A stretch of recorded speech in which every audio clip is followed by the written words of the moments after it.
Hey, welcome back guys to another speedrun slash walkthrough for Blasphemous 2. This is going to be about 6 hours long and you're looking at about 12 parts because this series to begin with is going to be segmented 30-minute episodes, and then at the end I'll release a full video, basically 6 hour long video for the whole speedrun. I've got a text guide for this as well, which you can find in linked in the description. So look at that if you want to look ahead or just push on. You don't want to wait for the next parts. You can look in there if you need to. So to begin guys, there is a 30-minute speedrun trophy. You have to get to a specific part within 30 minutes of beginning the game. We're going to start with that. If it's too difficult for you, then just follow me anyway because it's part of my route, and then once you've got everything else, just start another new game at the end of everything and quickly do that 30-minute speedrun trophy.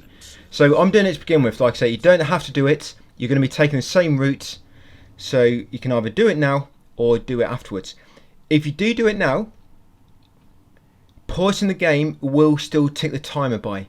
So what you want to do is watch from save point to save point, and then watch my leg to the next save point. Try to do it yourself.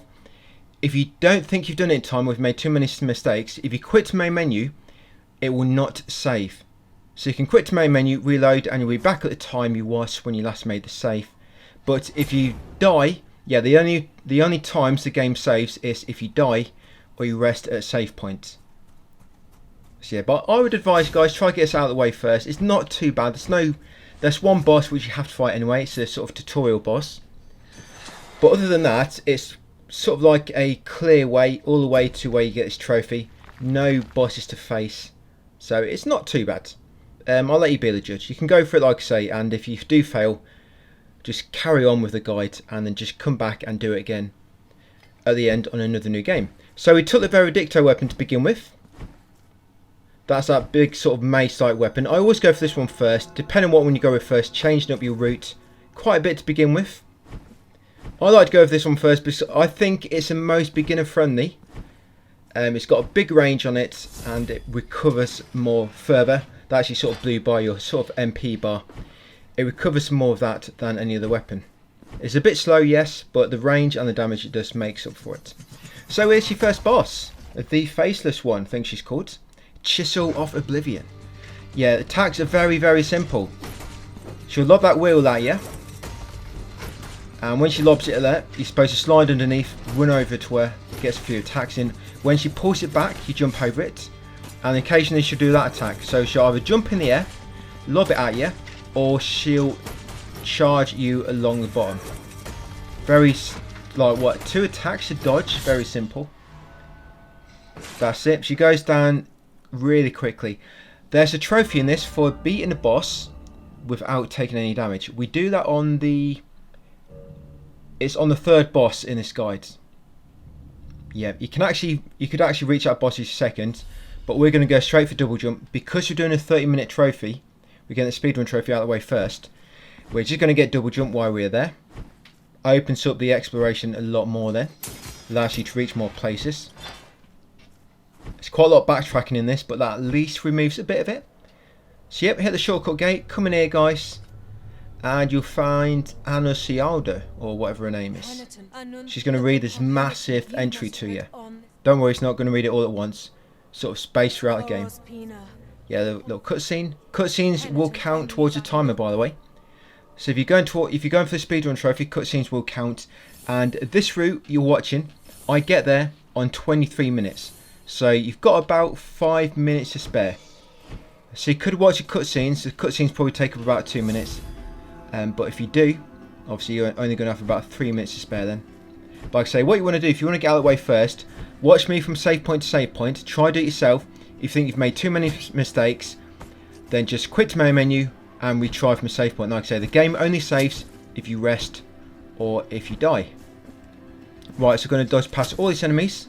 There's a trophy for killing 300 enemies with each weapon, and you need to get all 40 marks of martyrdom points related to combat, because when you kill enemies it sort of raises a meter connected to a marks of martyrdom. You can get 40. You find a lot throughout the world. I mean, saw with that boss we got 1, but you also get some for killing enemies. So we do have to kill enemies as part of the platinum.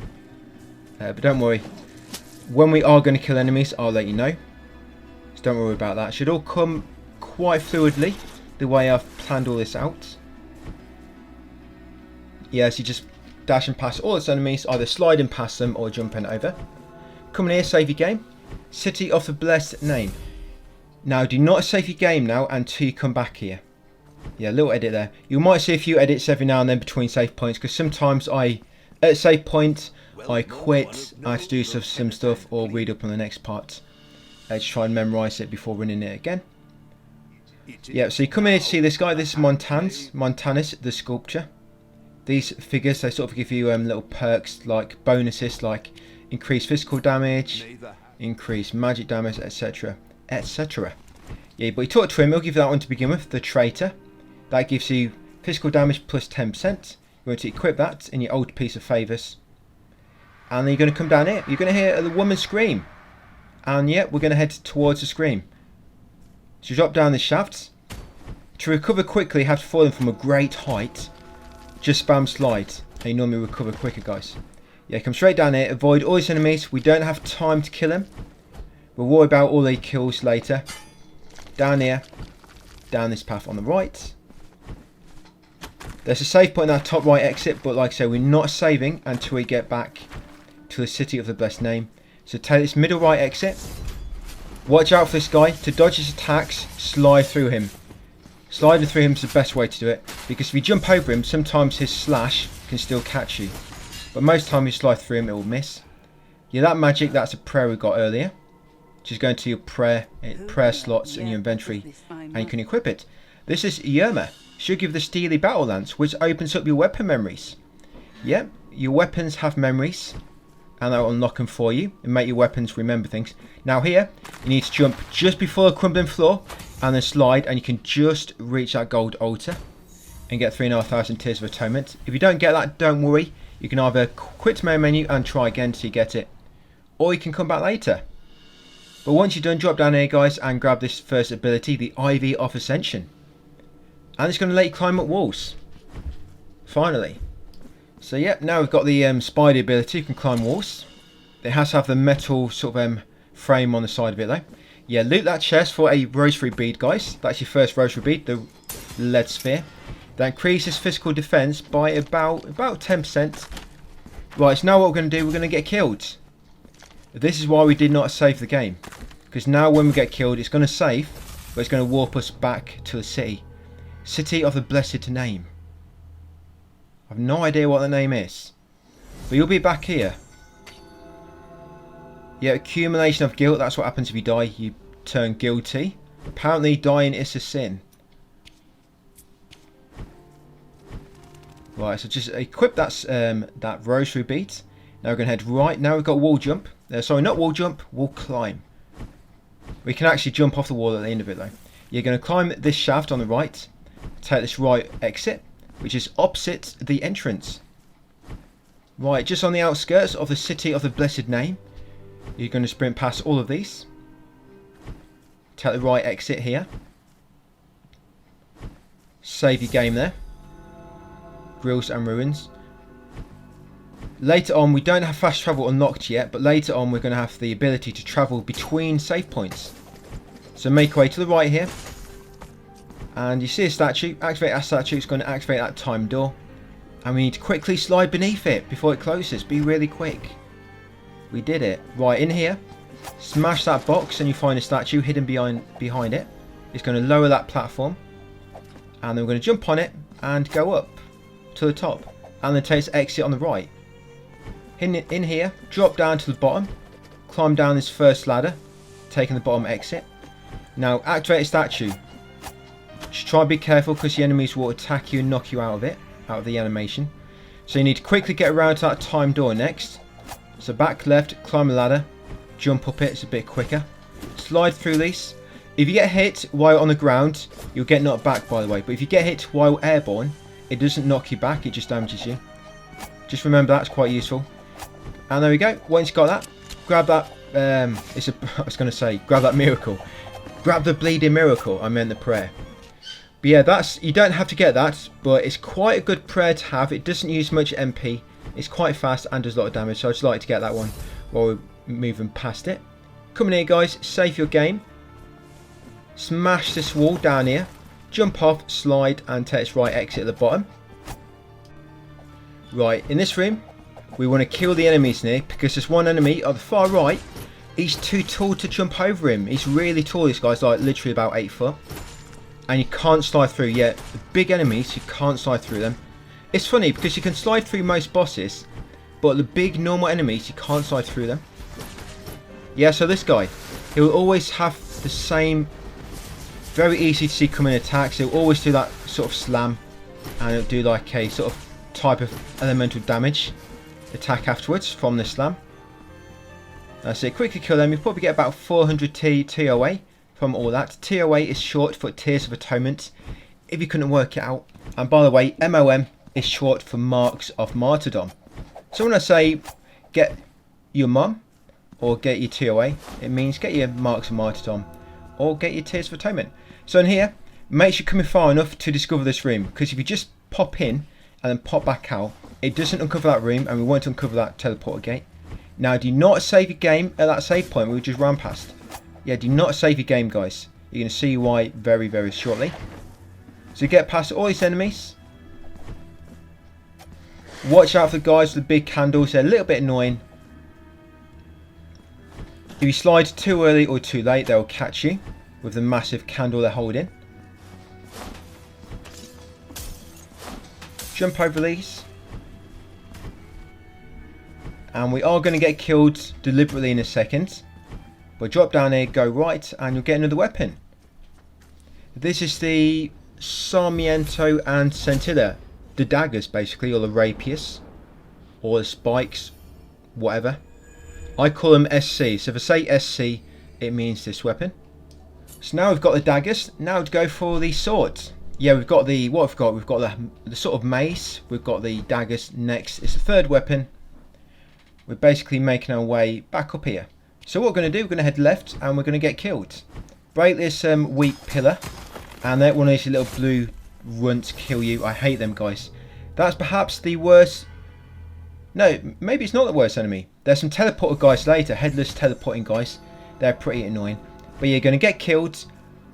That's going to make you go back to that save point. Then you're going to go left, guys. Just make your way left and then take the top left exit. Or the upper left. That's it. Back in here where we activated that platform from earlier. We're going to climb to the top. And then take the upper left exit. Just jump over them crates. Nothing valuable inside them, don't worry. Right, up here, get that cherub on the top left. That should be 1 of 33. Yeah, see that little baby? No, it's not BB. It's called a cherub. Smash that and you'll get 1 of 33. Smash that fake wall and free the sister. That's one of the hidden sisters. You need to find 6 of them. And then go and see the sort of mother, the mayor. And pay her some money and you'll unlock fast travel. So that's 1. We need 5 more. That's 9 in total for the trophy. We need 6 to unlock fast travel. And we're going to get fast travel, by the way, probably in part 3. At the start of part 3, I believe. Just after the 1 hour mark. So save your game there. Continue right.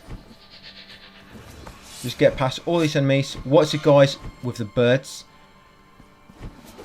We want to jump over them. The guys that spawn the blue birds, you'll know the ones I mean when you see them. Make way up the top of the shaft. And then you want to take the upper right exit. Yeah, these guys. They always dart straight towards you, so you'll need to jump over them. Just as they release them. Take this exit. Right, in this room, kill all the spike balls and the birds to begin with. Otherwise, they're potentially going to mess this up. Because this time door is very, very tight. If you get stunned once, you're likely not going to get through. You need like a clean run. So kill all the enemies first. It's the easiest way. That's it. You can just get through. Right, and on the edge of the woods, there's going to be another cherub in this room, guys. So as you see it, just beyond the leaves. That should be number 2 of 33. When you get one of them, by the way, it actually refills your HP as well. Good tip to know. Right, yeah, you want to destroy this door now. I call these the fire guardian doors. Right, this enemy type, I call them guardian doors, but you've got obviously different elements. You've got a fire one, you've got a miasma one. Is it a mystical one of these? Can't quite remember, but yeah, each of these all count for one of the different enemy types for the kill all enemy trophies. But don't worry about that, I will be letting you know every single enemy you need to kill for the trophy. Yeah, and if you see any executions appear on enemies, do it, because there's a trophy for executing 50 enemies. And by the end of this, I'm probably going to have only executed about 20, so I do have to farm it for a little bit. Right, in the Crown of Towers, save your game and go right, and then go right again, and go right again. Dodge past these birds. These are the same as the bird in the start of the game. You remember we got past one bird. I know them ones have a different attack. They lob the little little knives at you, or feathers. But yeah, it counts as the same enemy. So yeah, you took that top right exit in that previous room, and now you're going to continue right. We'll be at save point very, very soon. Just a few more rooms to go through. Yeah, past here. Don't worry about all this stuff we're missing. We're going to be getting it later, guys, when I deem it to be most optimal. Right, save point in a second, one room away. Bottom left exit, and there you go, save point. Ignore that cherub at the top, we can't reach it yet. Right, so we can take bottom right exit. And here's the third weapon. This is called the Ruego Al Alba. I just call it the RAA in my text guide. Yeah, so what this one does, the mace, the big mace of Veredicto will let you hit bells, and that'll create platforms. The daggers, the SC, will let you hit mirrors and sort of teleport a little bit. But this weapon will let you destroy these sort of wooden walls, like so, by doing like a ground pound from high above. So up here, activate that statue, guys, to move these platforms. Ignore that chest for the time being. We just want to go to the top, go up and on the left. We'll get that chest later. Yeah, remember this is like, we'll try and get a 30-minute speedrun trophy out of the way first. And if you're collecting a lot of stuff you pass by, it's all going to add up. Even killing enemies. That's why you just need to be quick and just avoid everything. Right, up here, stand on that pressure plate to bring the elevator up to you. And then don't press down, you need to press up to use these and go downwards. Right, so down here, we're just going to break this floor first. See that floor beneath us? Just jump up and ground pound. Hold down and press attack. That should be a shortcut we need to get past later. And then just keep taking left exit. Past these, past the alchemist.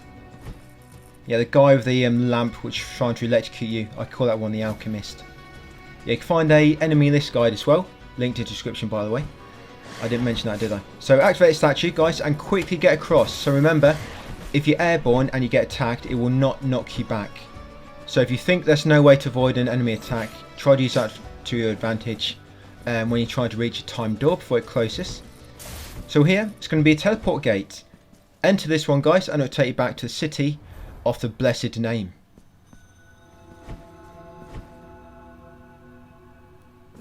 And smash that shortcut switch.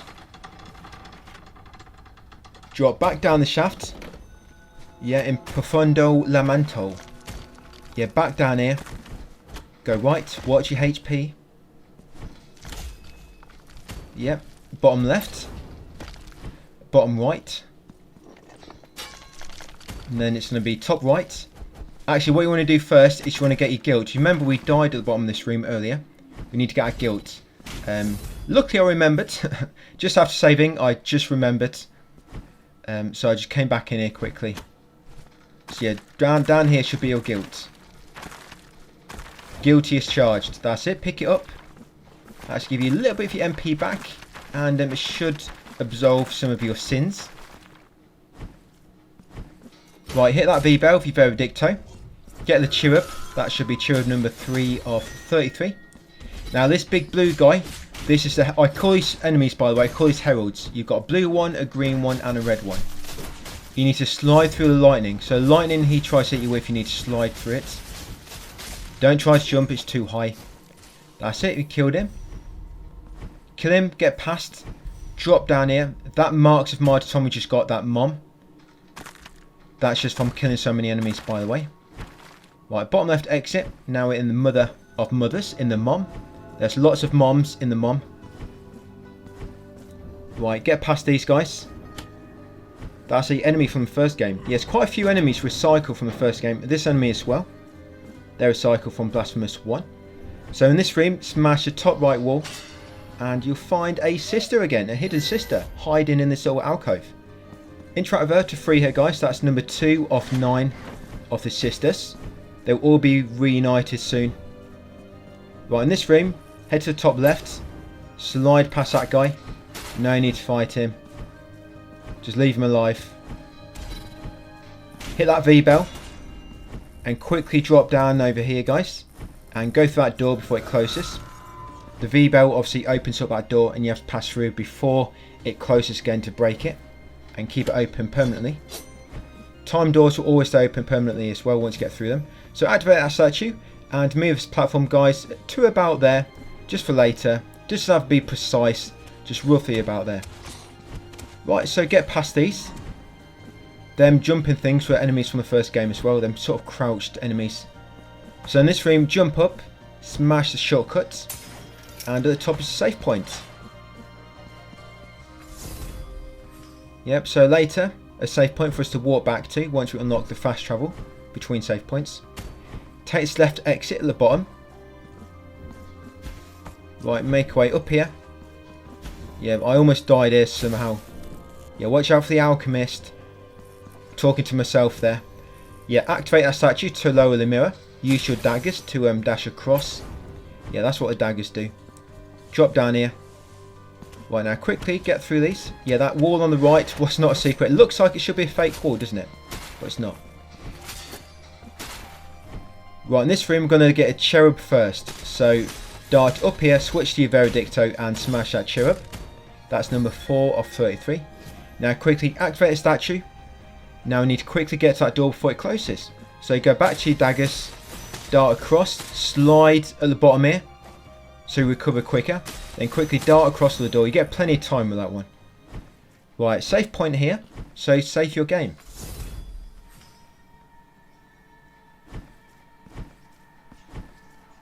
We'll be back in this room later. There's a trophy you can get in this room. But I'll walk through it later, guys. We don't have time. You literally have to stand still for the trophy for about a minute. And we don't have time at the moment to stand still. So come in this room, use the Veredicto, hit the bell to make the platforms appear. Quickly jump up, switch your daggers, switch your swords and smash that sword floor, the wooden floor. Dart up here and use Veredicto and hit that bell, like so. Quickly come down here, guys. Jump up these platforms and quickly break this door before it closes. And you want to take the top right exit. And then we will not need to come back in this room. And you're going to get 2,000 Tears of Atonement at the same time. Yeah, so pick up them 2,000 TOA. Smash the shortcut gates.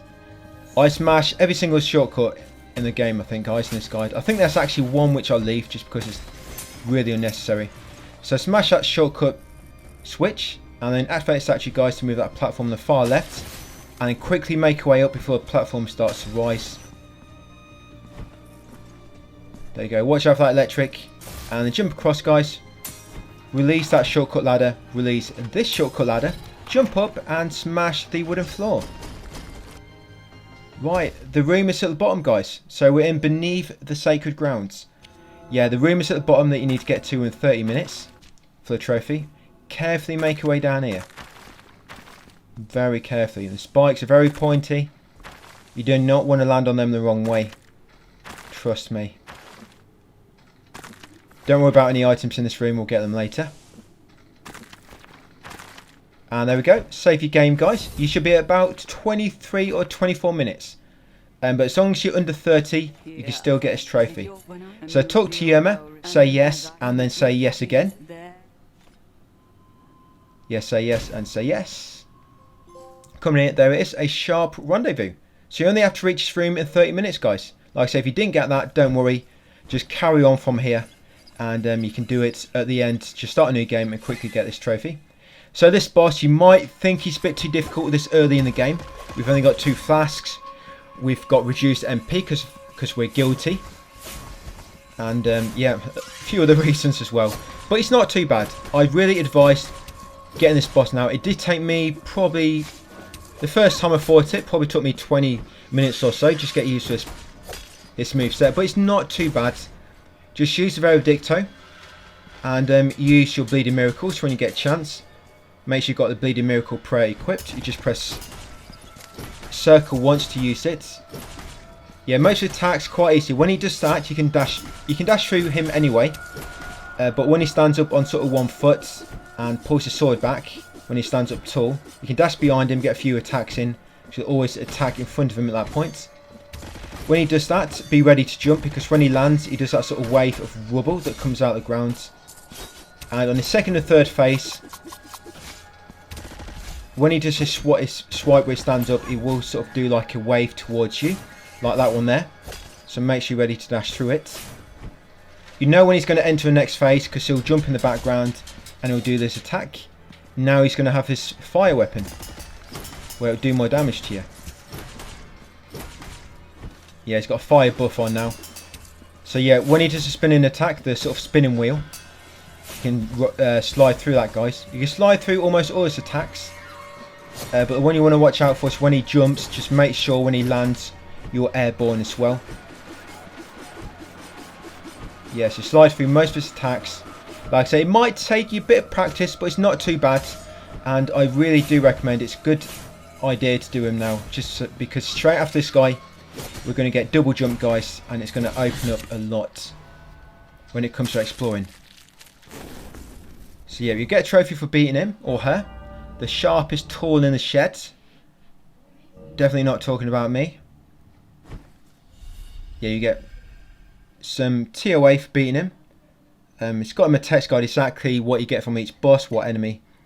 So from that boss, we got 2 MOMs, 2 moms, and you should have got 2,500 TOAs. There was a little cutscene afterwards. Just make your way to the top and talk to the MC at the top. I don't know what his name is. It might be Barry or Robert, I'm not quite sure. How penitent one. All that remains, you return. You will yeah, so talk to Barry at the top. I think he's grieving his widow on the bed. Yep, and you'll walk back here to the boss arena. Right, don't worry if you've got low health. You'll be getting a cherub soon, which will refill your HP, and you can't get hurt before that anyway. So yep, down here, guys, and get the new ability, double jump. There's 4 abilities in the game, by the way. This will sort of affect your exploration options. Yeah, the Passage of Ash. Now you can double jump with the Passage of Ash. So yeah, do a Passage of Ash up here.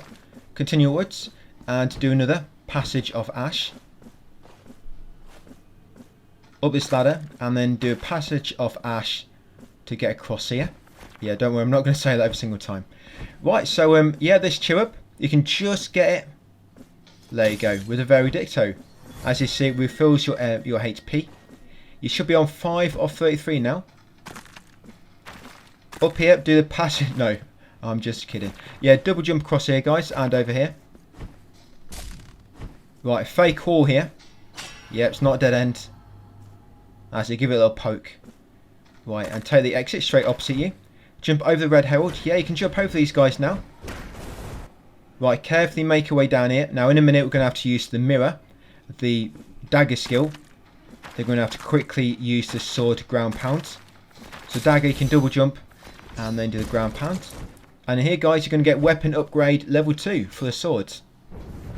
Yeah, what these upgrades do, they don't really increase your damage, but they unlock a different column on your weapon memories.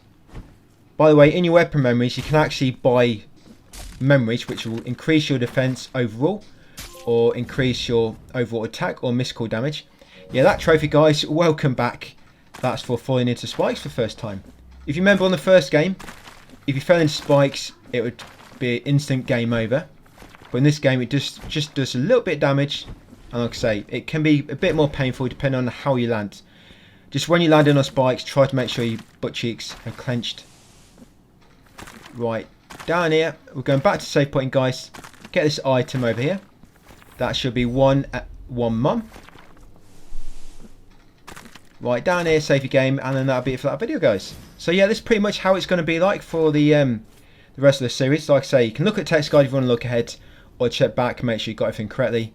This one is a little bit short. It's basically because if you look at my text guide, I've put it in brackets at each save point, how long it took me to get there when I was actually doing my last plan of this route, and I'm just doing it a little bit quicker. Doing this final run now as I record it. So straight away as you spawn in, guys, come this travel gate to the right and then warp to the City of Blessed Name. Come over here and drop down into Profundo Lamento. Now what you want to do now going forward, guys, any of these flying pots you come across, you want to kill them with your SC, your Sarmiento and Scintilla. Yeah, grab about 800 Tears of Atonement from that gold altar. So again, flying pots, any flying pots you pass, kill them with your daggers, your rapiers. I don't kill all the enemies. There's trophies for killing 300 enemies with each weapon type, and I normally just go for the quick to kill enemies. So loot that gold altar, guys, for 1 MOM. Come in here. There'll be a few more flying pots to kill. Yeah, it's going to buy some weapon upgrades now. So we're going to go into Veredicto. We're going to buy Tempered Flames. That will cost 1 MOM. We're going to buy Determination. That will cost 1. Ignition Strike, which will cost 1. And Aerial Ignition, which will cost 2. And then you go into the SC, Sarmiento and Scintilla. And you're going to buy the Verdadera Destreza weapon memory for that, guys. So yeah, buy all the weapon memories which I've just bought. You should have just enough MOM to do so. And then carry on along here. Kill these flying pots, of course. Got a double jump now, so getting through the area is going to be much better. Be able to grab much more collectibles on your way through.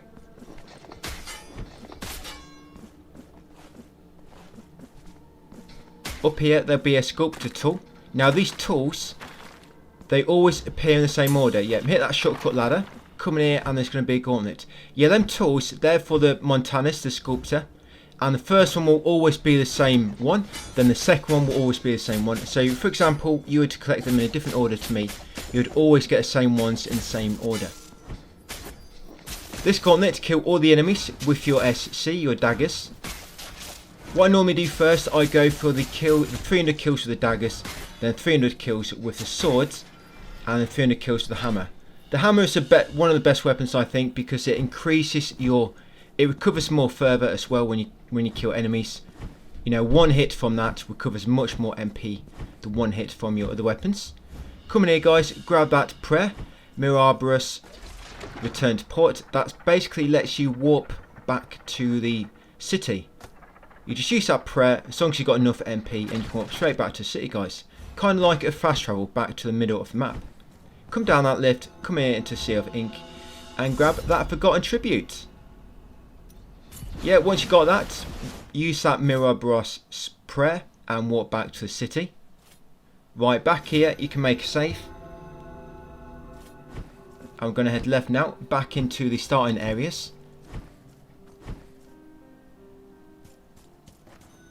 You can kill all the enemies you pass here, by the way, with your daggers. So all the enemies you pass in the starting areas, they're all pretty weak. Yeah, just kill them with your daggers. Doing a slide and attack can do quite a bit of damage to the daggers, and it quite helps actually. It will stun a lot of enemies as well. You'll see here, it stuns them and does quite a lot of damage. Get that chew up.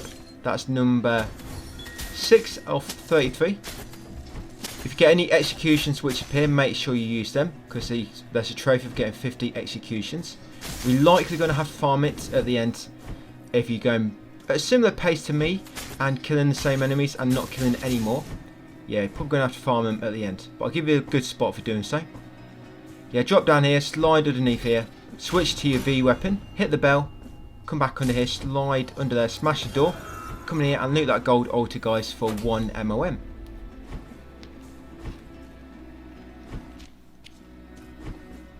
Yeah, carry on to the lower left.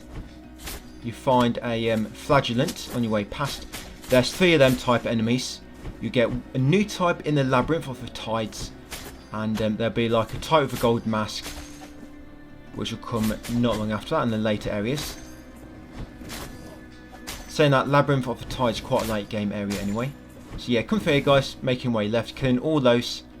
We're coming all this way. This is quite a long trek, but it's really just get one of the hidden sisters and the fervent kiss.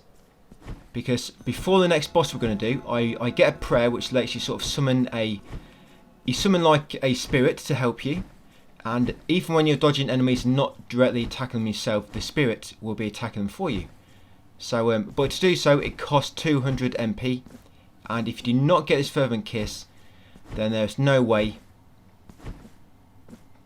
to get enough MP before the boss without getting this one. If you want to be able to use that spirit, guys, yeah, smash that wall and come over here, guys, and get a sister.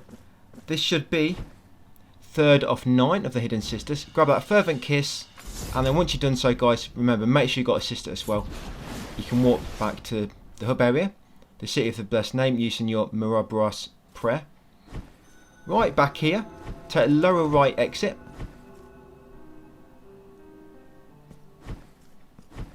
And we're going to climb the shortcut ladder up to the top and take the upper left exit back to the teleport gate. From here, we're going to warp to the Palace of the Embroideries. Right, once you land here. So in this area, guys, we're going to kill any sandbirds with the SC. Don't worry about any other enemies unless it's a gauntlet. So get that save point. Yeah, any of the sandbirds, you know the ones I mean, the birds which are basically like sand colour. Yeah, if you look in my enemy list, or my text guide, any enemies which I've called sand, it basically means they're like a sand colour. Not that they're made of sand. Yeah, just a sand colour. So yeah, kill any of them you pass with your SC. They die in one hit, so it's a nice enemy to farm for, you know, your 300 kills trophy.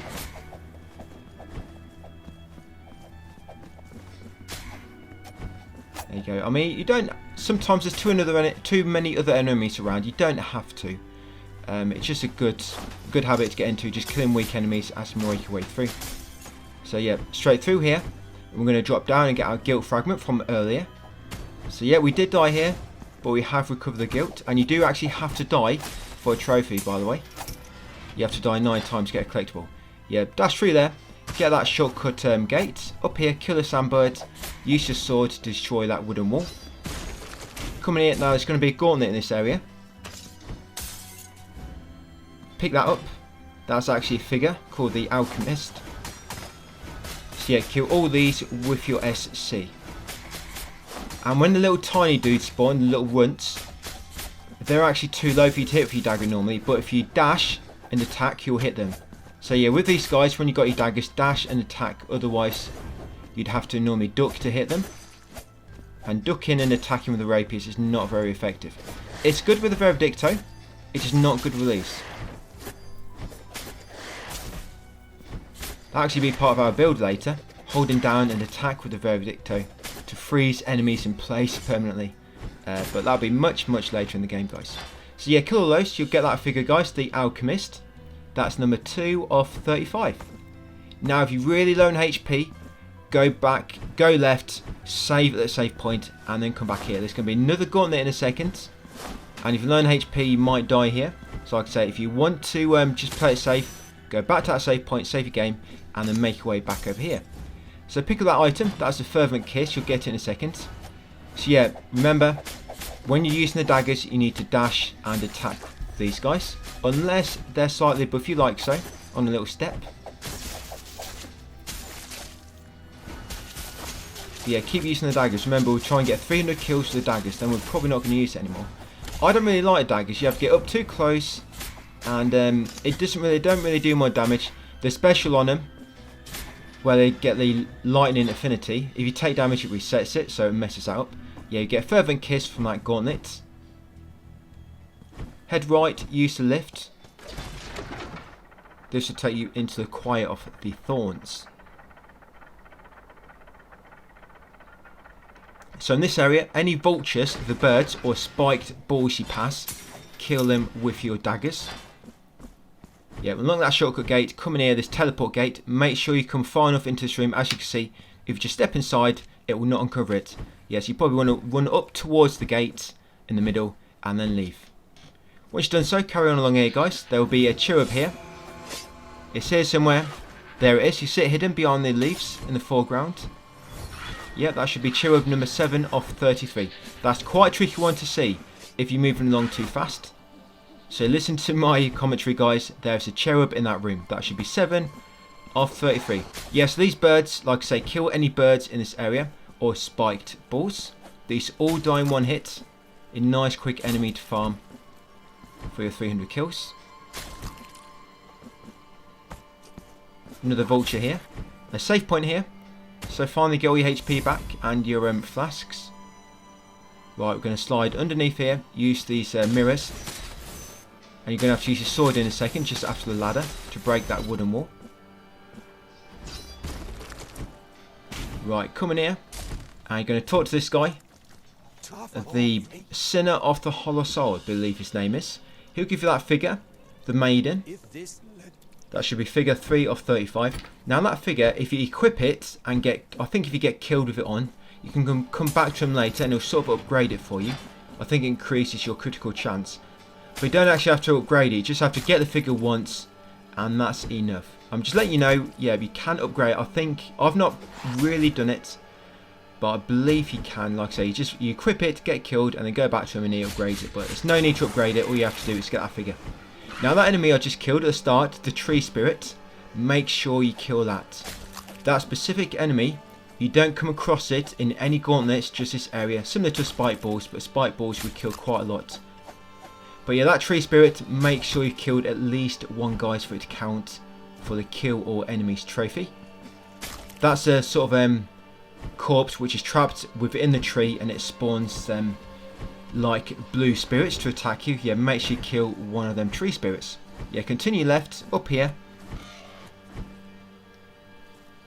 Right, up here guys, it's going to be one of the hidden sisters. There you go, that should be hidden sister number 4 of 9. Right, kill these vultures. Slide under here, there'll be a statue which will open the top right timed door. So activate that, you want to quickly get up there. Watch out for that spike ball as you make your way up. As long as you jump and it shouldn't knock you down and you should get there on time. Right, in here, jump up, make your way to the right. Just kill that bird on your way. Use some mirrors, drop down here and there's a weapon upgrade here for your daggers. Weapon upgrade level 2. This will open the second column of the upgrades for this particular weapon.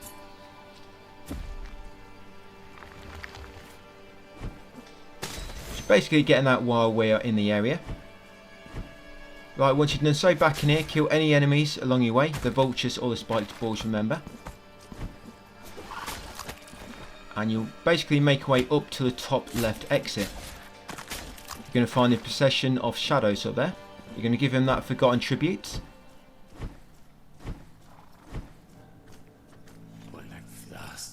Yep, give that to him guys, do not forget to do that step. And he's going to warp you to the streets of Wakes.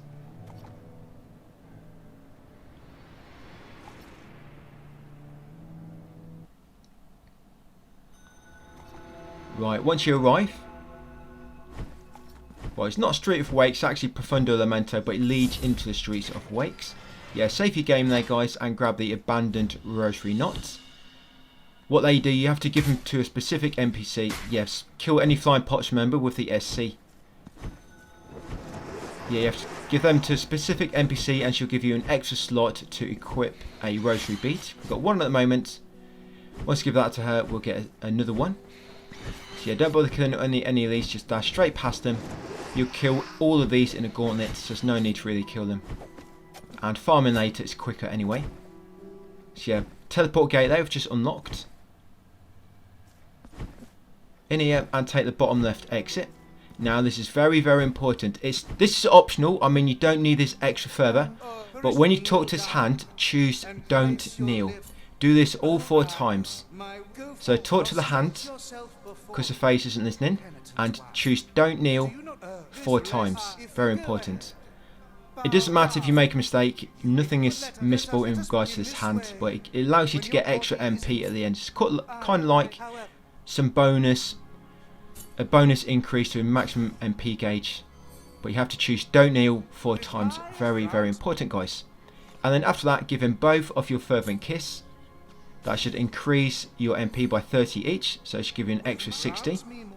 So yeah, don't kneel 4 times and give him both fervent kisses. Yeah, give that hand 2 kisses. Save your game here. And then you're going to take a second exit above on the right. In here you'll find Sagrario. Give her your abandoned rosary knot and she'll give you an extra slot for your rosary beads. Yeah, 1 down, 3 to go. Right, once you've done so, upper left exit. I'm going to take the left exit now 4 times. You can actually slide beneath that enemy, by the way. It doesn't look like it, but you can slide beneath them.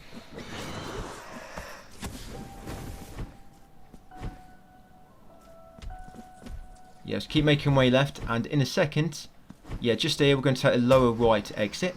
In here is going to be a gold altar with TOA times 800.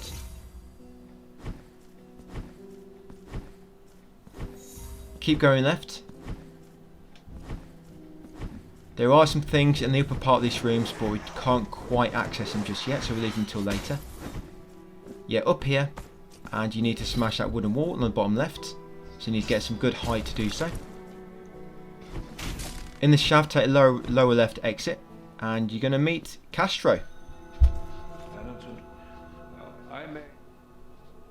Yeah, so this guy, he'll say a few things which you get from quests, which you sort of become missable. He lets you buy them from him, and all you want to buy at this moment in time, guys, is the ornate chalice from him for 6,000. Do not buy anything else. All you want to buy is the ornate chalice, like I say, for 6,000. That's it. Then exit. Take the top right exit, smash that shortcut gate, and pick the embossed rat skull from that chest. And you want to equip that bead, because that increases how much MOM you get from enemies. You know your MOM gauge, which when you've filled it from killing enemies, you get an extra MOM. That increases the rate at which it fills. So yep, equip that straight away. Basically, you're going to have that equipped for pretty much the rest of the game. Right, and then kill all these enemies after picking up that item. Remember, the little guys need to dash and attack.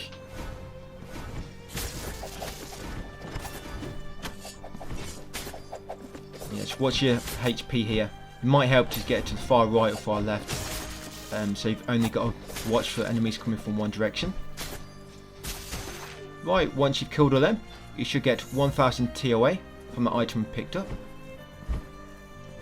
Now, if you want to save your game, if you're low on HP, just to the left there is a save point, guys. Yeah, just to the left there is a save point. And yeah, these guys, the hammers, I just killed that one with my SC. In this room, jump up in that little crawl space there, slide through and grab this item. That should be figure number 4 of 35, the Pilgrim. And then jump up here, back in this room, up to the top, and take the upper left exit. Right, all these guys, you can kill all these. They're fairly weak to kill these guys, so you can kill them all with your SC. Just watch out for the dagger guy. Make sure you slide and attack through him.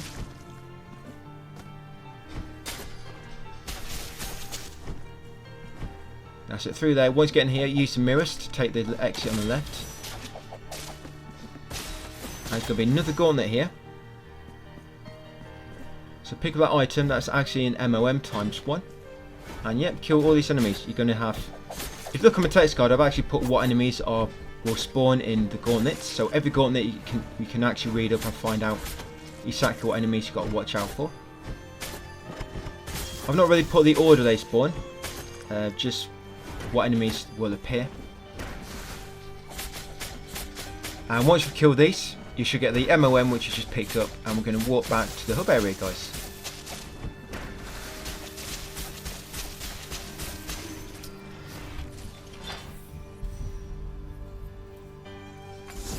And just a few more things, and that will be it for this part.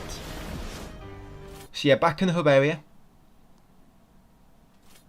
I'm going to come left, and I'm going to jump up here. I'm going to go in this doorway in the background. Yeah, pick up the silver clad crystal shards. There's 3 items which will help increase your HP, sorry. Get that cherub as well. That should be cherub number 8 of 33. I think the silver clad increases how much each flask heals. The ornate chalice increases the size of your HP, and the empty receptacle gives you an extra flask, I believe. Yeah, you want to come in here now and talk to Confessor. Now make sure you have some guilt, and then you want to pay to have it purged. We've got to do this about 9 times, so yeah, sometimes you will hear me say die, because we want to come back to him. But the less guilt you have, the cheaper he will be, and I think it increases at like 10% increments. So you want to try to keep your guilt low. If it's higher to get it purged, then it's because your guilt is higher than what it's for me. Like I say, if you want to keep that cost at a minimum, make sure your guilt is below like 10%. Right, come in here and talk to Regina. And from Regina, you want to buy the deformed rat skull. That's all you want to buy, guys. Deformed rat skull. That'll cost 6,000. And you want to equip that now. So you want both rat skulls equipped. They're the 2 items which will increase how much MOM you get. Increase the MOM you get from enemies. So we're always going to have them equipped. Yeah, come over here and talk to this guy, Medado. Just talk to him, don't buy anything, just talk to him, exhaust his dialogue, open the shop, and then close the window. We have to advance his quest to make more items appear, but you have to talk to him at each spot to make him advance to the next one. So yeah, talk to him, exhaust his dialogue, guys, and then leave. Drop down here, you can leave that cherub or get it, up to you, I'm going to get it later.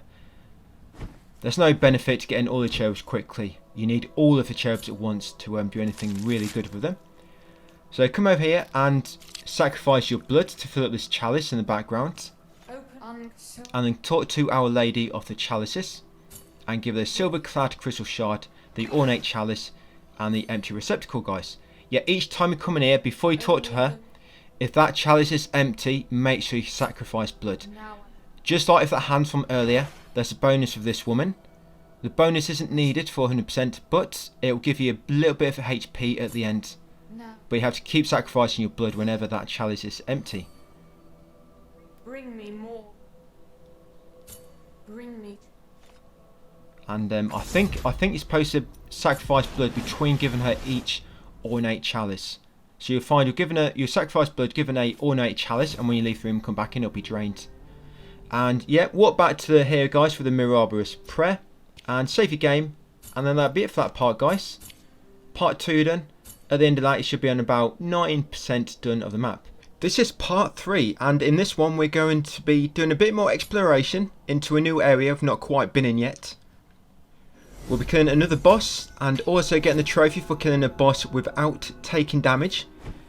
We'll be getting that out of the way here, just because this boss is probably one of the easiest ones to do with no damage, pretty much because he's supposed to be the first boss. Obviously we all got double jump quite early, but this boss is quite easy to beat with no damage. So yeah, come up here first, guys. Hit that V bell and get that cherub. That should be cherub number 9 of 33.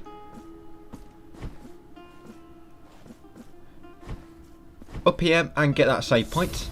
Now in this area we're going to kill any of the flying pots or the lamps with your SC, with your daggers. So any of the lamps you come across or flying pots, guys, yeah, just kill them with your daggers. That should help add towards the total count for dagger kills. And in this particular room we're going to get a gold altar in a second. Now to get this, you want to jump off here, look the other way, use your bleeding miracle times 2, and you can just jump up there. You can just get enough height. That bleeding miracle is your prayer. You'll need MP to do so, but yeah, that's a little bit of a trick to get a bit more distance, guys, on your jumps. You jump in the air, look away to where you want to go, use your bleeding miracle, and knock you back slightly, and you can just use that to get a bit more distance, like I say. But you can also, yeah, get his cherub, guys, number 10 of 33. Of course, we're destroying all the lamps and any fine pots for the daggers. Yeah, also to get a little bit more height, make sure you're facing away of the direction you want to go in, and you can use your Veredicto, use your ignition in the air. That actually makes you gain a bit of distance as well. What I mean by ignition, your aerial ignition, is when you press RB or R1 on the PS5 controller. Yeah, press R1 when you're in the air with your Veredicto, and you light it on fire, but it actually makes you go up in the air slightly. So that can help as well to get in a bit more height. And you're going to make your way over here, guys. We're going to kill this guy with your daggers. Get another dagger kill. Easy to telegraph their attacks. Just obviously make sure you're not too late, because if you do get hit by the mallet, it does a lot of damage. You get like a direct contact from that mallet. Yeah, grab that figure. That's the purified one, number 5 of 35. Come through here and loot that gold altar for 2,000 Tears of Atonement. Get us 5 pots and then take the top right exit. I guess you kill a stone guy as well if you want. The stone guy with like a coffin on his back. I just leave them. Right, up here, get that shortcut gate. Kill the lamps and the flying pots on your way up. Make your way to the right and you can find another save point. Save your game and unlock the shortcut ladder before you go back a little bit and climb the ladder, taking the top exit.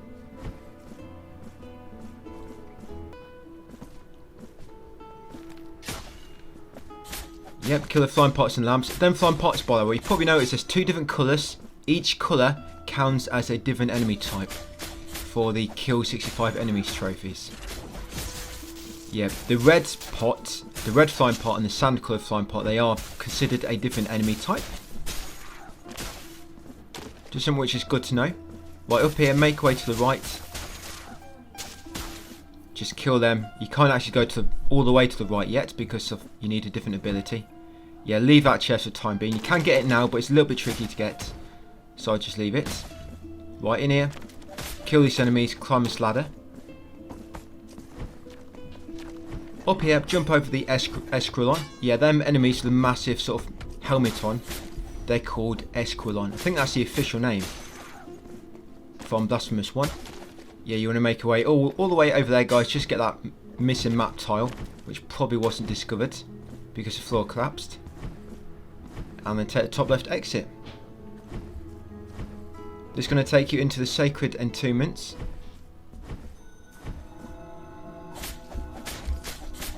Watch out for these hands that come out of the sand. You do need to kill at least one of these for the kill all enemy types trophy. But I normally just kill any of them hands you find that come out of the sand, kill them all with your daggers. Come in here and climb this wall over here, and you're going to jump to the left and get that pot. Sorry, not the pot, the cherub. That will be cherub number 11 of 33. I'm going to get rid of these hands and the flying lamp with my SC, my daggers. The hands are a bit of an awkward kill, I know, but they don't have too much HP. Another save point over here.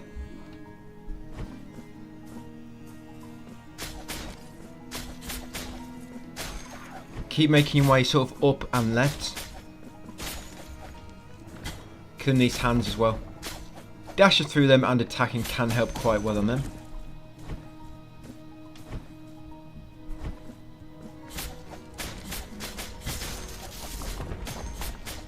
In a second we're going to get another abandoned rosary knot and another hidden sister.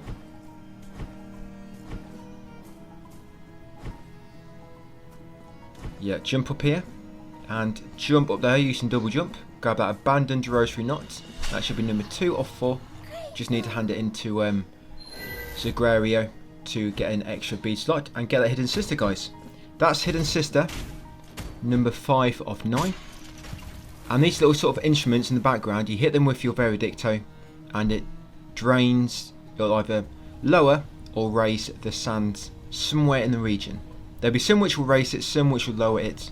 You sort of have to hit them all as you go through in order to reach other rooms which you couldn't previously because the sand was too high or too low.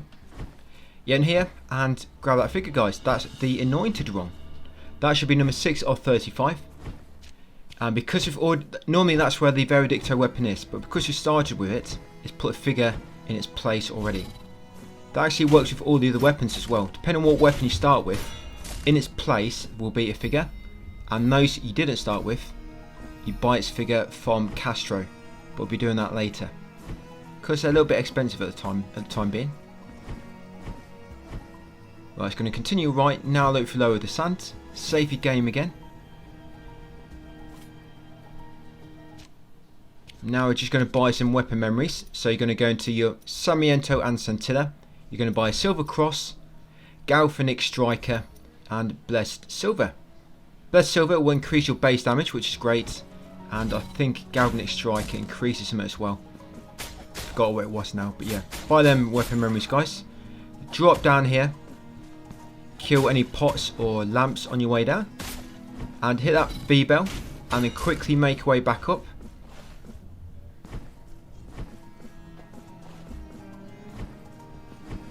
Yep, and quickly through that door before it closes. And then in this next room, hit the V bell to open that door. Right, and then quickly make way across these platforms. Hit this other V bell to be ready. That's it. Switch to your daggers, use the mirrors. Grab the Forgotten Tribute.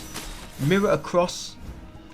And grab the cloth of the old woman. The dirty cloth. Pick it up. Just make sure you put some gloves on or something when you grab it. You're down here, hit the V bell again. Now we're going to take the bottom right exit.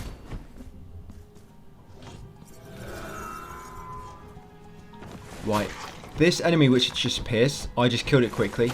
They're like, so I call them a suicide maiden. They'll appear and then just sort of detonate and they'll kill themselves.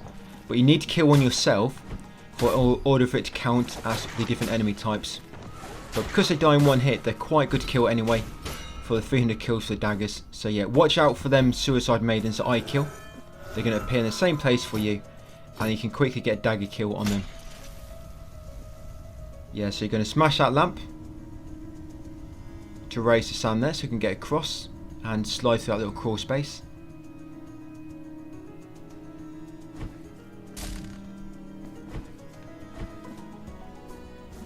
This next room is going to be a sort of gauntlet where the sand is rising. So smash the instrument. And you're going to use your SC. So you're going to have some, what they call these enemies on the walls. These from the first game. These are called the Wakeful Alcove. Do not confuse them with the same enemies, similar enemy types from Profundo Lamento. Them ones are green in that first area if you remember. These guys are more like a sort of stone design. Yeah, kill any of these you can as you make your way up. You normally want to get a few hits in, slide away, and then come back in and finish them off. Yeah, watch out for them suicide maidens that appear. Any that do, try to kill them if you're quick enough. And of course, any flying pots.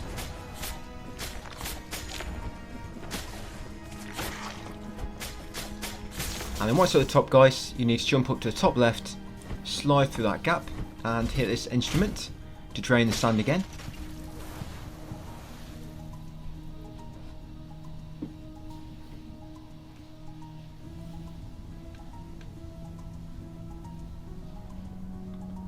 Yeah, now the sand is drained, we can jump down on the left and we're going to reach a teleport gate in a second.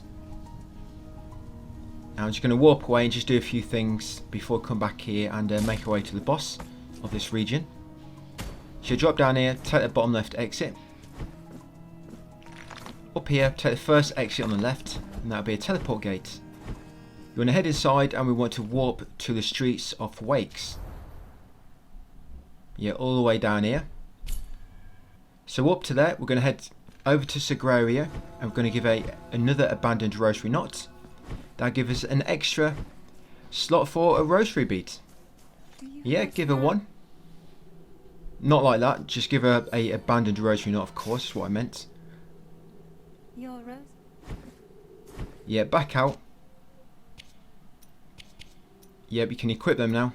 So yeah, make sure you've always got both rat skulls equipped, guys. Like so. Right, straight past teleport gate now. Now you're going to have a tricky bit of platform in here. We're going to be using the Blessed Miracle again, guys. To cross a massive gap. So, again, jump, look away, Blessed Miracle. And you can just make it, and there you go. I use the aerial ignition just at the end to get just enough distance. So it might be a bit tricky. If you need some more MP, you just kill somebody, or that previous save point, just reload your save. And you want to get that cherub, guys. Cherub number 12 of 33. That's not too bad doing it. I mean, it takes a little tiny bit of practice, but it's not much. Yeah, smash the flying pots once you're back in Profundo Lamento. Straight through here, and you're going to find the possession of shadows again. We're going to give him another forgotten tribute. It will take you to the Quiet of Thorns. And while you're in this area, guys, any vultures or spiked balls you pass, you want to kill them with the SC. So straight through here, save your game. Continue right, you'll pass a teleport gate. You'll also come pass a shortcut gate, which you can smash. Drop down here. Now be careful here. Now again, you don't need to use aerial ignition. You can just make this with just a blessed miracle.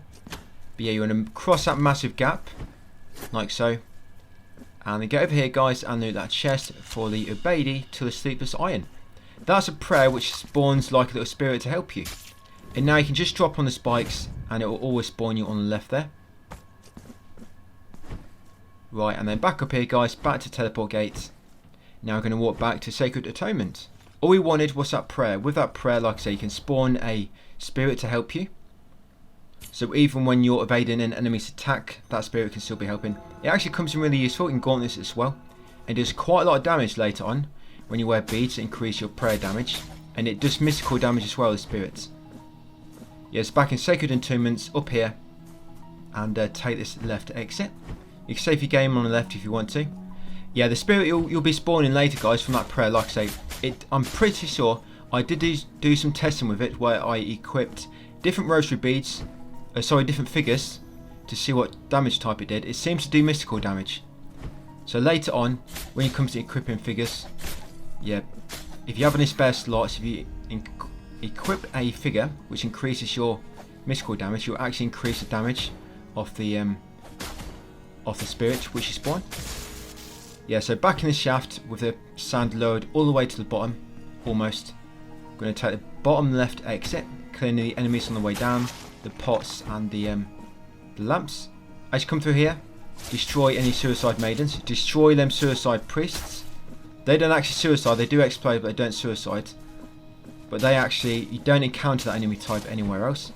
And if you slide and attack, you kill them in one hit, which can be really helpful. So yeah, trigger this statue, guys, to raise that time door to the right. And then make your way to the right.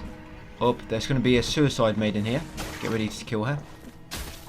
Up to the top, drop down here and break that chain. That allows us to reach an item later. Jump over that guy, take his top left exit. And save your game. Right, drop down this weight. Be ready for a suicide maiden. There she is. Jump up here and slide beneath that gap. Smash that chain and then drop down. Because she's saved at save point, should have respawned the enemy so you can kill them all again. Some nice easy kills. Right, now on this weight, slide underneath there. Yep, you get figure number 7 of 35, the Thurifier. And slide beneath here as well. And get that gold altar which has 1 MOM inside. We're going to kill that guy. And we're going to take the same route in this room just to get a few enemy kills along the way. Suicide Maiden, Flying Pot. Up here, jump over that guy. Right, take his top left exit. Right, smash this instrument. This is going to race the sand. But what will happen here, as the sand is racing, you have to quickly sort of platform and make your way up. I'm not sure what happens if you get squashed into a ceiling. I mean, I've not stuck around to find out before. I'm pretty sure it'd probably kill you. But yeah, as you make your way through here, just watch out for any suicide maidens. And kill them. You don't have to hit that V-bell. Because the sound eventually takes you up there. Yeah, kill these two. And once you get to this shaft on the top left, you've pretty much done it, guys. At the top will be another instrument to break.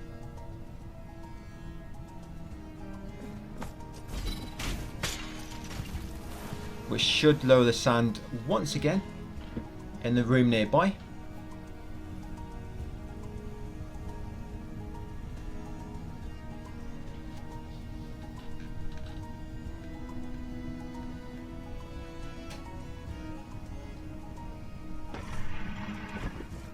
Yep, come through here. Take the bottom exit in this room. Watch out for them suicide maidens. Try to kill them quickly as you pass by and they spawn. In this room, watch out for that esquilon, which is going to be right on your tail. Remember, if you slide and attack, your dagger should kill these suicide priests in one hit. And over here, guys, should be a secret wall. Hit it, and you'll find the unfinished lullaby behind it. Once you get all 5 of them, it makes, I forget the name now, it makes a quest item which you need. So that's one of the unfinished lullabies. Loot that gold altar for 800 Tears of Atonement. Hit the V bell and break that V door. And then take this exit completely opposite you guys. Sorry, the bottom right exit, not that one. Yeah, take the bottom right exit and into here. Right, watch out for some of these enemies which are going to spawn. Try and kill them as they spawn. I think it's 2 priests and 2 maidens in the middle. Now here's going to be a save point in a second. There's going to be a quick gauntlet with just 2 of these enemies. So just jump behind them and just attack them from behind with the SC. You can't slide through these guys. You've probably found out already. You have to jump over them.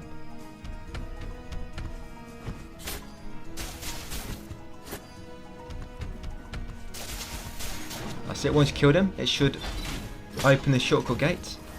Smash this final instrument. I think that's a final instrument, which will give you access to the boss.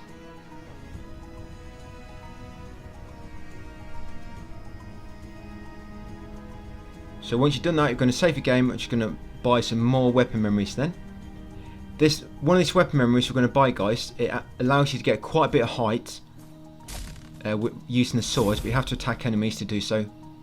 It doesn't work if you're not attacking enemies, by the way. Yeah, so come into the sword, the Ruego.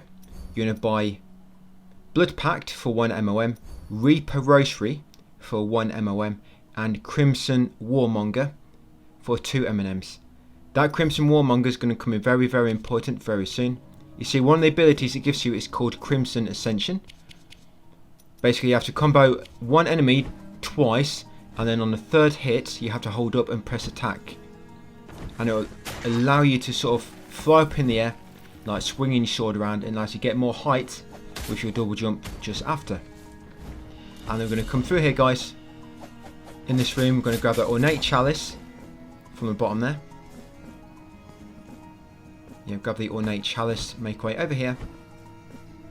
Yep, get ready for the boss. So we're going to talk to Yerma. Make sure you've equipped that prayer, guys. Ubaidi to the sleepless iron. I did slightly earlier. Yeah, talk to Yerma and say yes and yes. Now, if you haven't died already, then just ignore this part. Not long after this, we're going to be making a visit to the Confessor, and we're going to ask him to purge our sins. But to do so, you need to have some sin in the first place. So you need to be at least 2% guilt or higher.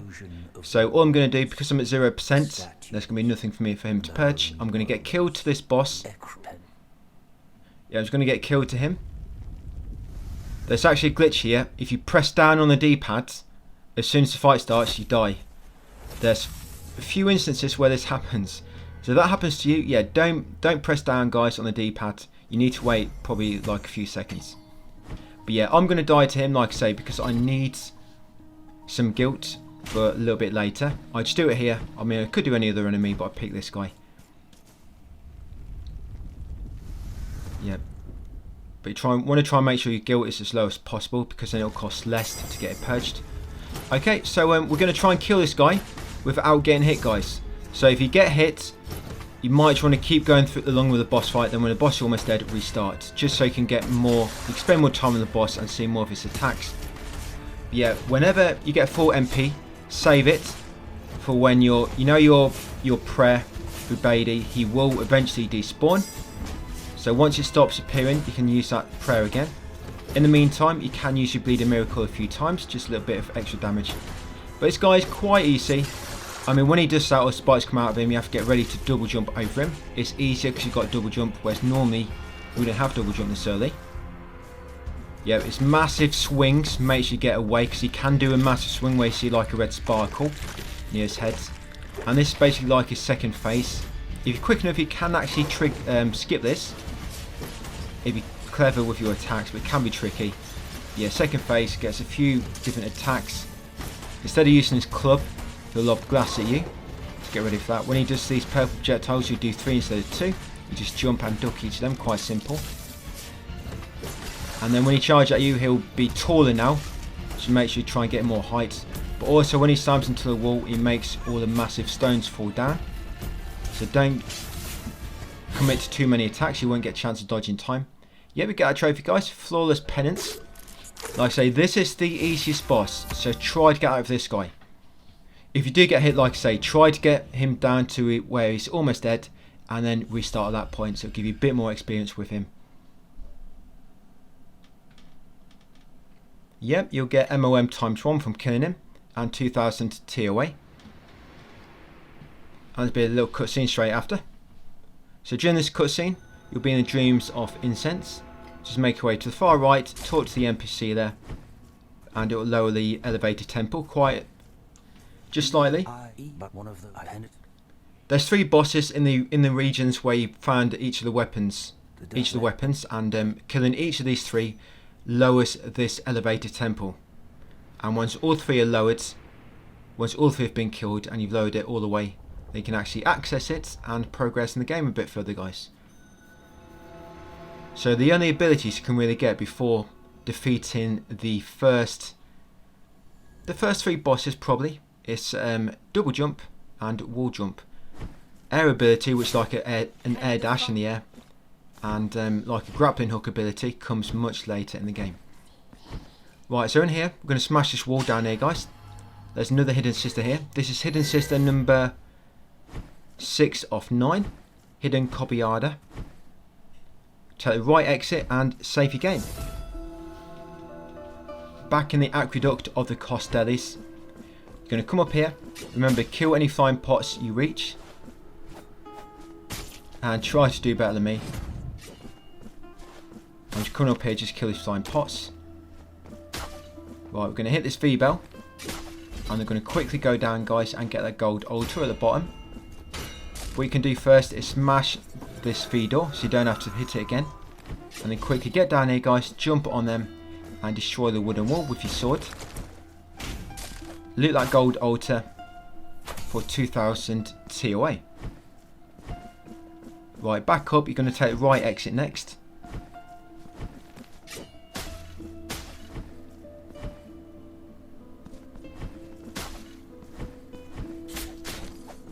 Yeah, then you're going to drop down to the bottom, carry on right, and hit the shortcut gate. Go right past the gate and loot that gold altar for 2000 TOA. Come in here, unlock this gate on the right. That's it, then hit the V bell again. Use the mirrors with the daggers, make your way up here. And that is another sculptor tool. So, like I say, with them, it all depends on the order you collect them in. But yeah, that should be a sculptor tool. Like I say, it just might be a bit different. But if you're following me, it should be the same one. You hit that V bell. Then once the echo comes across, jump across ready. And activate a statue. This one, you don't get much time to do it. So you need to be quick. So quickly come across here. Slide beneath these time doors. If you're quick enough, you can get both at once like that. Once you're in here, unlock that shortcut ladder. Up here and use the statue to raise this platform. Don't make it too low. You need to be able to jump on it and then jump up to that V door. Right, once you put it about there, hit the V bell and then go back up. Double jump onto the platform. The thing is, on that corner where that door is, you can't grab the ledge. That's why it needs to be high enough for you to double jump all the way up there. Get that cherub, guys, 13 off 33. And then use the sword to break them 3 wooden floors. 2 or 3 wooden floors. Now down here, this is where we're going to use the sword and the Crimson Ascension ability. You need to, like I say, you need to attack twice. Then on the 3rd hit, you need to hold up and press jump. And you'll do so. Do that. Switch to the V. And then hit that bell. And then quickly get to the top here, guys, and loot that gold altar for 3,500 TOA. Like I say, if you look in your weapon memories on the swords, it's that lower one we bought recently. the Crimson Warmonger, and it gave you 2 abilities. One of them was the Crimson Ascension. Like I say, you have to attack the enemies for it to work. So you attack an enemy twice, and then hold up and press attack on your 3rd hit, and that will make you get a bit more height. Just allows you to reach that wall climb. Yeah, then in this stream, unlock that shortcut ladder.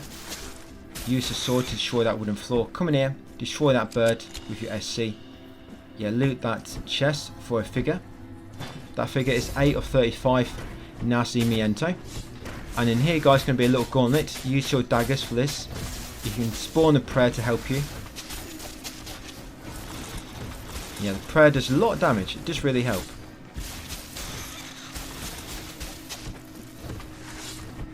The only thing is it costs 200 MP to summon him. That's the only thing. Yeah, so quickly kill all these enemies that spawn, guys. And then pick up this item. This is a sculptor tool. Right, and when you've got that, guys, equip the Marabarous prayer and warp back to the city. If you don't have no MP, just make way there on foot. It's not too far away. Yeah, once back here, guys, save your game. And then that would be it for that part. So start this one, guys, we should be in the City of the Blessed Name, and we're just going to head into the Montanus Sculptor, head into his house, and have a little chat with him. We're going to hand over all the tools which we have. You should have the Sculpture's Resonant Gavel, the Immaculate Mother of Pearl Gouge, and the Silver Shell File. You can't get his tools out of order. I have mentioned it before. Yeah, no matter what one you get first, it'll always be the same one first. For example, Sculpture's Resonant Gavel, that will always come first, and it's always the same one which is second, despite which one you pick up. So yeah, once you gave him all them, guys, you want to go into your altar piece and you want to place the Purified One and the Traitor in 2 slots together, as I just did. So yeah, open your altar piece of favours and slot together the Purified One and the Traitor. They should balance each other out. And then come in here, guys, and talk to Confessor. Give him 500 TOA to purge your sins. Nothing comes free nowadays, not even confession. So yeah, pay him 500. That'll confess your sins. If you've not died, then go and die. There's a trope. Some of the collectibles come from him. Some of the collectibles, but you have to confess your sins like 9 or 10 times. So that's why sometimes I'm dying deliberately. So yeah, and then come up here, guys, talk to this Sister Mare, the Cobiada Mare, I think she's called. And you want to give her 1500 TOA, and you want to give her 3000 TOA, and then 6000 TOA. If it doesn't let you give her 6000, it's because you've missed one. I've found 6 so far. You need 6. Basically, when you collect a certain amount of sisters, I think it's 2, 4 and 6 or something like that. But when you've got 6, that will unlock the ability to travel between save points, which is what we need. And that's what I've just got. So yeah, if you was not able to, guys, to give her 6000, then yeah, you've missed one somewhere. But you shouldn't have, as long as you've been following me closely. And then all we're going to do now, we're going to warp back to the city, or just make our way there on foot. I didn't quite have enough further, that's why I just dropped down there and killed an enemy. And what we're going to do now, guys, is transport to the south to Mother of Mothers. Once here, I'm going to take this upper left exit. Now, if you switch to the sword and use the Crimson Ascension ability, all you do with that, you attack twice, then on the 3rd hit, you hold up and press attack. And you'll do that sort of sword upcut attack. Let's get a bit more height when you jump. And you double jump up to that, and do that gold altar, guys, for 1 times MOM, a mark of martyrdom. Through here, into this room, just going to smash that wall on the left. You're not going to go through. You have to come into this room to discover it. So we're just going to break that shortcut on the left while we're in there. Up here, loot that gold altar for another marks of martyrdom. Up here, past this teleport gate. Yeah, what we're going to do now, we're actually going to buy some weapon memories for the swords. We're going to make it remember a few things. So you're going to buy Determination for 1 MOM. You're going to buy Mystic Striker for another MOM. And Blessed Steel for 2 MOM. Then you want to come in here and loot this chest for the Chime of the Twisted One. That's actually needed to gain some collectibles. That's why I've come in here to get it so early. So as we're making our way through the rest of the areas now, we can get the hidden collectible there called the hidden symbols. So we don't have to keep backtracking. So once here guys, you're going to warp to the Palace of the Embroideries. Now throughout this area, use your daggers to kill any red maidens or any sandbirds which you come across. Once you've got the trophy for killing 300 enemies with the daggers, you can switch to the swords. So another red maiden to kill. I think I might have got it already. I think I forgot. Yeah, in this room, and break that shortcut guys on the left. No need to head through, just break the shortcut while you're in this room, discovering it. Go back through the right exit and take the right exit directly opposite you. Again, we're going to kill any red maidens you pass and any sandbirds. The red maidens are a very simple enemy to kill. Other than the chandelier they seem to lob at you. The candles. They just stand in place. Nice, easy kill.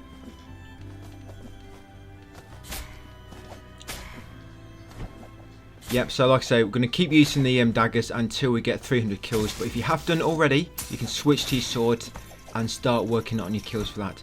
I use the Veredicto last because it's the best weapon. So once we get to it, we can just stick with it for the rest of the game. Right, make way through this room. In that previous room, do you see we hit that shortcut gate to, not a shortcut gate, but a switch, and it made the chandeliers fall down like a little shortcut. So you've got a gauntlet here. Careful with these enemies. Remember your slide and attack works quite well on these smaller enemies. These thieves in the cloaks, normally when you get behind them they do like a spinning attack, so watch out for that. Yeah, in here, kill the sandbirds, break this top right wall, drop down here and you'll find a hidden sister. That's it, go back home to your mirror. That should be number 7 of 9.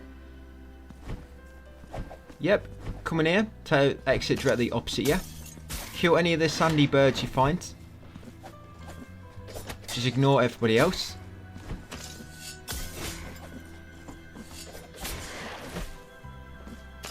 Yeah, killing every enemy you come across is not... It will help a little bit, but it's going to just be much more optimal killing them later. It's not like killing every single enemy is going to really change much. I mean, it might help you to get some MOMs a bit quicker. But, yeah, not so much. It's much more optimal to just leave them. Later on, there's going to be a much better farming spot for getting all your MOMs really quickly. So in here, guys, save your game. And take the same right exit.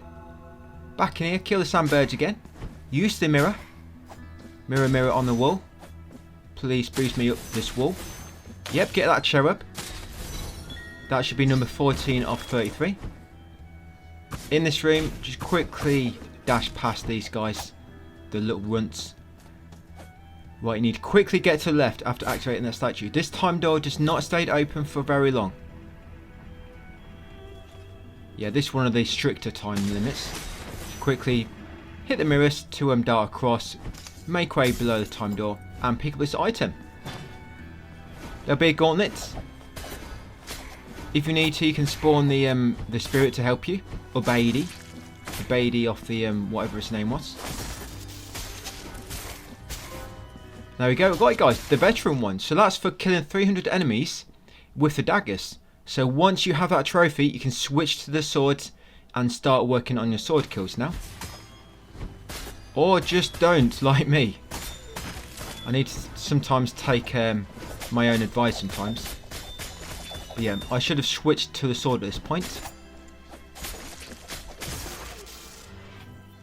Right, once you kill them all, you should get that. The silver clad crystal shards. So in this room now, before you leave it, you just want to make sure you discover every map tile.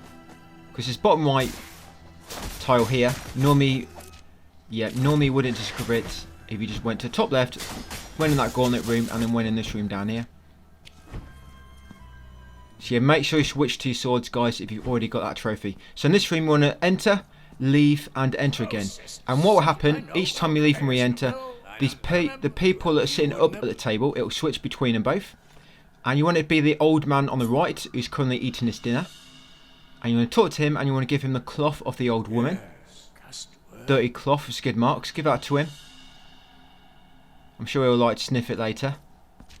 Right, and then once you gave him the cloth of the old woman, guys, you should get the remembrance of Castilla. Yep, come in this room. Yep, use some mirrors. You have to use the statue first to lower it, and then just keep attacking this mirror as it raises back to the top. And loot this chest, guys, for the Tempest figurine. And take the upper left exit. Now, do not bother about the shortcut gate for the time being, trust me. If you try and get a shortcut gate, you're going to fall down and have to go all the way across. But if you do it last, you won't not have to go back at all. So yeah, just come to the top left exit. Pick up that item, it will trigger a gauntlet. Again, obviously I forgot to switch to the swords. Daft. Yeah, so I was trying to trigger the my buddy there to come and help me with his Excalibur weapon. Yeah, later on we'll be actually equipping figurines which are going to increase his damage a lot as well. So this guy gets even stronger later. You think he's tough now? Wait till you see him later. Not as strong as me, of course, but he gets pretty close. Yeah, so once you killed all them, you'll get one MOM. Well, no, not. You'll get an ornate chalice, definitely. That's the item which we picked up, the ornate chalice. Yeah, but that MOM was just from killing so many enemies, obviously building my gauge a little bit more. So kill all the sandbirds in this room, and now you can unlock the shortcut gate, guys. Because you can reach it from down the bottom, but the only way to reach the top left is to come in from the top right. That's it. Once you killed all the sandbirds, make sure you've discovered every tile in this room. Take the lower left exit. Kill the red maiden. Oh, finally switched to my swords. Finally realised what I was doing. Yeah, save your game. Right, if you haven't done so already, you need to die. This is only if you're not at 0%.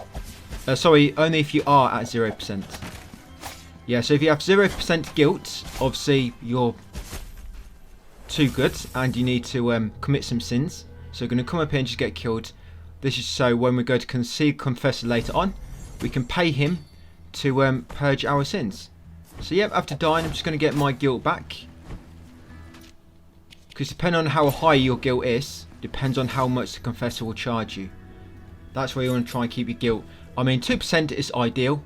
I think it goes up after every 10 or 20% the cost to get it purged. Yeah, so come in here, guys, hit that shortcut switch and loot the Senior Embroider's Thimble from the chest. Yep, that'll be figurine. Sorry, not figurine. That's a rosary bead, number 4 of 27.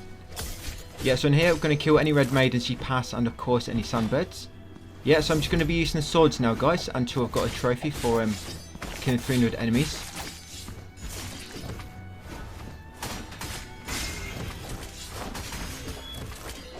You can't slide and attack with this one, so try not to do that, it won't work.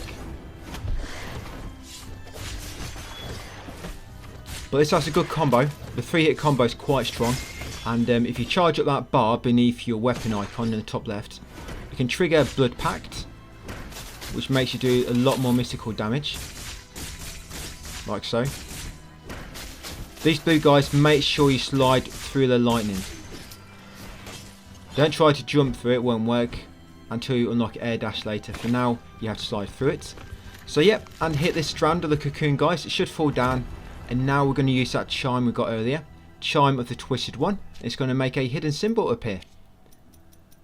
So yep, go into your prayers and that one there, chime of the Twisted One. Yep, and it should make that symbol appear at the top. You see it? That white symbol. Once that's appeared, go back to your Mirabros prayer and warp back to the city, guys. So that's hidden symbol 1 of 10. Right, back in the city, we're going to go right and we're going to talk to Confessor. We're going to pay him to have our sins purged again.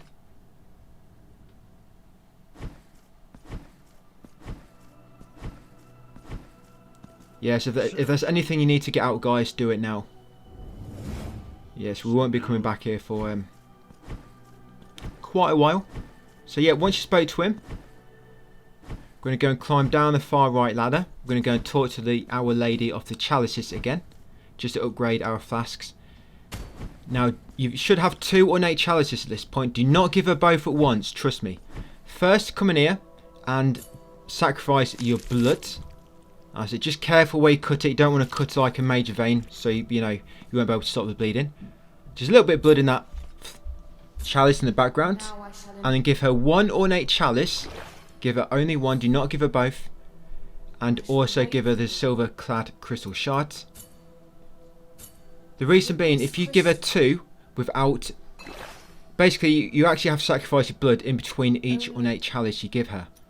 If you sort of sacrifice your blood only once, but then give her 2 at the same time, you will lose out on the the sort of bonus increase to your HP later. It's not needed for platinum, but it's just going to be like a little bonus. So yeah, once you give a 1 ornate chalice and the silver clad crystal shard, leave the room, come back in, the chalice in the back should be empty. Sacrifice your blood again, and now give her the 2nd ornate chalice which you have.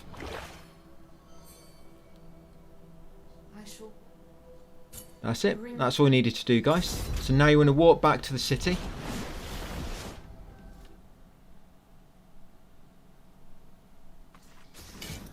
Yep, and we're going to warp to the southwest. Yeah, southwest safe point in the Palace of the Embroideries. So back here, what you want to do is first you want to stand up. You want to go right, kill any sandbirds you pass with the swords, and we're about to go and beat up the boss guys. So if any sandbirds, give them a sword swipe or slash. That's it, drop down here. So as with all bosses, I always use the Veredicto to kill him, because it's the best weapon in my eyes, and it recovers your fervor much quicker. So when you're actually using the spirit, when you're spawning him, it uses up almost all your fervor. But if you're using the mace, by the time he stops attacking, you should have recovered enough MP to summon him again. Yeah, this boss is actually quite easy actually, at this point in the game with our current build. The attacks don't seem to do much damage, and yours do quite a lot of damage to it, especially the sword guy, your spirit. I'm not sure if it's because she's weak to mystical or not, or she's just so weak regardless, you know. But yeah, it should go down soon enough.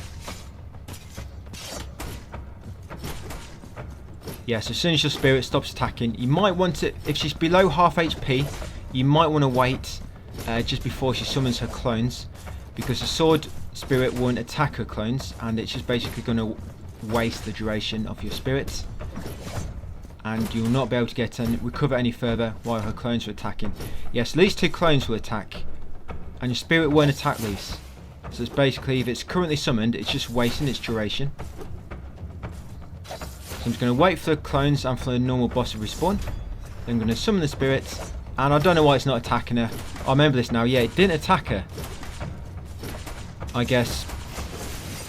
Yeah, I guess no sports. I guess he's too weak. He's an honourable spirit, this guy. He has no sins to be purged, only I do. Right, once you killed the Lady Ospina, you get a trophy, blood and gold. Black and gold. And, yep, be a little cutscene. After viewing this cutscene and talking to the MC to the far right, it should lower the city a little bit more.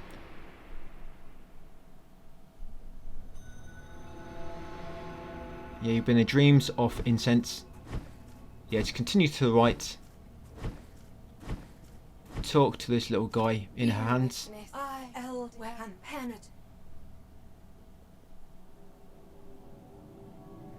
Looks like a football, that does. She gave birth to, I think she gave birth to one of them spiked balls back in the Choir of the Thorns. No wonder she looked in so much pain. Yeah, once you spawn back in, guys, you're going to go right and loot the gold altar for 800 TOA.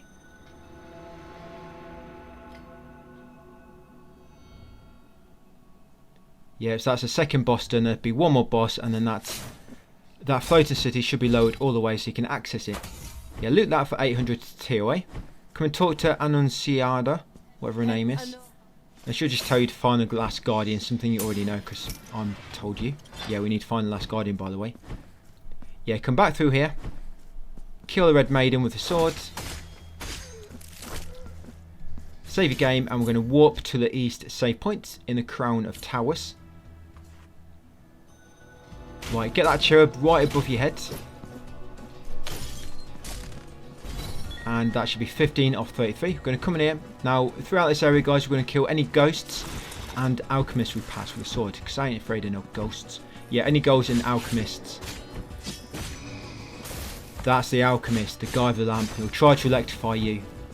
But we are wise to his attacks. Yeah, hit that bell to remove that floor on the bottom. Loot the chest for Liviana of the Blighted Blades.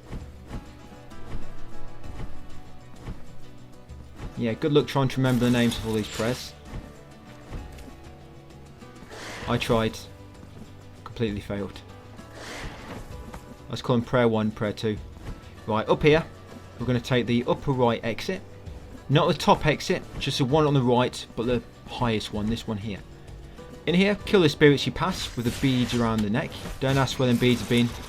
They were white before, but for some reason now they're brown. Yeah, through here. There's a reason that thing is a ghost. And it's got brown beads. Yeah, kill the alchemist. And then trigger the statue, guys, to move that platform to the right. Hit the mirrors. Quickly do the weight of sin. That's it before the platform goes back to the left. Yeah, grab that prayer. The Jabberbedu off the green goo, whatever it was. Yeah, just make sure you grab the prayer. Oh, that's it. Jabira to the poison of jealousy. Yeah, poison can get jealous. Only in Blasphemous.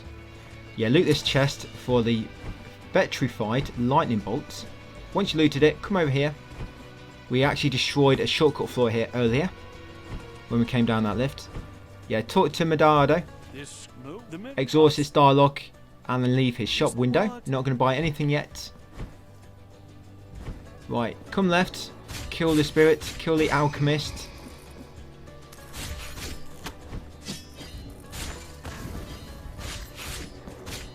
That's it. Kill this one again. What a shocking defeat of these guys. Kill them really quickly. Right, come through here. Kill this alchemist who seems to be guarded by 3 flames. But will not deter us. Yeah, continue to the left. Kill the spirits. Don't worry, it does not upset that spirit that we use, which we summon. They're not related, don't worry. Yeah, past this teleport gate, through this exit on the right. Don't forget to trigger that statue, I almost did. Oh look, I just remembered. Silly little old me, eh? Yeah, raise that time gate and continue to the right. Almost at the end, guys. What are we, about 3 minutes away? Yeah, so loot this gold altar. That'd be 1 MOM. Kill the enemies you missed on your way past and your way back, and along here and through the left and through the left again. Right, kill any alchemists you pass as you make your way up. No need to destroy that wall, guys. It makes little shortcuts, but we don't actually need that shortcut ever. I think that's the only shortcut I leave, because it's just unnecessary. Because when you got a double jump, you don't need it. At all. Ever. So you're going to come down this lift. Yeah, it's going to sit patiently and wait for the lift to get to the bottom. Once it gets to the bottom, I'm going to climb this wall on the right. I'm going to jump really high and then hold down and press attack to break that floor. You're going to trigger this statue to raise all 4 platforms. You're going to quickly jump across before they lower. Jump on the wall and grab this item up here. This should be the scroll of the Elder. Right, kill the spirit. Climb back up and go back to the elevator quickly before somebody else calls it up to a different floor. There we go, just in time. Yeah, take it up to the 3rd floor, menswear. That should be just up here.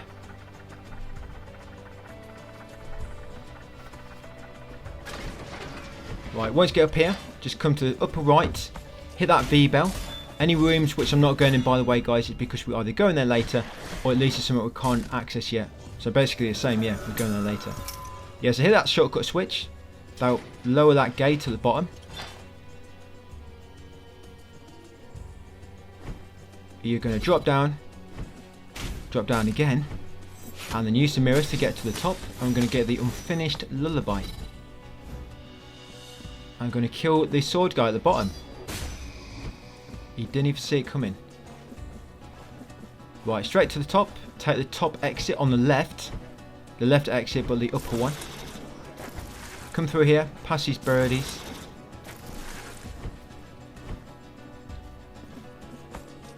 Yeah, trigger that statue to lower the platform so that you can break that wooden wall on the left. It's not wood, I'm not quite sure what it's made out of, but it looks like wood. And then once you've done so, guys, raise the platform back up to the top. It's going to need it to reach that upper ledge, because otherwise it's just a little bit out of reach. Right, coming here, we're just going to trigger the save point. There's a boss. Sorry, it's not a boss here. Or is it? I guess we'll see in the next video. So we're not going to be going in there yet. Yeah, you're going to press this to bring the elevator up to you. It is the boss for you there, yeah. I'm just lying. Yeah, there is a boss, but we'll be doing that at the start of the next part, part 5. Yeah, so down the lift.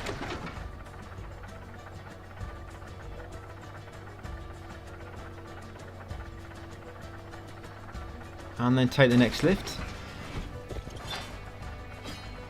They could have just made it so this lift went straight to the bottom, but no, they had to make a little halfway checkpoint where you swap elevators. Right, in here, guys, hit the shortcut switch to lower that platform. And then get the unfinished lullaby up here. Right, and there's going to be a second hidden symbol down here. Yep, so you want to use the chime of the twisted one again. That is this one here. So yep, use that chime and it should make that number 8 appear. See it? That number 8. That's the hidden symbol. So that's hidden symbol number 2 of 10. That's it. Once you've triggered them and make them sort of illuminate, it'll be safe then. Even if you exit and go back in, it'll still be illuminated. I normally just wait a few seconds after lighting it, just make sure it has saved. Right, you're going to come through here, kill any of these spirits you pass. Keep taking the lower right exits. Now we're back in the Quiet of Thorns. Come down this lift. All we're doing now is going to uncover some of the other map tiles down here. And we're going to warp back to City of the Blessed Name. You hit that shortcut gate. There you go. Just uncover their map tiles. That's it, on the east side of the Quiet of Thorns in that long shaft. Yeah, travel back to the city. And then that'll be it, guys, for that part, part 4. Yep, save your game and we're good. Ready to go in part 5. Like I say, we'll start part 5 with a boss fight. And go from there. So it's going to spawn straight back in the City of the Blessed Name. I'm going to equip the Spirit Press. We're going to be using it shortly. And we're going to warp to the Crown of Towers. The top save point. Yeah, we're going to begin this video, guys, with a boss fight. This is probably one of the more easier boss fights. It's this guy, but if you're on 0%, what we're going to do first is we're going to get killed. We're going to let the incorrupt sacristan kill us. Yeah, like I say, only if you're at 0%, because after this we're going to be making a visit to Confessor, guys, and giving him some money to purge our sins. There we go. An intentional death. All my deaths ever are intentional. Right, we've died. Let's go back, grab our guilt fragment. Right, so I'm going to spawn the spirit to give me a help. And what this guy does, his health goes down pretty quick, but it's because he spawns like a little minion, his sister or his girlfriend, I'm not quite sure who it is. Yeah, he'll spawn somebody else, and it's sort of like a double boss fight this. But rather than make them both have like a massive health pool, they've got less HP in order to you know, balance out the fact that there's 2 of them. And that's why they go down so quick. So you'll knock him down, and then his little sleeping infant will spawn. You'll kill her quickly. She has very little defense.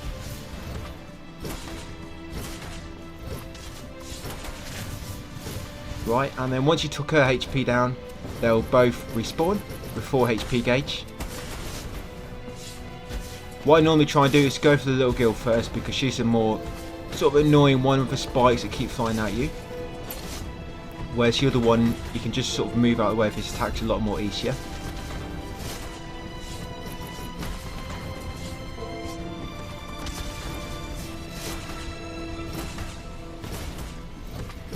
Right, and that's this little missus killed. And now to get rid of Blasphemous. Yeah, we'll turn into sort of spinning wheel at one point. I guess a fidget spinner. That's his fidget spinner phase. Right, got him, guys. From beating them, you'll get 2,000 TOA, you get 1 MOM, and you'll get the Blood and Iron trophy. Another trophy. Right, we're going to watch this cutscene. You'll go to Dreams of Incense. And now the floating cities should lower all the way to the bottom. And now we can access it, guys. Yeah, with all them 3 sort of first story bosses defeated, I'm not counting the guy guarding double jump. Yeah, the city should be lowered now, and you can access the elevator temples.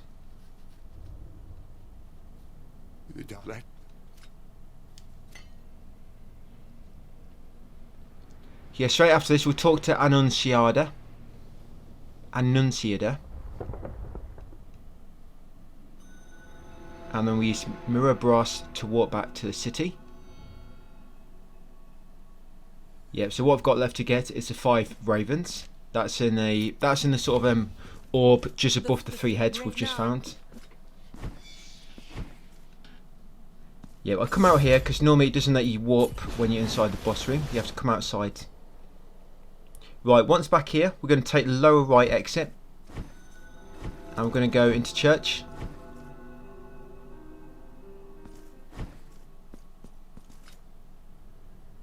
We're a bit early for mass, but we're going to come in and grab this rosary bead. Yep, that one just there in that little plant.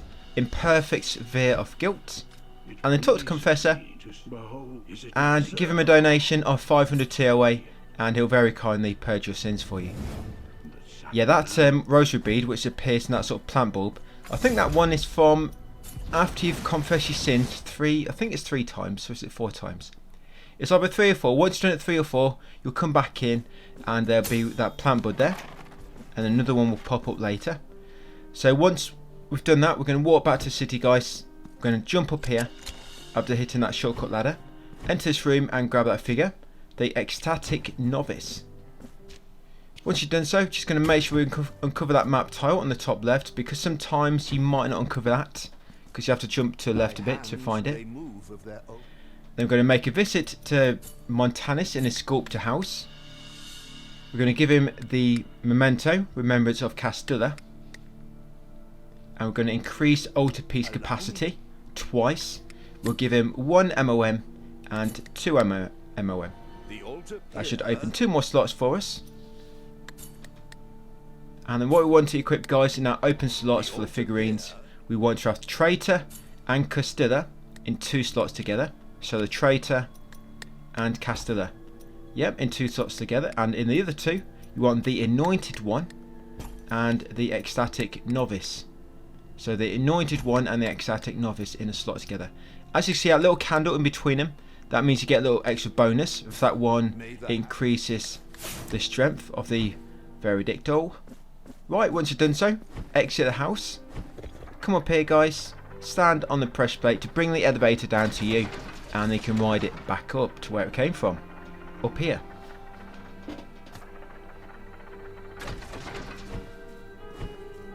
Not much street lighting here, but just head right and you'll find Medado. Talk to Medildo. Don't buy anything, just talk to him, exhaust his dialogue. And then after you spoke to him, continue right. Back outside again for no street lights. And you come to the elevator, ride it down. Back into City of Blessed Name, but on the right side of it. Hit the shortcut ladder. Get that cherub. That should be cherub number 16 of 33. And then come to this house and loot that gold altar for 800 tears. Right, once you've got 800 tears, go back to the lift, guys, ride it back up. Back into the elevated temples.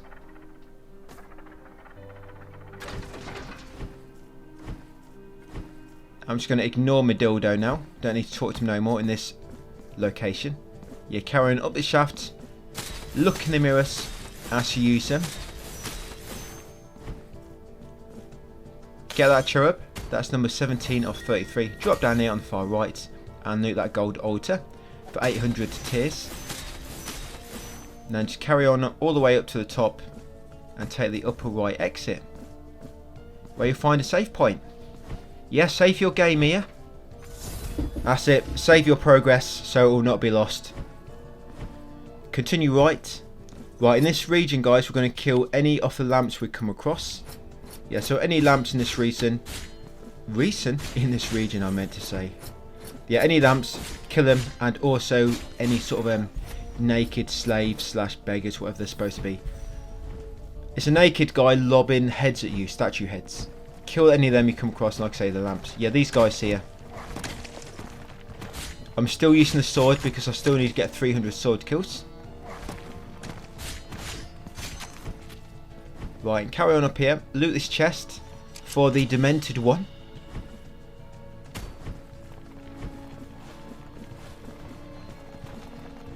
Up here, kill this guy and take this exit here. I think he might be the demented one actually. Yeah, once in here, first go across the gap to the left. Don't be tempted to use that first mirror. Jump across to the left first, kill that lamp, activate the statue to lower that mirror, and then dart back across through the mirrors. Quickly get up, guys, hit the bell, quickly make your way across before the mirror goes down. Jump up here and then use your sword to destroy this wooden wall on the left. Once you've done so, take the upper left exit. In this room, just make your way to the far left. No need to kill anything unless you want to. Little gauntlet here, so be ready to summon your little spirit helper. These candle enemies are quite annoying. What is also annoying in this game, maybe it's happened to you yet, you can get stun locked. But I believe they're supposed to be patching that out. So hopefully, I mean, if you're playing this a few months from now, hopefully they've patched a few things so you can't get stun locked as much. Yeah, because what had happened before is if you get loads of enemies on either side of you, they can like juggle you and just keep juggling you in the air until you're dead, and there's nothing you can really do about it.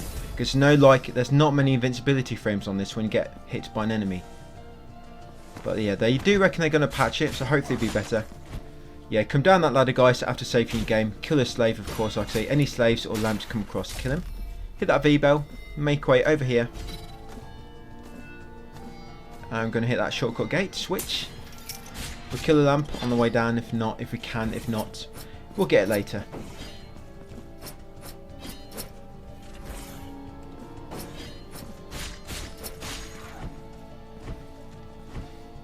Yeah, and here you'll find a upgrade for the Veredicto.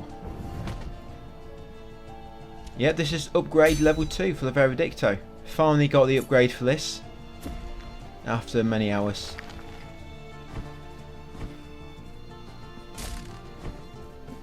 Right, now just going to make our way back to that left exit.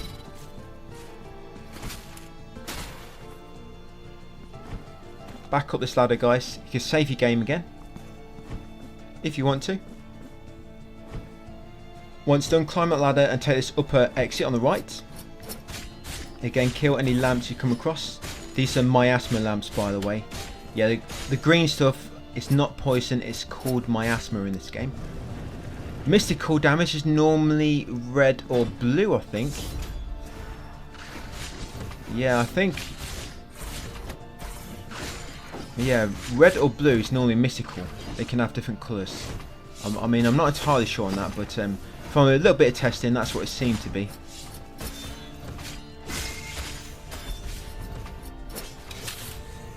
Yeah, you can use Blood Pact if you get a full gauge for your swords.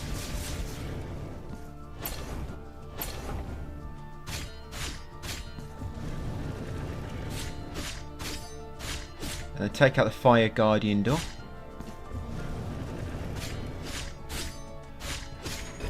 That's it, done that gauntlet. Take the right exit, guys. Activate a statue once you get an opportunity to do so. That guy will hit you and knock you away from it, so just be careful. Yeah, once you bring the bell across, you want to attack it with your bell end. Your the Veredicto. Hit the bell on the end. Carry on to the right. Hit the shortcut gate or ladder even. This is the shortcut ladder or gate even.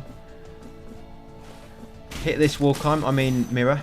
Yeah, up here guys grab the receptacle which is empty. And then take lower left exit. Hit that shortcut gate and grab the rotary knot which somebody abandoned there. Yeah, come back in here, climb up to the top. Don't climb that top ladder, just take the upper left exit. Kill the lamp, then hit the V bell. With the Veredicto preferably. Hitting it with a sword don't really do much, just rocks it a little tiny bit. Yeah, the carry on left after hitting the V bell. Right, straight past all the enemies. Right, teleport gate. In here. Take a far left exit. Hit the shortcut ladder, guys. Drop down here and use your Weight of Sin and grab that Fervent Kiss quest item. Then save your game.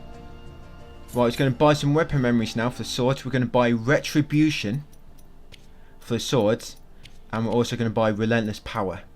Yeah, that one, Retribution and Relentless Power. Increases the ability to stun enemies. Yay. Right, once you've done so, climb up the ladder.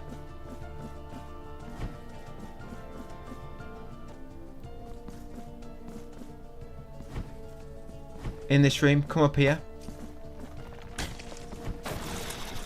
Yeah, watch out for the big wooden birdies. Yeah, destroy that wooden wall with your Weight of Sin just down there. Then climb back up, use the mirror. Get that cherub. That should be cherub number 18 of 33.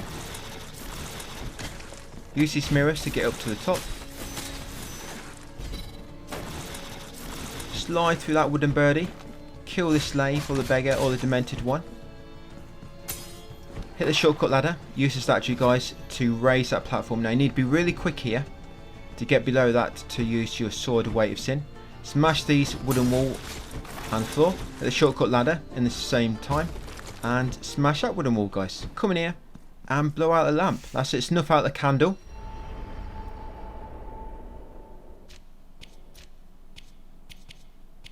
And you need to make sure you change your prayer to the chime of the twisted one and use it, and you'll find a hidden symbol. There it is on the bed, the headboard. You see it, guys, the hidden symbol. That should be hidden symbol number 3 of 10. So make sure you get that hidden symbol, guys, before you leave that room. And then come down here and there'll be another gauntlet. Get first gauntlet and there's a save point just to the right. Just go get through this. Remember, if you need to, you've got them 2 mirrors just above you. If you need to get from one side of the room to the other really quickly. One of them gold knights is in this gauntlet actually, that summons the mystic balls. So their mirrors will come in very useful for that guy. Yeah, this guy here, the mirrors will come in very useful for dodging all his projectiles. He'll normally always spawn. He'll stand still, spawn the mystic projectiles, and then he'll charge at you, and he'll just keep doing that.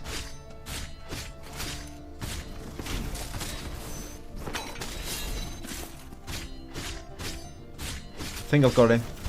Yep, just. Right, it's got to get rid of these remaining enemies, the fire lamps and the fire herald.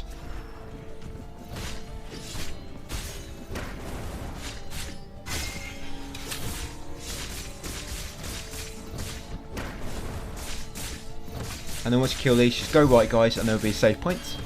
Execution on the big guy.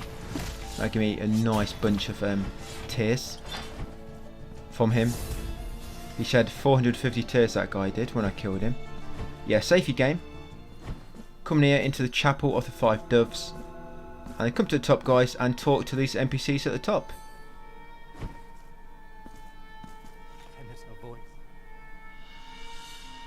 Yeah, now you see them 5 ravens in the cages.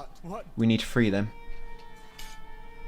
But as you go on from here, each boss will take you to a cutscene, and in that cutscene you'll free a raven, and it will allow access to another area. So you'll get this cutscene when you first come here. So you come to the top, talk to this guy. Right, yeah, talk to him. Free the first raven. And we're going to be getting air dash in a second.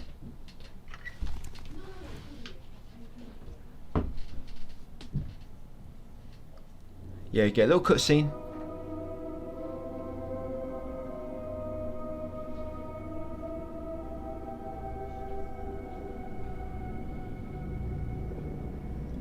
You'll get the key off the pilgrim as well.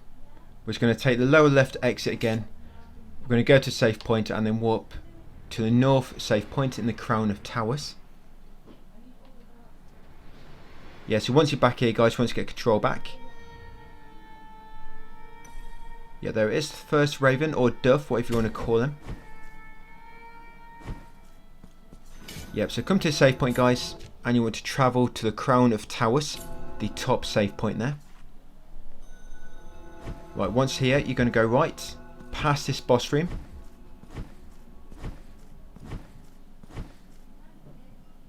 Going to drop down here, and you're going to talk to my dildo here. Don't buy anything, just talk to him and then exit his shop menu. Yep, now we've freed that first duff. This sort of bridge has appeared, guys, this illusion, and you can use it to get across. And once you're in Basilica of Absent Fates, any of these portraits you come across, you want to kill them. Yeah, any portraits in this region or the Blood Legions. Blood Legions are like massive balls of red gas. Kill them or any portraits come across. Save point here, save your game, and then continue along the lower right exit. Watch it for these enemies, they're very annoying. These headless swordsmen, they sort of teleport and try to confuse you, but they keep teleporting behind you, and when they do reappear they can attack really fast, so just be careful with them, guys. Yeah, keep taking lower right exits. In here, once back in the Crown of Towers, use a Weight of Sin to destroy the wooden floors. This one down here as well. Continue downwards and then take the lower left exit. In here, use your daggers to dart across and get a new ability. So this is the aerial dash. So yep, now when you jump up you can do a dash in the air, dash forward. You can only dash horizontally, unfortunately. You can't dash up or diagonally. It's always either from left to right or the opposite of that, which is right to left. Yeah, dash through there. Yeah, that's what that ability does. Lets you dash through them now, so you can access more areas. But also you can get more distance now when you jump in. So yeah, back in here, you're going to make your way to the top. Now we're going to make our way into this room at the top now. So just going to kill these enemies on the upper right, otherwise they're going to interrupt you getting to that time door later. Yeah, kill the sword, the spirit, and the alchemist. Get that cherub, guys. That should be 19 of 33. And take this far left exit. Yeah, blow out the candle.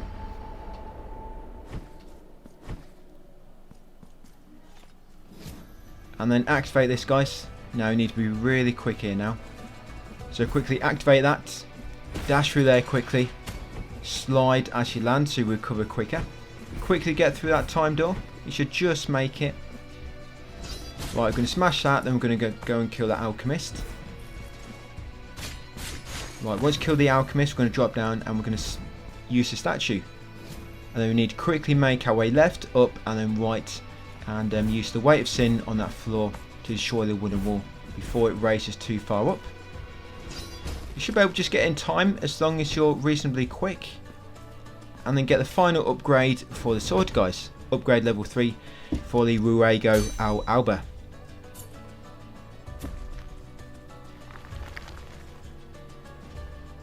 Right, drop down into this room. Just drop down to the bottom. Use the Weight of Sin to destroy that wall at the bottom as well. Right, activate the bottom statue. And then just quickly get to the top to get through that time door before it shuts on your face. Yeah, you don't really need to lower any of them platforms. You can still get up, as you can see. Yeah, loot this chest for the guide. Right. And once you got the guide, keep following this guide and continue to the left. And once you get in here, that's it. You should have uncovered all them sort of rooms on the east side of the Crown of Towers. You're going to warp back to the City of the Blessed Name. And then that'll be it for that video, guys. So yeah, that's part 5. And we should be here in the City of the Blessed Name. We're going to warp to the Basilica of the Absent Faces. All the way over here to the northeast. Yeah, it's a little blue area.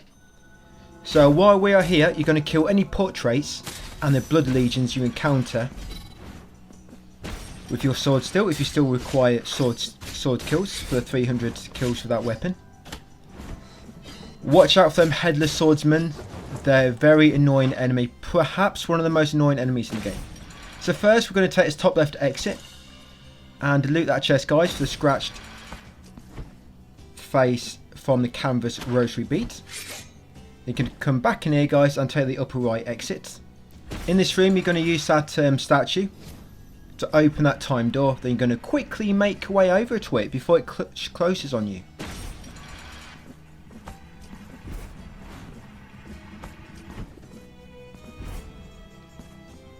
Right, once through there, there'll be a little gauntlet now, so get ready to call your little spirit helper. That's it, kill the portraits to begin with. Yeah, as long as you stay mobile with these guys, they shouldn't really be able to hit you that much. Just always stay mobile with them. Don't stand in one place. They normally teleport behind you or something. And then you'll turn to attack them, and then they teleport the other side. And then attack you. They're crafty, them guys. But if you just keep moving, normally when they do spawn to attack you, you'll sort of be out of range of their attack. So in this room, I'm going to destroy the picture, the painting. And you're going to do your weight of sin move to destroy that wooden floor. Take this exit. That's a blood legion, so make sure you kill one of them at least. This is the only area in the game you encounter them. You do not find them in any gauntlets, only just throughout this region. So you're going to come in here and grab this item. Yeah, this will be an unfinished lullaby. You need 5 of them. Once you find all 5 of the unfinished lullaby, it will magically finish and it will turn into the lullaby of the white something. But I'll let you know once we get to it. So slowly make your way up the shaft. Yep, and take the top left exit. We're not going to take that upper right exit yet until later because it leads to somewhere and you need a specific ability to gain everything which you can acquire from that path on the top right. So go there later, guys, once we have the rest of the abilities. There's still one more ability to get. So here we're going to hit this bell about 5 times, like so. That's it. And it just makes 5 echoes and it makes these platforms stay up for a little bit longer. And at the top here, guys, hit the switch to activate the shortcut platform and then save your game at the save point to get 4 HP. Okay, so this boss, quite a simple boss this. So eventually, about halfway through the fight, she'll start shooting one of the chandeliers with electric. And when she does that, she's going to cut it down. So like I say, about halfway through the fight, when she starts zapping one of the chandeliers with electric powers, jump to the other one, because that one's going to fall down. But yeah, she's quite weak. Yeah, to your mace at this point. And your prayer does quite a bit of damage to her.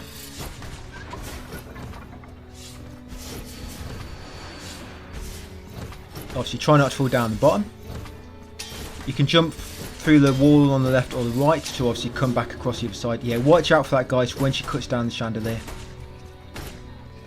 Yep, then just keep spamming your mace.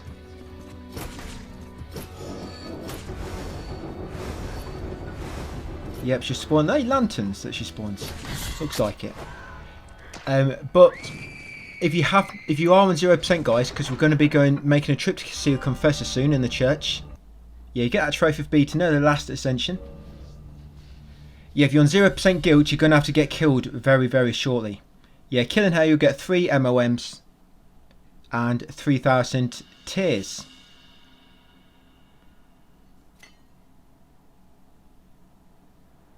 Yeah, but what I'm actually going to do, I'm going to die at the bottom because there's a glitch in this area after this boss fight Well, if you press down, like straight away, it kills you, instant kills you. Bit of a bug.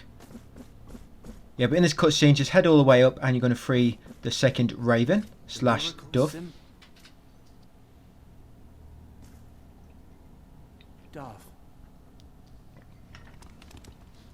There you go, he'll fly away to join his buddies.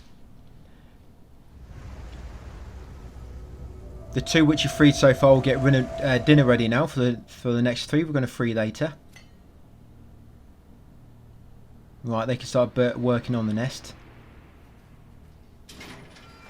Yeah, you spawn back here. So if you press down on the D-pad straight away, it will instant kill you. I mean, this should hopefully get patched, but yeah, you'll get instant killed like in that boss fight, which we did, without taking damage.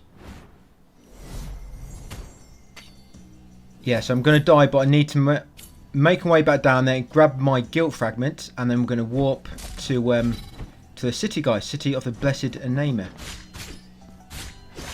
Yeah, so if that glitch has been patched, just find any nearby enemy, get killed, grab your guilt back, and we're going to make our way back to the city by kneeling on all fours and saying a prayer.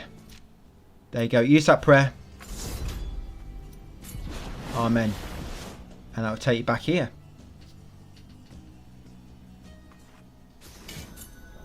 Right, once back here, guys, in the city of the name which has been blessed. So you're going to buy some upgrades. So you're going to buy Sacred Steel for the swords. Yeah, that's all you're going to buy, really. So for the swords, Ruego Alba, you're going to buy the Sacred Steel.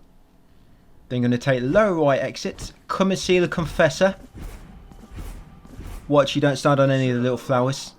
Yeah, talk to him and say yes. Give him 1,000 and then you can go in peace. He can't see you, that's why he's got that blanket in front of his face so he can't see you. It's sort of like the petition in a Confessor's booth. Right, drop down here. And come in here, we're going to see Our Lady of the Chalices. Right, we're going to have a little talk with her. And you're going to hand over a empty receptacle. Yeah, once you gave her the empty receptacle, you'll get a full receptacle. And now you've got 4 receptacles now, guys, to heal up. Right, once you've done so, come back out. We're going to head up and we're going to take the top right exit. Now we're going to go and see Regina. In Regina's place over here. There you go. Talk to the hand. Right, what you're going to buy? You're going to buy the Scribe. You're going to buy the Bishop. Yeah, the Scribe and the Bishop. And you're also going to buy the Abandoned Rosary Knot. Here among That's it. And then with that Abandoned Rosary Knot, put it on the floor and just literally abandon it. We're going to give that to Sagrario later on. So you've got 2 of them now. 2 Abandoned Rosary knots. Right, we're going to equip the Spirit, ready for later. Yeah, they're going to drop down here into Profundo Lamento. I'm going to kill just these flying pots on the way down. I'm going to take left exit. I'm going to go down this elevator. Now we've freed the second Raven, we can head into the Sea of Ink.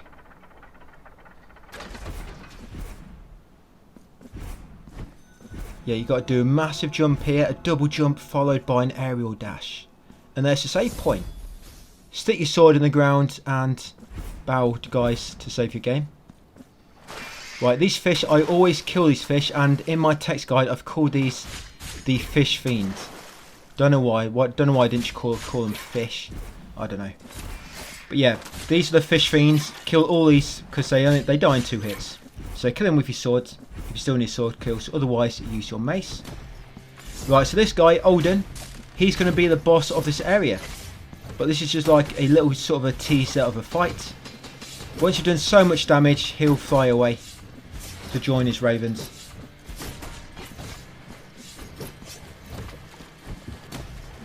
Yeah, all this attached will be... The fight's pretty much the same later on. All that changes is he spawns little minions. Them little headless guys with the spears. The headless spearmen. Right, some more fish fiends. Let's kill the fiends.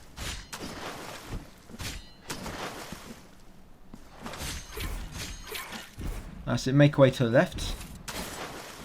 Yeah, watch out for them head the sky, don't worry. If you jump over them, they won't know where you went. That's it, carry on across.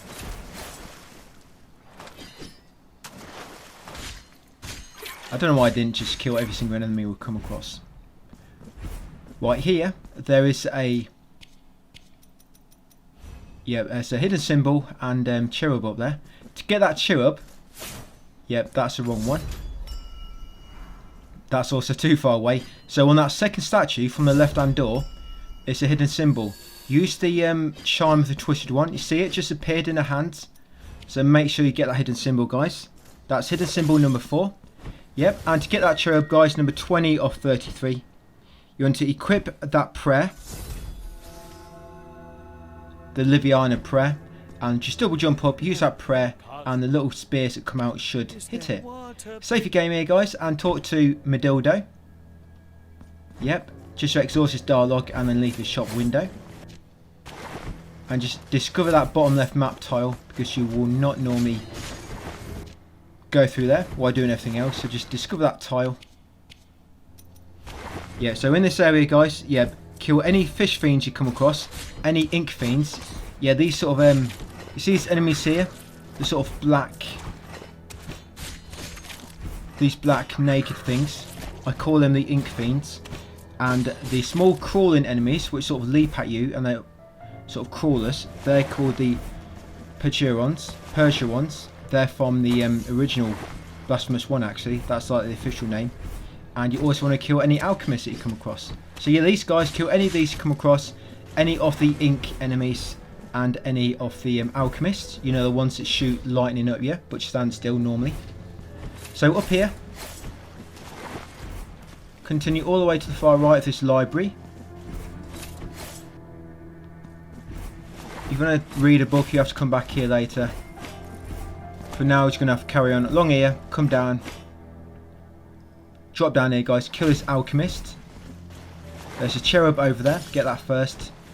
That should be cherub number 21 of 33. Kill that alchemist, hit that shortcut ladder, take this exit on the right, and pick this item up. This is going to spawn a gauntlet. So you got a mermaid here. Yeah, I call this the land mermaid. I don't know why I call this person a mermaid. I think just because it like summons fish. And it's got a sort of hairband like a mermaid. Yep, and they kill all these other enemies that spawn. Then ones in the air that lob pots at you, I just call them the flying pot hag for some reason. And these slaves carrying the goddess, I just call them the prince carriers. You've got a green one, you've got a red one, and you've got a blue one. Obviously each of them do a different type of elemental damage. But you've got a red one as well. Same with these guardian doors, you've got one of them for each element. This will be the last enemy, the miasma guardian door. There we go. Once you've killed all them guys, you'll get the ornate chalice. Once you've done so, take the same exit. Now we're going to go back up now and take that exit back up the top.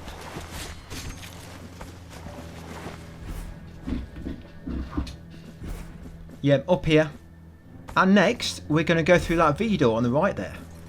But first, going to come up here and kill this alchemist. Going to kill that alchemist as well.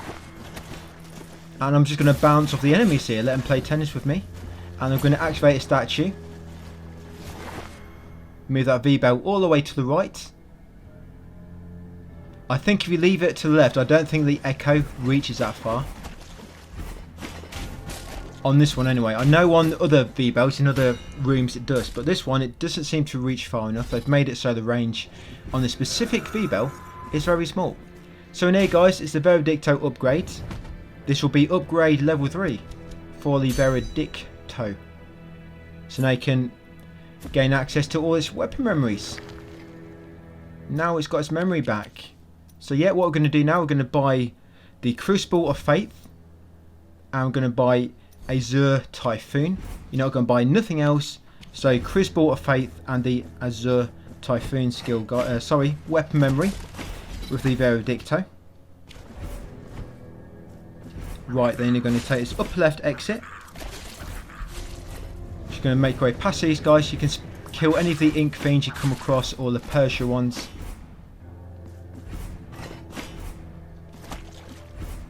Yeah, in this room. Kill this alchemist.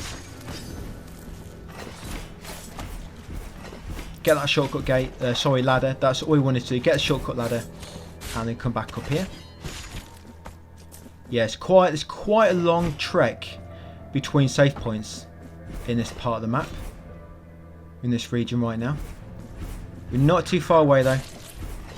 So kill these ink fiends. Drop down here. You might find some Percherons. Pop out the ink on the floor. Kill them.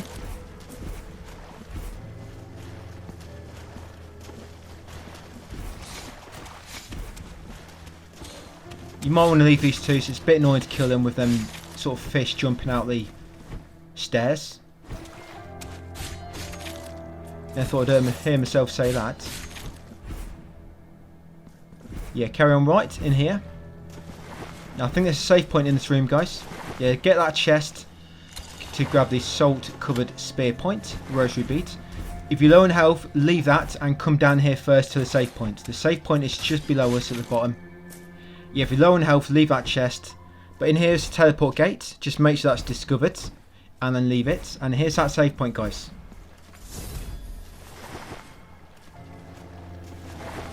Right, so save your game and then carry on to the right.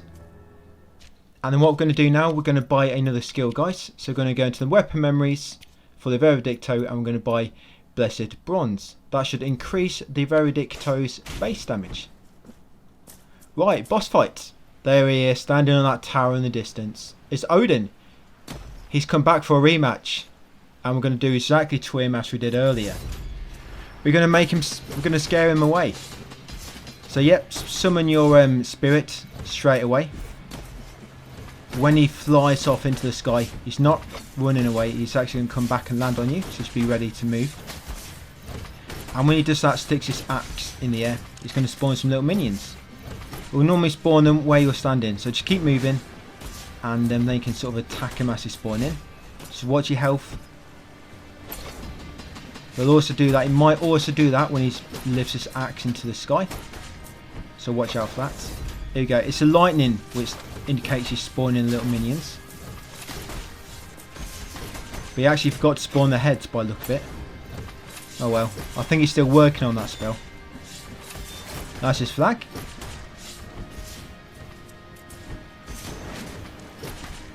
Yep, so we'll spawn water from the ground somehow. Yep. And remember to always spawn your spirit whenever it runs out. That's why I normally keep my MP. So I'm ready to spawn the spirit as soon as it runs out. There you go. See if we can spawn in with heads this time. No, still no heads on them. I wonder if there's anything else you didn't spawn them with. Any other body parts. Like, maybe they spawn with one testicle. I don't know. Right, so once you got him, guys. Yep, you get that trophy. The sea dies on the shore. I guess it does. Yeah, you get 3 MOMs. You get 3,500 TOAs. And you get the key of salt.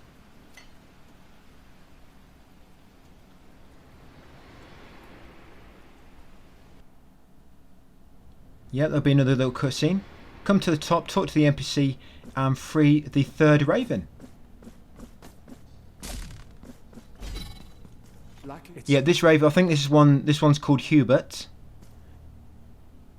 Dove. Yeah, we've freed Rachel so far. What is it? Rachel, Bob. Yeah, Rachel, Bob, and forgot the name of that 3rd one now, but yeah. Them 3 are now reunited, or we've got 3 now, it's Mum and Dad, but we'll do that next. I think Rosie and Jim are the next ones, actually. Yes, that's 3 Ravens down, 2 to go.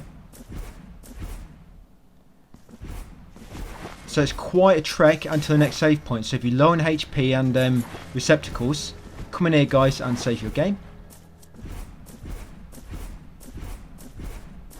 Right, once you saved your game and restocked, come in here, hit that switch to open the shortcut gates. Drop down here into the Labyrinth of Tides. So there's a different type of flagellant enemy here. You know the guys which they've sort of got a mask on. and they've got that sort of whip, but they've got their breasts out on display. Yeah, them guys. There's a different type.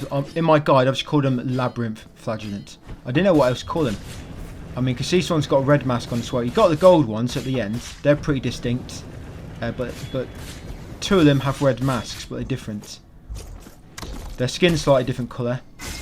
I think it's these ones that it's a little bit greener. Obviously, sort of got miasma imbued into the skin or something. But yeah, do you want to get that item at the bottom, guys? That was the compass of the stranded rosary beads. Coming in, yeah, these guys. What is distinct about them ones? They've got like a green leaf necklace around the neck. I guess that is what makes them distinct a bit. Yeah, once in here, you want to kill this guardian door. Something behind him which we need.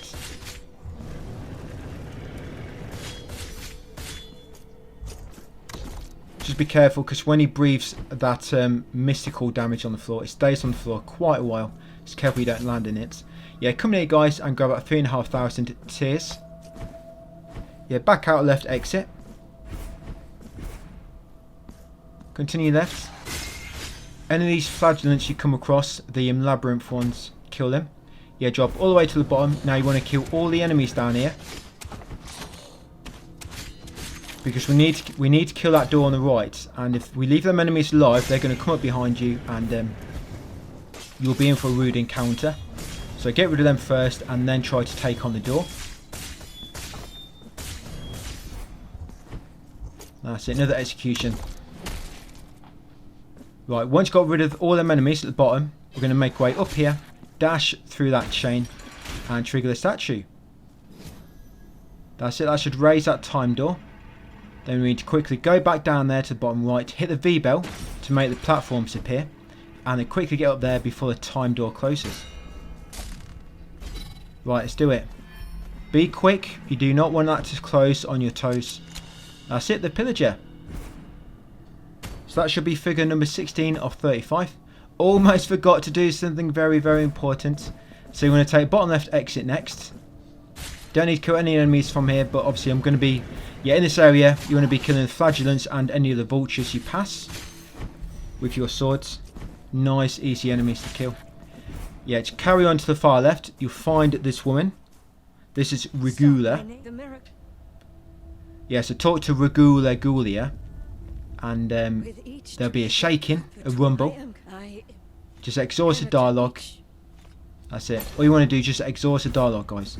What happens, there's a quest line with her, but you have to come in from behind and do something. But the thing you have to do behind her, where you have to knock a pillar down, you can't do that until you spoke to her for the first time. I've tried going straight there, knocking the pillar down, but you can't. You have to talk to her first. So that's why we have to go and talk to her. Then behind her, we'll be able to knock a pillar down.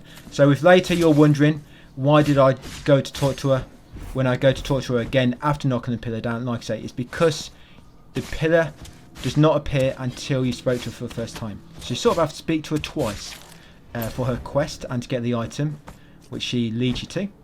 Yeah, so make your way in here, guys. Kill the enemies. In this room, just make your way up. Try not to fall down. Like this. Perfect example there of how not to do it. And this is how you should be doing it, like this. So come up here. Grab the oils. Well, it might not be, it should be if you've been following me right and you haven't made any mistakes. But that's actually a sculptor tool for Montanus. So that should be your next one, the oils of the blessed mixture. So come in here, discover that teleport gate, make sure it is discovered. Obviously we open that shortcut gate first. And once you've done that, guys, you can drop back down here, kill these enemies.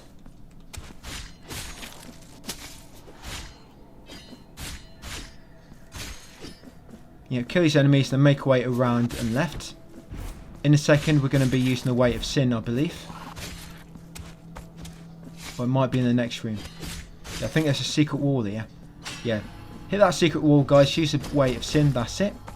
Smash that. And loot this gold altar for 1 MOM. Through here, I'm just going to kill these enemies. The labyrinth flagellants. Then head through this doorway on the left. And let's take you to save point, guys. Yep, so that'll be it for that one, guys. That is part 6. So when you spawn in here, you should be at the Labyrinth of Tides. And you spawn in the save point, just going to head left through this chain. And in this part, I think we're going to be killing the boss later. Is this where we get the final ability? Yeah, I think it is. Yeah, we're going to get the final ability here, guys. So after this part, you can finally pretty much gain anything you come across. There would be nothing. I mean, there's still a few sort of side quests locking things off, but in terms of exploration abilities, you should be able to reach anywhere. So when you come through here, yeah, watch out for these fire-breathing monsters. Any of the vultures you pass, you want to kill with your sword if you still require sword kills. And I'm going to come in here, guys, to sort of bottom area, and there'll be a secret there. And that should be cherub number 22 of 33. Yeah, I'm coming here, guys, and smash that pillar. That pillar does not seem to appear or let you break it until you've spoke to Regula. That's is it Regula? Yeah, that's why we spoke to her in the previous part. But once you smash that pillar, there'll be a sort of shake, and they're going to come down, come to right through here. You're going to kill these enemies as you come through. These Percherons, the vultures, and the labyrinth flagellants.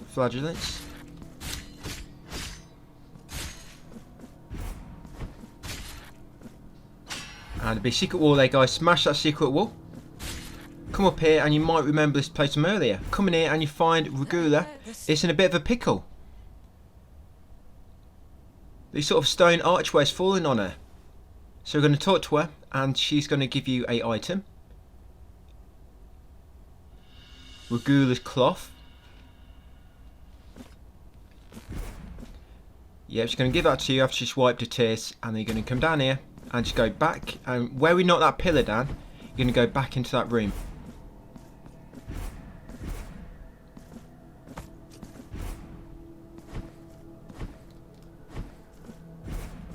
Yeah, back up here, guys, and into this room.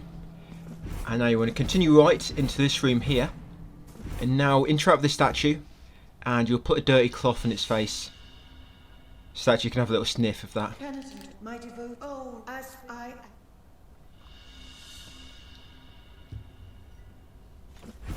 And then you should get the item from it, the Remembrance of Regula. So once you've done that, guys, back through here. Now you want to take a sort of middle path,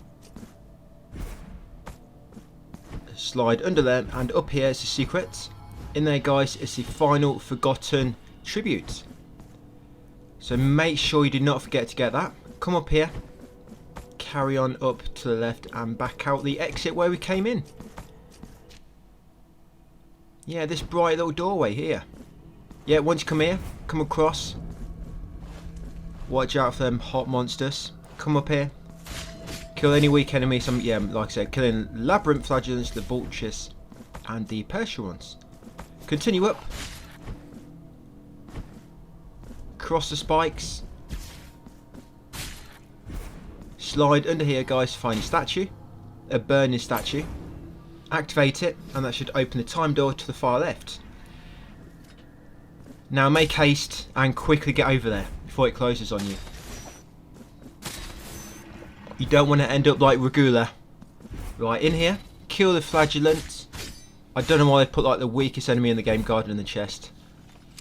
And loot the chest for the Tirana of the Kindled Hearth. Yeah, we will not be using Tirana of the Kindled Hearth anywhere. I'll be sticking to the Abadi Spirit. Prayer. Right, up here. And that room on the left, if it's the one I'm thinking of, you can't quite access it yet. You need a new ability. So I'm going to leave that and come back later. But in here, you're going to smash that cherub. That should be cherub number 23 of 33. Right, up here now we're in the Severed Tower. It's not the final area yet. The final area is called Two Moons. Well, it's actually technically Crimson Rains. So loot that gold altar for 12,000 TOA. Come up here and save your game. After saving your game, quickly come down here and activate a statue. Once the time door is open, quickly go up, guys, and head through it.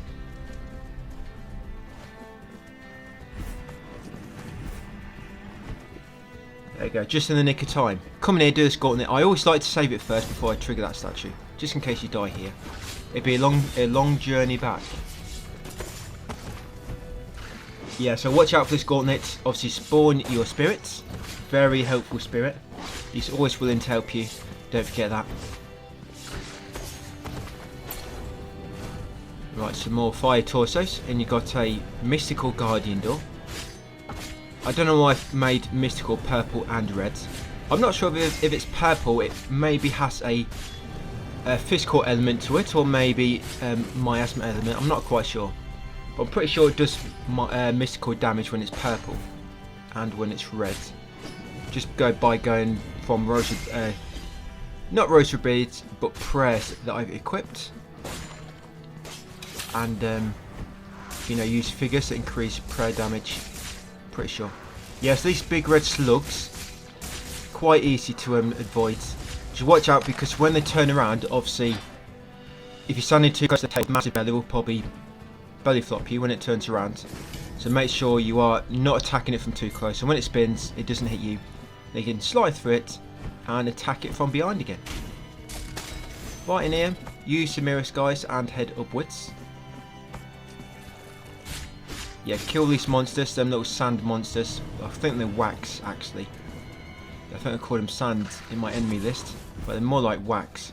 Yeah, make sure you kill them wax crawlers on the floor, because you don't encounter them anywhere else, only in the severed tower. So it's going to come down here. All we come down here for is to do this shortcut gate. Technically, I guess we could have done this later. Yeah, do that shortcut gate, just so I can access it more easier later. There's a secret wall just there on the bottom right, but we're going to be doing that later, guys. Carefully make your way up. And back in this room. Now take the top exit. Right, up here. Yeah, kill the wax monsters you encounter. Or slash sand. I have to change that. Right in here. Hit that switch to unlock that gate above us. But we're not actually going to go through that gate until later. We're just unlocking the gate as we go past the switch for it. Right, let's get past these. Yeah, slide beneath the prince carriers. So in this room, yep, kill the wax monster. Carefully make your way up. Yeah, watch out for the wax dropping down. It's really hot. That wax is hotter than the fire breath from that fire monster. Yeah, loot that lullaby. That's not actually the lullaby of the white short. That was actually a unfinished lullaby. But because it's your 5th unfinished lullaby, they complete automatically and create the lullaby of the white shore, guys. So if you didn't get that, it's because you've missed a unfinished lullaby somewhere. But you should have it. Get that on there. Lullaby of the white shore. Yeah, save your game.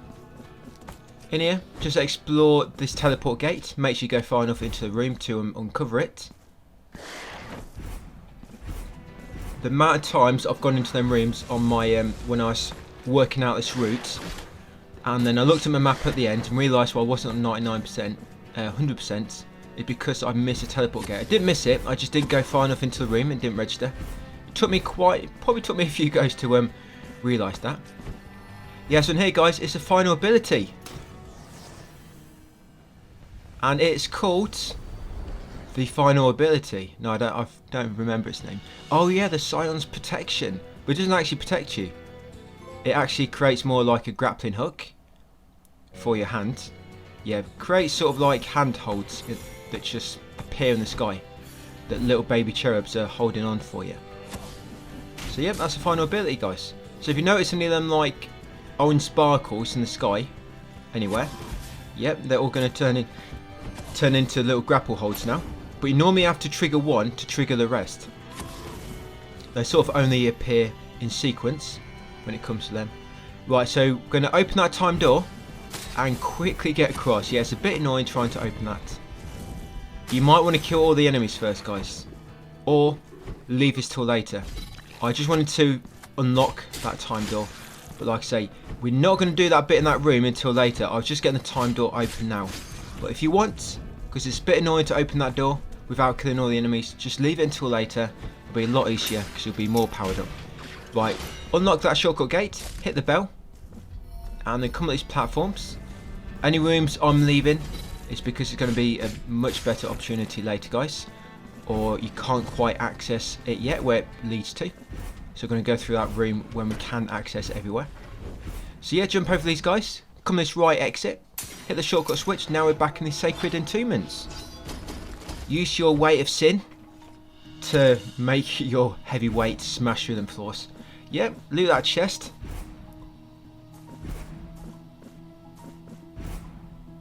Yep, in that chest was the votive offering claimed by Rust. Yeah, come in here, kill any weak enemies you pass. Some more kills for my swords. I'm going to take this right exit here. Remember 3 suicide maidens that appear. There'll be one here. There she is, but I was ready for her. Right in here, kill the flying pots and the flying lamp. There's a lot of flying objects. Yeah, take the room directly opposite. In here, you want to take the top right exit. So I'm just going to drop down and then use the wall climb.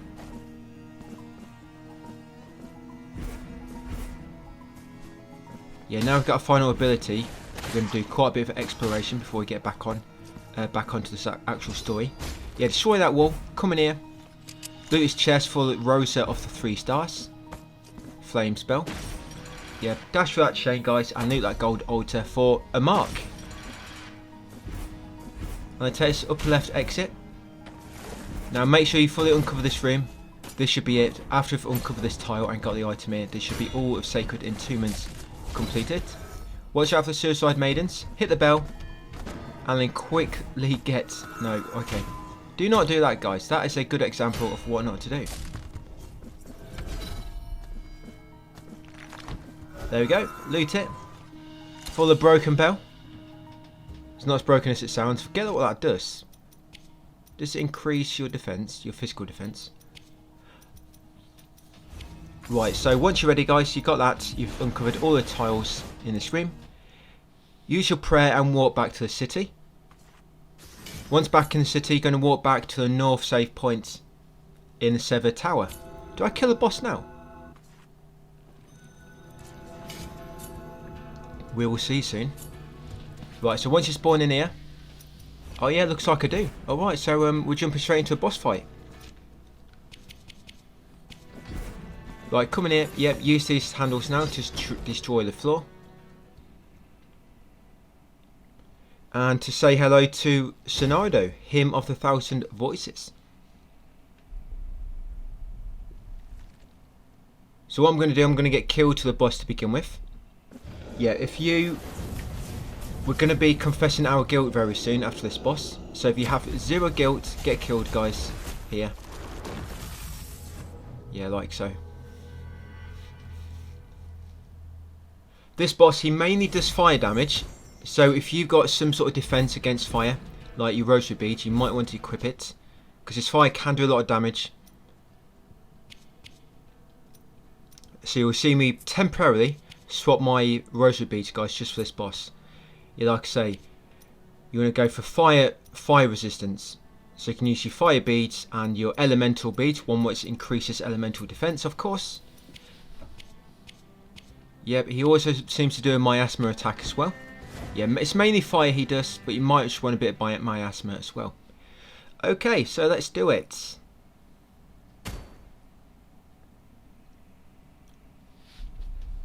Occasionally, once you take out a big chunk of its health, it'll get like a nun's. It'll swap to its nun's head, and yeah, Sister Betty. It'll swap to Sister Betty, and it will sort of be lower, and it'll try to heal itself. If you don't do enough damage while it's trying to heal itself, the heal will be successful, and it will cover a massive bunch of health. I'll point it out to you. Yeah, when you see the miasma things on the floor, obviously get ready to move. Yeah, not quite yet. So that's the nun head, Sister Betty. Yeah, it's when she sort of ducked. Almost died there.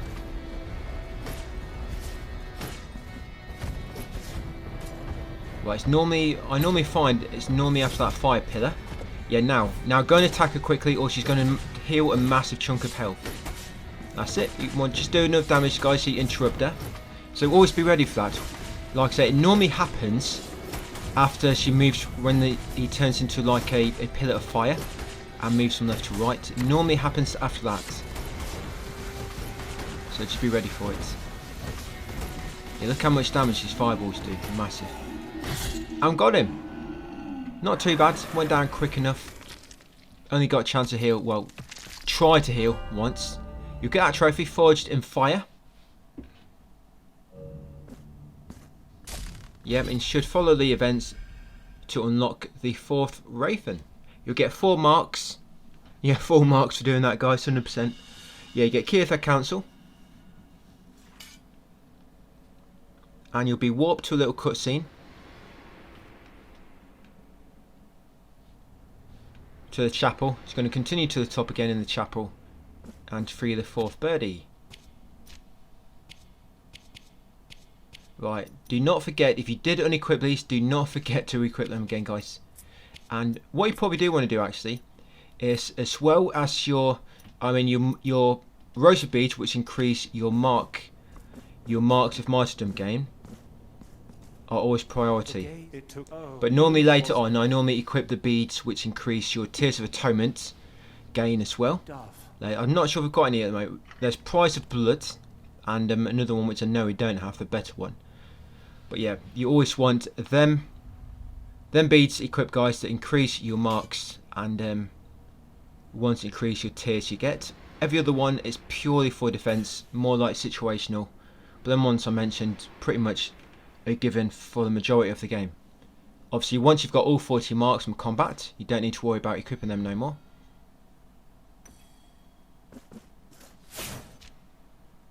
Right, yep. So once you spawn in, guys, take the right exit.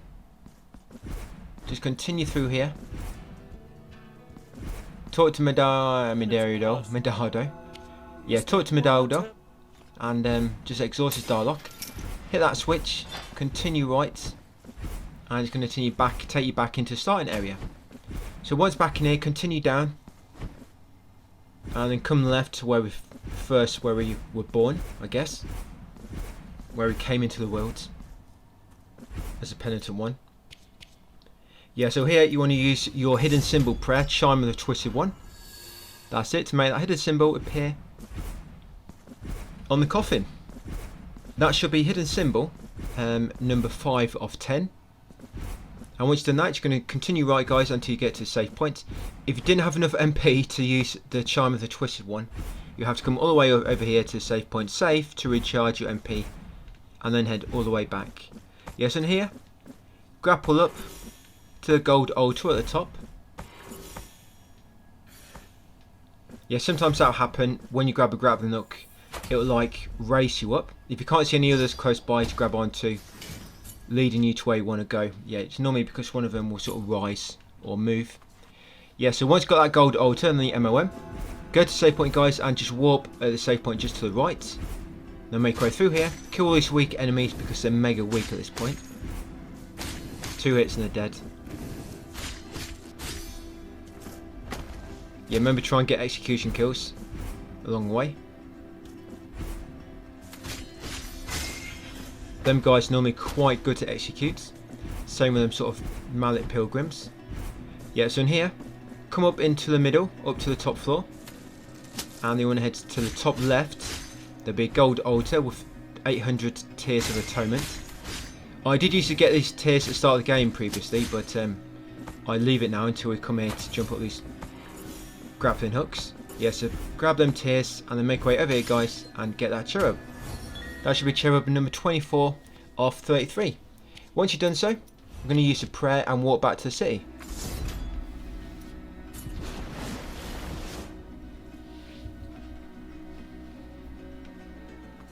Right, so once you're back at the city, you're going to warp to the southwest save point in the aqueduct of the Costales.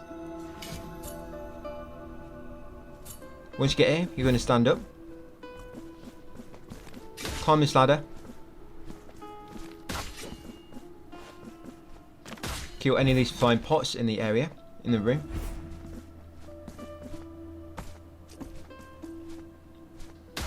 Saying that, we will be coming back in a second. Yeah, take this right exit. Yeah, smash any of the weak enemies here, flying pots and the lamps. I guess you could kill the stone coffin guys as well. Right, drop down here, hit that V bell. And then quickly come up here, guys. Up that wall jump. Wall climb. grab the grappling hook at the top, drop down onto that one. This one, it will take you up, and then quickly break that V door. Look like gold altar for a mark. Drop down and go back through the left exit. Now once you're back in here, you're going to take the top left exit now. Yeah, make sure you're uncovering all the map tiles in this area as we come through, because we will not be coming back in this area, guys. Yeah, now hit that bell, but then quickly go there and break the V door quickly. We're going to get hidden symbol in a second. Yeah, kill these weak enemies. Yeah, it's hidden symbol we're going to get in a second, guys. Should be number 6 of 10. Yeah, jump on this final platform on the pillar. Yeah, switch to your chime of the twisted one, and you'll see it appear at the top of the pillar. There it is. Yep, so that should be hidden symbol number 6 of 10.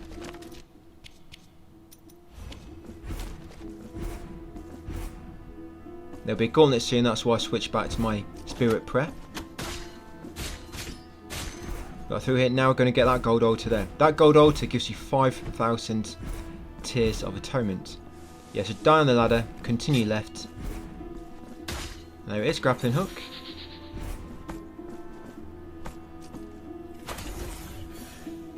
Right, once you've got that, we're going to take the upper right exit.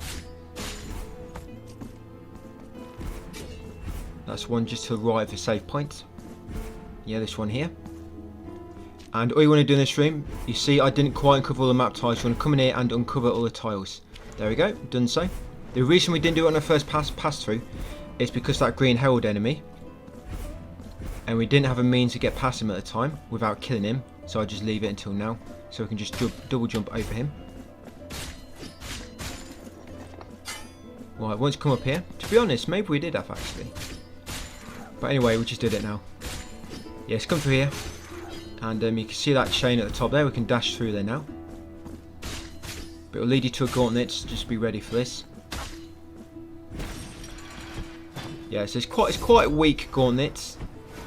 I mean, you've got some flying pots, you've got 2 esquilons. Yeah, just be careful of these. I think I've been stun locked by these before. Yeah, they can sort of ram you against a wall, and you can just get stuck in like a stun lock. Hopefully that's going to get fixed and patched, guys, so it can't happen. But it's annoying when they just keep juggling you in the air until you're dead.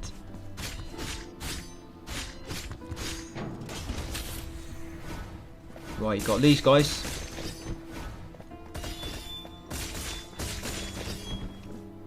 Yeah, you're gonna after killing these, it's gonna be a red herald. So just make sure you're ready. I think the red herald is the strongest one out of that enemy type. You know, the miasma and the mystical one.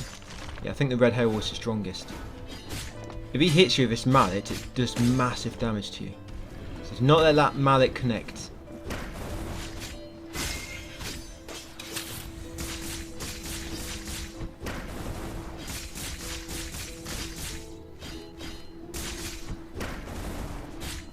Should probably call my prayer to help. Yeah, but we'll go down quick enough. Oh, there we go. Execution. Yes, once you killed it, guys, look at that gold altar for 1 mark. Go back. I'm now going to look at that chest we've seen earlier.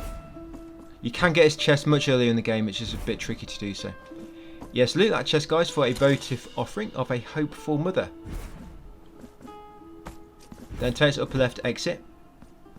In here. Going to get that item just over there. And I think that should be this area completely explored, guys.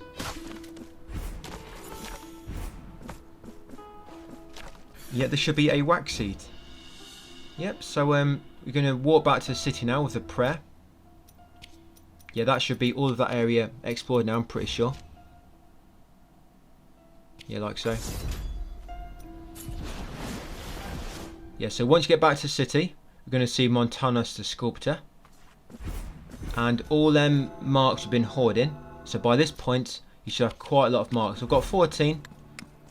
You should be similar, as long as you haven't been buying any weapon memories. Yes, you want to hand it over to Tool. You probably give him the oils of the blessed mixture. And then we're going to hand over a memento. That'll be the remembrance of Regula. And given that remembrance, we'll give you the Woman of the Stolen Face figure. Allow. Then we're going to increase altarpiece capacity 3 times. The first time will cost 3 marks, second time 4 marks, and the third time 5 marks. We upgraded it twice earlier. It basically goes, the first upgrade is 1, then 2, then 3, then 4, then 5. But then the final one, there's a massive jump to 10. So we're going to leave the final one till much later. Yeah, so these are the figures you want equipped, guys. In pair 1, you want the Traitor and Castellar in pair 1. In pair 2, you want the Anointed One and the Scribe. In pair 3, you want the Woman of the Stolen Face and the Bishop. Yep, and in that final slot by itself, you want the Guide. That's it. Yeah, that's the setup you want, guys. Sort of maximum damage for our build going forward. You know, in terms of weapon damage and damage our prayer will do. Right, so once you've done so, exit the shop. We're going to go and seal the confessor, confess our sins, guys. So we can just leave it on a high, with no sins whatsoever.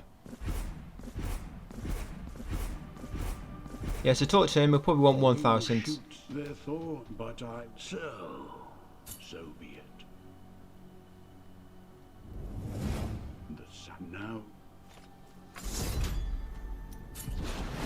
Yeah, back to the city. Yep, save your game, guys, and then we'll leave it there for that part. So that's right, part 7, we've got 5 parts to go. But last part's going to be a little bit of farming anyway. So yeah, it's going to warp here, guys, the Basilica of Absent Face. It's ready for the next one. This is part 8, and we're going to begin in the Basilica of Absent Faces. So it's coming to the stream on the right, jump up on top of the chandelier, and get that hidden cherub. That should be number 25 of 33. 33 of them little critters. But not many left. So what we're going to do now is going to drop down here. Kill this Blood Legion on your way down with your sword if you still need to. And take the lower right exit.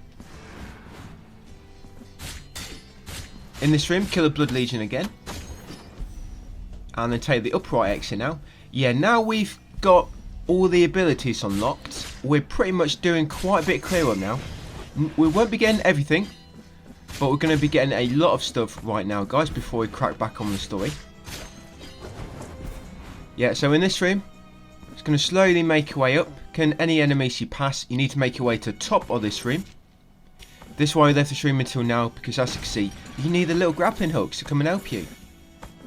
Yep, hit that switch. That should open the gate on the left, and you can dash through the chain and go through the door. And you'll find a girl sleeping. Just blow out her candle. That's it, and you'll find out it's just an illusion. And she'll disappear. Do not forget to snuff out that candle.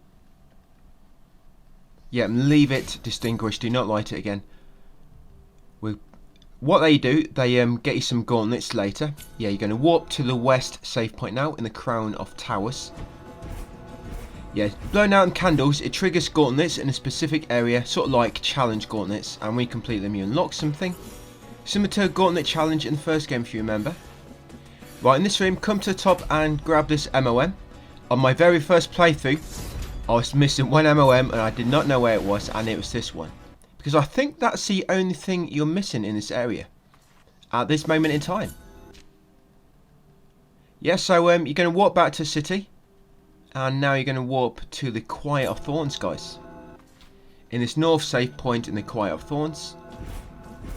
Come to the left and you'll find the Possession of Shadows.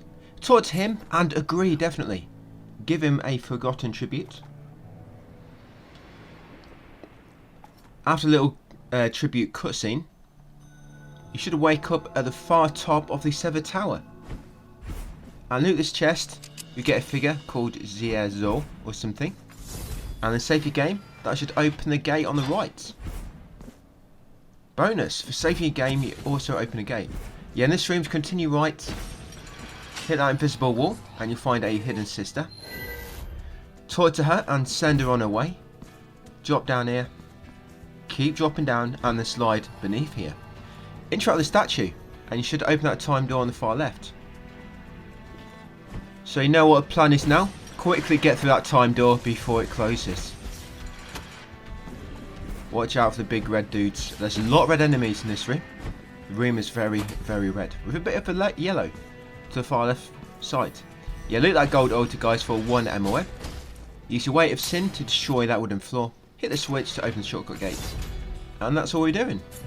So Luke, at the moment we're just exploring that very top part of the severed tower. We've not severed ties with that place yet, though we will be back. So back at the save point, warp to the back to save point in the city, should I say. Yeah, warp to the far north save point in the elevated temples. Yep, take 2 lefts, you'll be in this room. Now loot this chest for the miniature pincushion. And yeah, don't drop down like that. I forgot to grab the wall. Right, so back to the room where the save point is. Save your game, and then stand up. And then go right again. And again. We're heading into 2 moons now, guys. Now you've beat most of them bosses, so we're sort of heading into one of the last areas. There's still another area left called Crimson Rains, but that's more like a sort of sub-area. Sort of leads you up to the boss. It's not really a proper area, I'd say. Yes, in this room, get that cherub, guys. 26 of 33. For some reason, I feel like I've already made this part in the guides. Weird sense of deja vu making this video. Maybe it's because I've already been through Blasphemous so many times. Yeah, make your way through here, guys. Destroy the slave, lobbing the statues at you. Yep, use your grappling points in this room. Climb the ladder at the top. In this room, use your daggers on the mirrors and use your weight of sin to destroy that wooden wall. Look in 3 mirrors on your way up. Tell the upper right exit. In this room, use the mirror to get some height and then destroy the wooden floors and the wall. Now you can get the ability. So this will be weapon upgrade, guys. Number 3 for the Sarmiento and the Centella. They both get a weapon upgrade. Right, then we're going to take this room here. Yeah, make sure you've uncovered all the map tiles we've been in so far. You hit that shortcut switch and that shortcut switch as well to make 2 shortcut ladders. Come through here, past the wooden birds. Use the mirror to get some height. Continue up, guys, and this will eventually lead you to a loose item which drops there from the sky. Yeah, pick up this silver clad crystal shards. And then use your sword there to destroy that wooden floor. Just a shortcut. We're not ever going to go down there, I don't think, but do it on the way down. And then once you've done that, guys, take this lower right exit. Grab that 5,000 Tears of Atonement. You can actually get them much earlier, but I'll leave them until we come into 2 moons. It's not like it's essential for anything before this point. Yes, so make your way through here. Save your game. And this is where I actually do my farming later for the MOMs. So when we've finished everything, and you're still short of MOMs, yeah, basically these bottom 2 save points in this area, I just run from one to the other.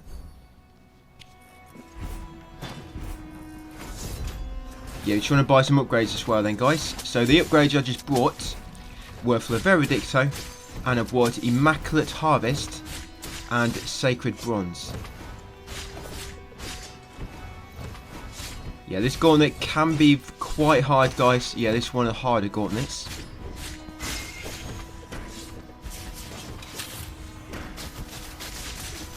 It makes it worse because I still need sword kills. Oh, and there we go, the punished one. So finally, I've got my 300 kills with the swords, so I can normally switch to my mace. Here we go. Now we're talking. Look how much further this weapon, you know, gets you just from attacking a single enemy. And you can also hold down and keep spinning it around, like continuously, if you keep spamming the button. And it works really well for a sort of freeze build we're going to get going later. Yeah, from this boss in this dungeon, going forwards, we're going to be basically freezing all the enemies in place, guys, and just spamming attack with them frozen in time, you could say. Yes, you get MOM. Well, that's an MOM actually from the combats. But yeah, once you've done that gauntlet, get it open on the right, guys. Continue right. And then right again. If you low on health points, go back to that save before you come down here. Because there's another gauntlet. And yeah, try to dash through the laser. As you can see, if you try to jump over it, straight into it, you'll just bounce off. Yeah, so another gauntlet. This one's not too bad. Yeah, it's not as many enemies as that previous one. I think this is it. You just got these enemies here. And that's that flat gauntlet. Oh no, a few more.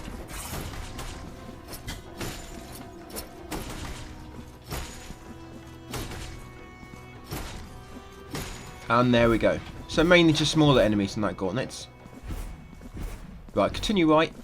And you're reaching the save point. Yeah, so when we farm MOMs later, we're just going to move from this save point, to the previous save point, just killing enemies.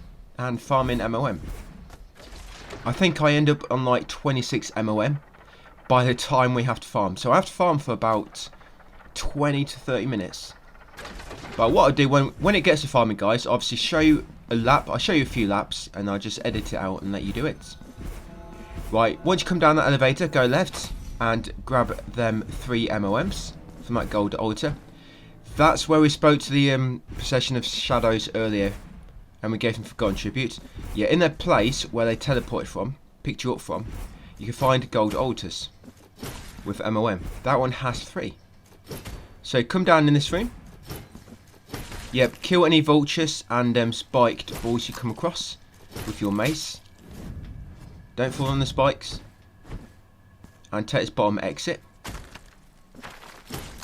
Right, like I say, kill any spike balls, dash through there, hit that invisible wall, and I think this is the final hidden sister. There you go, you get that trophy, hide and seek.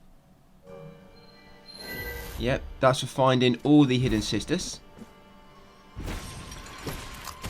And then come over here. No, I'm a bit early actually. First I need to hit the V-bell. So the V-bell is over here, just to the left.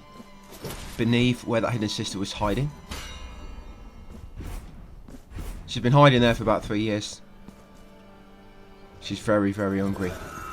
Yeah, hit that V-bell, guys, and come and get this. The perforated liar's tongue. It's not mine.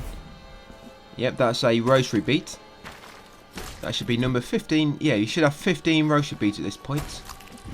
Yeah, take the lower left exit. Head through the woods. Barren woods. No leaves anywhere. Oh no, there's some at the top of the room. Just none in the background. Right, in this room, yeah, we're going to get a hidden symbol. So to kill the vulture and the spike ball near you. And yeah, use your chime with the twisted one, guys. There it is. That should be hidden symbol number 7 of 10. So make sure you triggered it. I'm going on all the way up here. Just kill one weak enemy. Pointless, I know. So we're going to make our way to the upper left room, I believe, now. Yeah, kill any of the weak enemies on your way up. Yeah, so upper left, carry on left. This is where the shadows was much. I think this is where his first spot here. Yeah, in his gold altar where he was, there'll be 1 MON. So pick it up, guys, and then warp back to the city. City where things never sleep. Yeah, I hope I wasn't too quick with the Veredicto upgrades last. Like I say, I think it was Sacred Blessing and no, Immaculate Harvest on the Veredicto, guys, and Sacred Bronze. That's what I brought last on the Veredicto. I think one upgrades your base damage and something else to something similar. Yeah, so we've just warped to the Grills and Ruin, guys. The far left safe point in that area. Then we've gone left, we've gone down and left into here, the Street of Wakes. And in here, you're going to use that statue to move that mirror to the left, and then use it to reach this item, guys. The Fervent Kiss. So pick up that kiss, and then we'll give the hand a kiss later, get some more, and increase to our MP bar. Yeah, then continue right, And in this room, use all the grappling hooks to reach the upper right room. Yeah, smash that wooden wall so get some height on your jump. And then on the table, it's a sealed envelope. Don't worry, it's addressed to me, we can read it. So you have to read this. This actually is sort of quest line. You have to open this sealed envelope. So once you pick it up, look in your inventory, read it, and then you get a cursed letter from it, ranging from page 1 to page 5. You get page 1 from that. So remember, pick up the sealed envelope, read it guys. You find the cursed letter inside. You have to read it, otherwise the quest line for that will not progress. I know because I've tried it. Yes, quite some strange steps in that quest, and if you don't read the actual envelope by opening it, it doesn't let you complete the next step. Do you now? Yeah, so then back in here guys, talk to Sagraria and give her all the rosary beads, all the abandoned, rosary knots, and you'll get that trophy, Soledad. That's for unlocking all of the rosary beads knots. Yep, so you've got all 5 slots active now. And what you want to do, yeah, obviously always make sure you've got your beads equipped, which increase how much MOM you gain from enemies. And if you have, you want to also equip the beads which increase your Tears of Atonement gain. But I don't have at the moment, so we'll just keep an eye on that and do it later. Yes, come in this lower left exit now guys, and talk to the hand. Give him a fervent kiss. That's it, increase your MP again, and give him another kiss. Lucky guy, he gets 2 kisses from me. With my assist, grant me. Yep, so once you give him the kisses, now we're going to do 3 gauntlets guys. So this gauntlet's going to take about 10 minutes.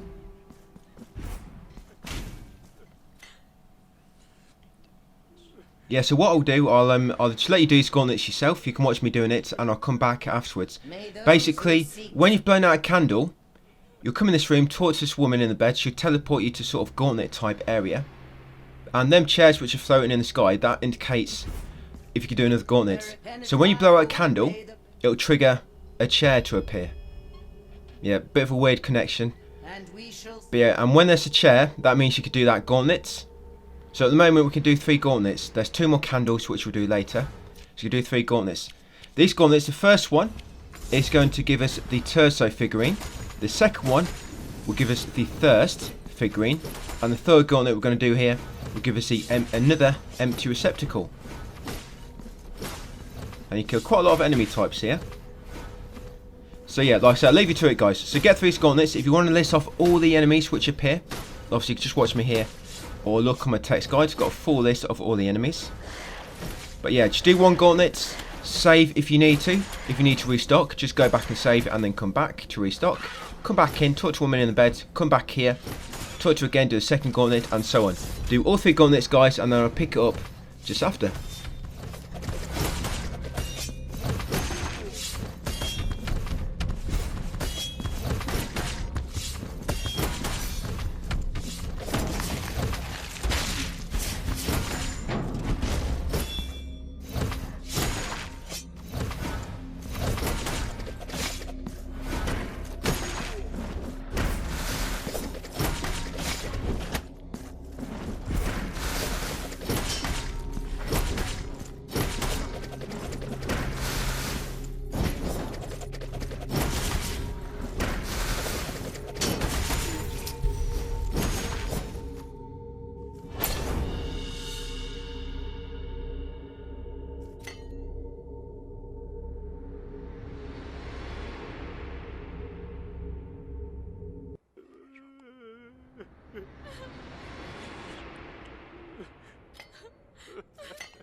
May the bell.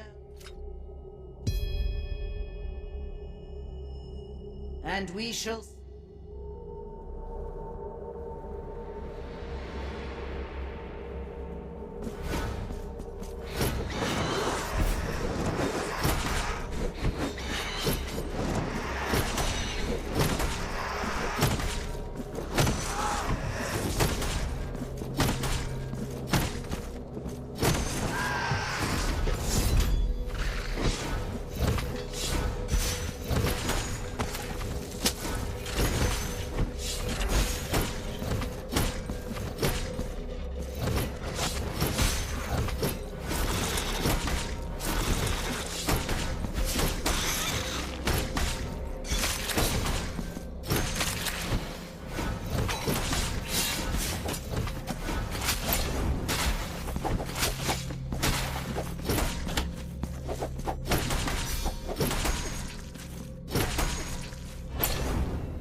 May the... And we shall...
Right, so once you've done them, guys, there's always a challenge arena in these sort of Metroidvanias. Always some sort of challenge arena.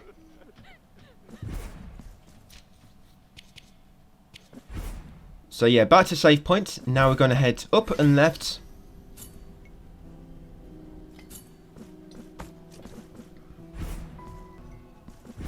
Yeah, because I need to get killed. Only do this if you're not killed. If you've got 0 guilt. You might have died in the gauntlets, then don't worry about this. We're going to be making a trip to Confessor very, very soon. So yeah, I'm just going to come here, guys, get killed. So I'm at 2%, or I guess even 1%, or higher, if you have the bead equipped, which lowers your guilt gain upon death.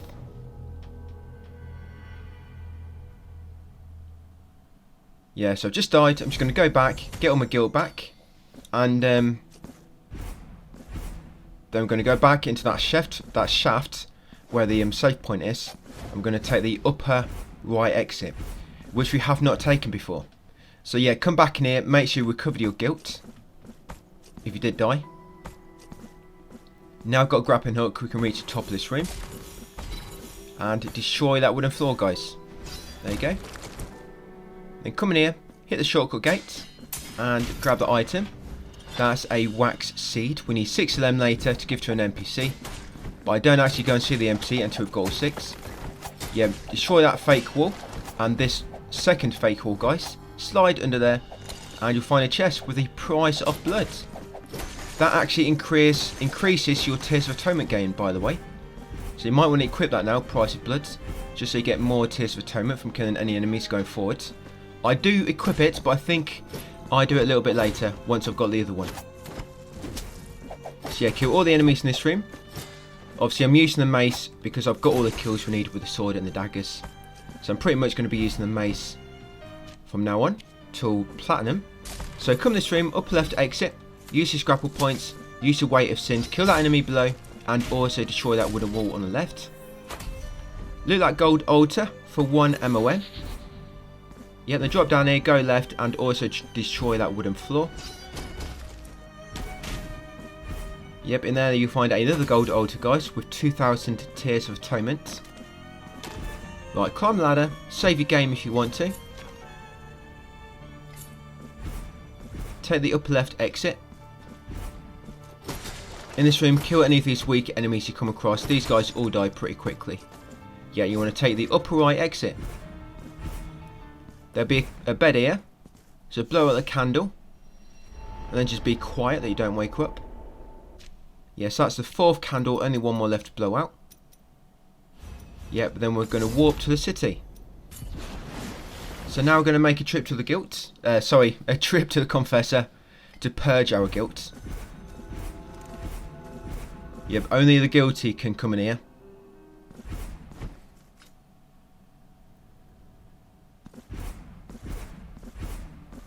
I think we've got to come and see him 2 or 3 more times. Yeah, so purge yourself of the guilt. The sacrament now. The lower guilt you have, the cheaper it'll cost.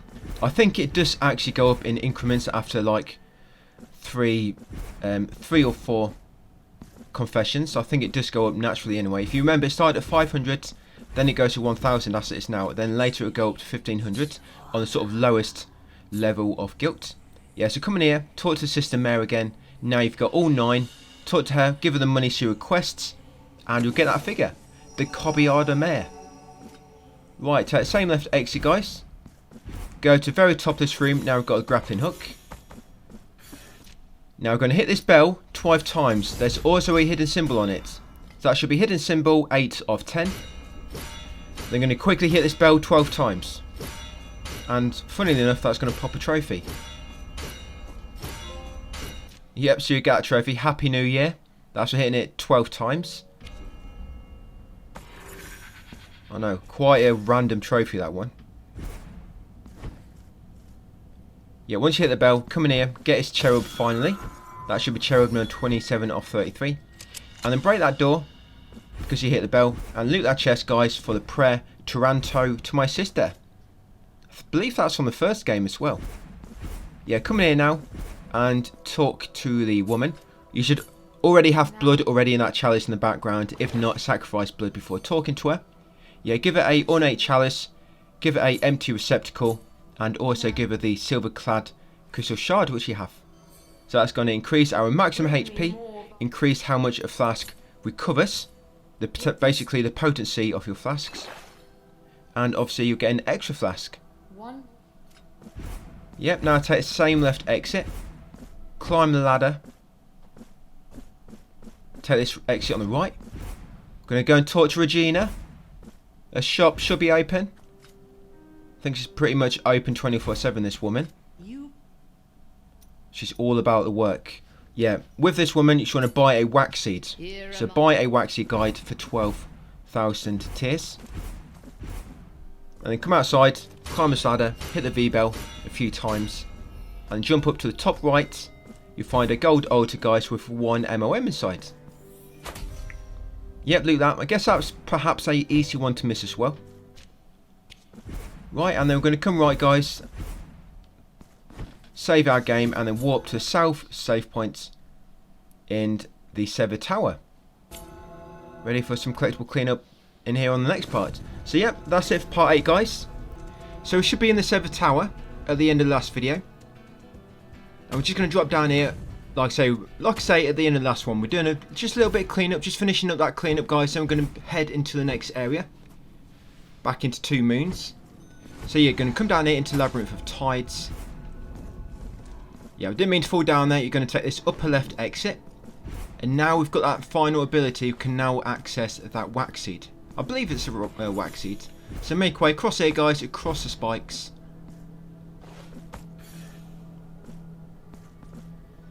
And down there, and pick up the wax seed. So once you picked it up, you're just going to walk back to the city. Yeah, wrong one. Do not use the charm for twisted one. There's not a hidden symbol in this room, I assure you. Yeah, walk back to city, and then once back in the city, guys. Yep, we're going to walk back to that south save point in the Severed Tower. Yeah, so once back here, back where it all started, this start of this video. Yeah, take the up left exit, come in here, use the 2 mirrors. Take this exit on the right. We unlocked that shortcut gate earlier. If you forgot, you just go sort of up around and you have to come around it. Yeah, loot this gold altar for 5,000 tears. And smash that invisible wall, guys. Not invisible, but smash the weak wall. And you'll find a cherub. That's cherub number 28 of 33. And then smash that weak wall as well. You'll find another cherub. That should be number 29 of 33. Open the shortcut gate, and you'll be back in here, the Sunken Cathedral. It's right near some grapple points to use. So you're going to use these grapple points. That will move you across slightly to the right. Use the mirror and hit that gate. That will open that room below and to the left, which takes you to a Sleeping Beauty. We're going to blow out her candle. Yeah, but first we're going to come in here. There's just one collectible I want to get through here first, guys, while we're closest to the entrance. Yeah, I'm just going to kill that alchemist.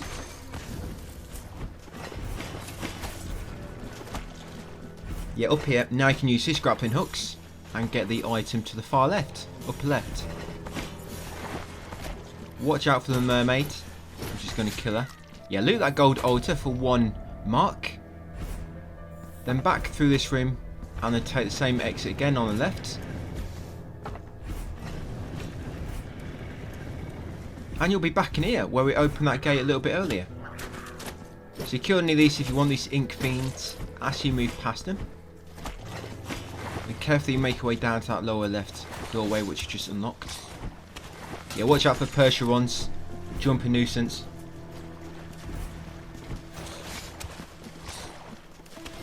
To be honest, I should have just dashed past these guys. Just them fish jumping out the floor. Pain in the backside. They're absolute penitent pain.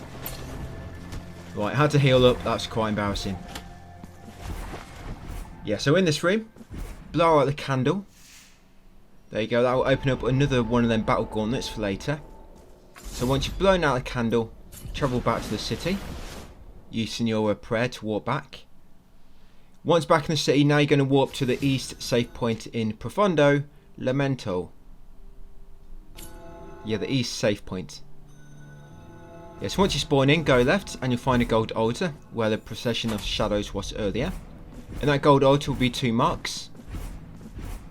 Come back through here, now you should be able to reach that gold altar. Now you've got the air dash. So double jump and dash and get 1 mark. Right, back to the save point. Now going to warp to the, I think to the west save point in the same area. Yeah, I took the long way around to find it. Yeah, so once you spawn in here, just a little bit quicker. Yeah, kill any weak enemies you pass off, obviously the pots, and take the sort of middle left exit. And you'll find this woman who's been hugged a lot. Can I get in on the action? Yeah, you need to give her the lullaby of the White Shore. That is for finding all 5 unfinished lullabies. That will complete and make that one, Lullaby of the White Shore. But talk to her, agree to give it to her, and then talk to enter her dreams.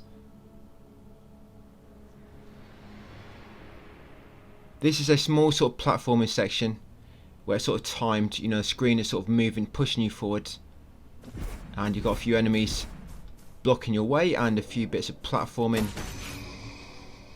Objectives sort of traverse across using your weapons and your abilities. So yeah, you can just kill these ghosts that you appear. Avoiding them, it's not going to speed anything up here because you have to wait for the screen to move.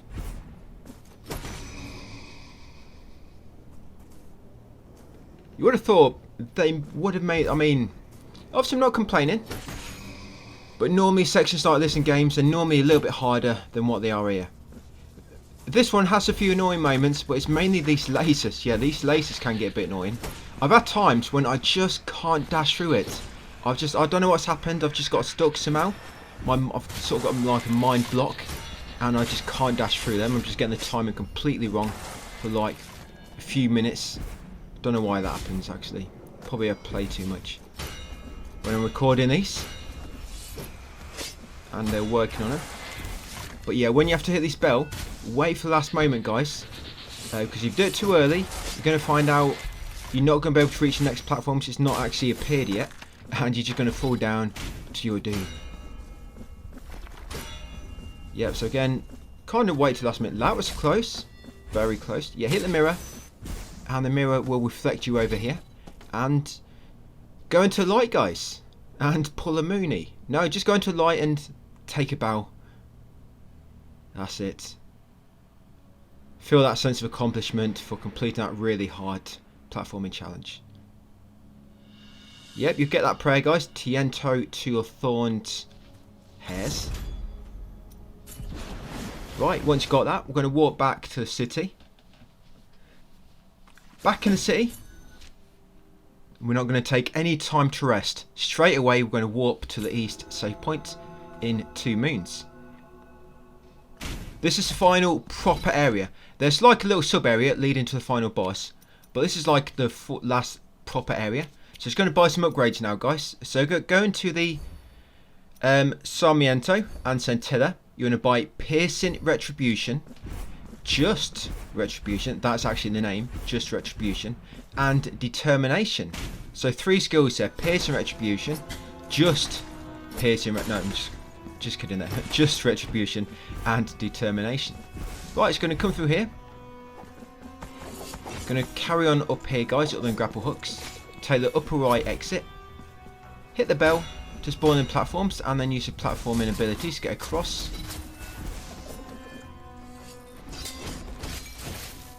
Yep, destroy the wooden floor and get the Puta Tears from the chest. That is a rosary bead, believe it or not. Weird, very weird name. Puta Tears. Right, up here. Back in this room, take this, drop down here, and break the wooden wall at the bottom to find a little secret. You find 1 mark in there, and that gold altar. Come in here and interact with this sort of fountain, and it sort of warps you up to the top point of the area. Right in here, guys, it flips it as well in a way, as you can see. Flips it, and they've changed it a little bit. So in this room, you want to kill this little enemy, because in a second we're going to do something. Yeah, use the statue and lower that platform to about there, so you can use it to break that wooden wall on the left. And then we're going to loot the item from this little platforming room, guys. In this room, you will find the sphere kissed by the storm, the rosary bead. Yes, that room we're just in, and we lower that platform so it's in line with the wooden wall, so we can break it. Normally, you have to lower that all the way to the bottom and take a long way around, open up like a shortcut. And then what you have to do is come down the bottom, race it to the middle, and then go all the way back around from the shortcut and come in through the top. But if you use this ability, you sort of make your way up it, but it's a bit tricky, just like that, guys.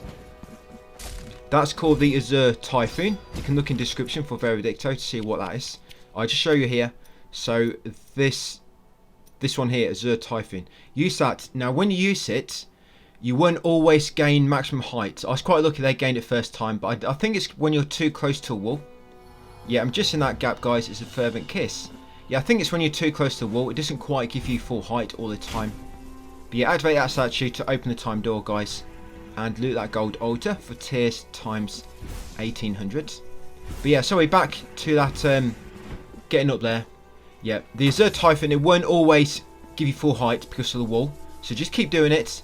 And eventually when you do get full height, then what you have to do, you have to sort of do your double jump from the top of the height, and then do your Veredicto, ignite the fire in the air.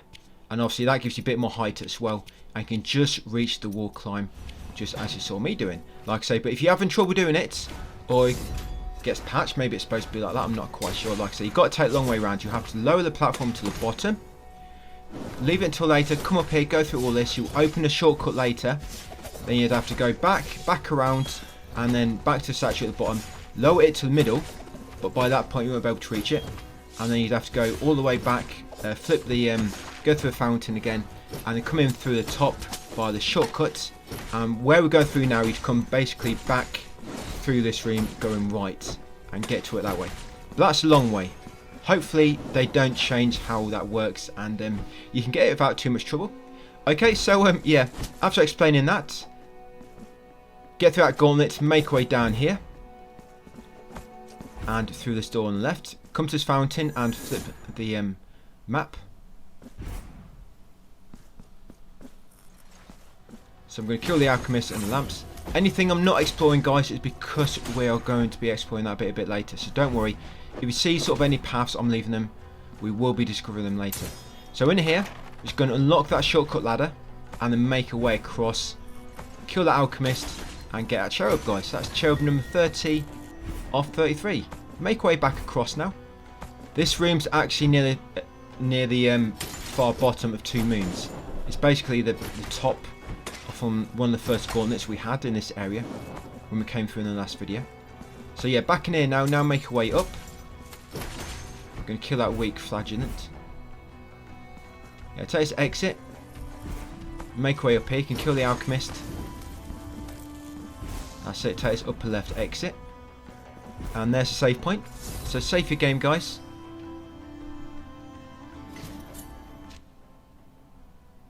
Right, after saving your game, yep, you're going to warp to the southwest save point in Elevated Temples. Once you arrive, come down the ladder, kill the slave. Yep, kill him, and then come left. Drop down here. I'm only killing this because I still need my 300 kills. Yeah, loot this chest for the votive offering of the miserable. And then come on this sort of platforms above your heads. Take this next exit on the right. Use these grappling hooks to get across. Hit that shortcut gate, guys, and loot that quest item, the Holy Oil of Everlasting Anointment. And then take 2 right exits and you'll come to save point. I'm going to walk back to Two Moons, the north save point in Two Moons. Now the reason we went back there just get the items because you need to give it to Yerma in a second. To be honest, if you don't give it to her, this item might be... No, I don't think it is. If you don't give it to her, she dies anyway, and you can buy them from Castle later. That's correct. But we're going to come down and talk to her. We're going to agree to give her the Holy Oil of Everlasting Anointment. And then we're going to say yes and agree to let her join us, or we're going to join her. She's going to basically choose the positive options. Yep, join her. Then she'll aid us in this next boss fight. You can't do the boss yet. Anyway, so once you've done that, she'll walk away. You have to do it before. If you leave it until later, she'll disappear and you'll not be able to get help. So just go in that room to discover it, guys. Make sure it is discovered. Check your map. And then make your way up here. Kill the alchemist at the top. And then you need to destroy this wooden floor at the bottom. So yep, do that. And destroy the... not destroy, but unlock the shortcut ladder at the same time. Come through here, there'll be another gauntlet. A lot of gauntlets in this area too means, and a lot of them can be quite tricky as well. So kill that sort of spinning Iron Maiden type thing. Reminds me of the enemy from... is it Elden Ring? Yeah, very... it's got to be inspired by Elden Ring, surely. Very, very similar. Very similar attacks as well, if I remember correctly. It's been a while since I've played Elden Ring. Yeah, so just keep killing them, guys. Obviously, spawn your spirit once you can.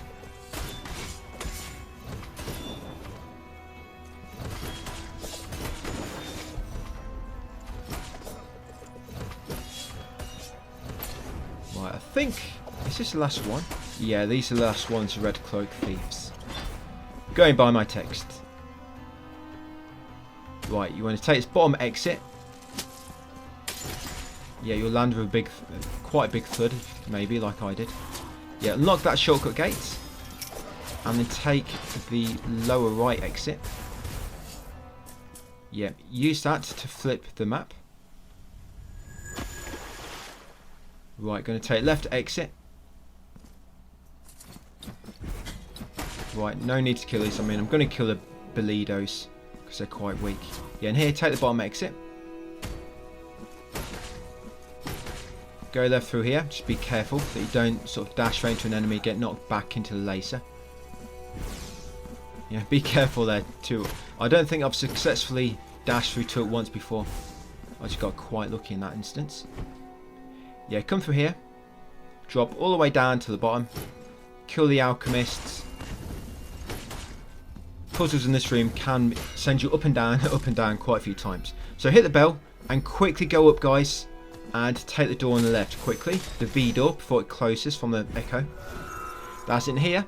Right, what you want to do now, guys, make sure you've read the sealed envelopes if you remember. Yeah, make sure you read them. You'll get a cursed letter, page 1. Make sure you've read it. Right, and then what you want to do, stand here near the mirror so you can see your reflection and duck. Crouch for about 5 seconds, or just until you stand up automatically. Just stay crouched and you'll get this sealed envelope. If you don't get it, it's either because you're standing in the wrong place, you're not crouching, or because you haven't read the sealed envelope, the first one from earlier. You have to get them all in order, by the way, for the next one will appear. So once you've got that sealed envelope, make sure you read it. Come up here, unlock the shortcut ladder, destroy that mirror in top right corner, and then you want to use the chime of the twisted one. Yep, in that mirror, you have to break the mirror first. It should make that hidden symbol appear, guys. So yeah, like I say, break the glass and then use your chime of the twisted one. That should be hidden symbol number 9 of 10. Right, then make your way down. Break the shortcut ladder obviously on the way down. Then quickly hit that bell right at the bottom. And then quickly make your way up. And use your weight of sin on the platform, guys, to destroy that wooden wall. Come in here, activate the save point.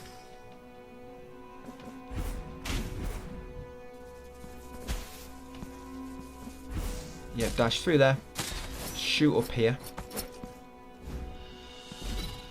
Get that wax seed. Unlock that shortcut gate as well. So you get the wax seed and unlock the shortcut gate. Unlock that shortcut gate. Yeah, drop down here. Back to the save point. You can save the game again. Right, so sort of almost fully explore this area, guys. And before we're going to do the boss, we're actually going to do a bit more exploration. You know them sealed envelope quests which we're doing. We've got 2 so far. There's 5 of them, and they lead you to a prayer which allows you to freeze time. Basically, freeze enemies in place for probably lasts for about. Is it 7? I think it lasts for 7 seconds actually. I think I did time it one time. But what you can do it uses quite a lot of MP. But yeah, carry on left, guys. You get a little cutscene that'll free the bot. Now you can actually access the boss of this region. Yeah, with a certain builds, you can actually freeze time and recover your MP before time starts flowing again. And you can sort of get enemies in like a sort of freeze loop. You freeze time, attack them, recover your MP, freeze time, attack and recover your MP, and just repeat. It's going to make all bosses going forward mega easy. I mean, you can't really use it on normal mobs because they die so quick you can't quite recover your MP in time. But it works on enemies with like massive health pools. Right, so hit the V bell, guys, and loot that gold altar at the top for 1 mark. Come through here, kill the Belido. Watch out for the Iron Maiden. I'm just killing one again because one of them just counts as an enemy kill. For the 65 types of enemies. Come in here and unlock that shortcut ladder. And then get our cherub, guys, floating in the air. That should be cherub number 31 of 33. Now we've unlocked all the shortcuts in this region. So if you weren't able to get that fervent kiss earlier, you could actually reach it now by doing what I said. Coming from the bottom, raising the platform to the middle, and then taking a long way around to come in from the top. Right, so going to walk back to the City of the Blessed Name. Right, from here, guys. Yep, we're going to warp to the middle save point in the Severed Tower. Yeah, so now what we're going to do, we're going to be doing a bit more sort of optional, not optional, but a bit of backtracking to explore. But at the same time, we're actually going to be doing the sealed envelope quests. So what I'm doing now, I'm actually going to get killed. Because we're going to be confessing our guilt soon. And I have no guilt to confess at the moment, so I've been a good little boy. But now it's time to be naughty. Probably should have gone with this fire enemy, so he kills you a bit quicker. If you're already at 1% or above, it doesn't matter. Just if you're at 0%, you'll need to do this.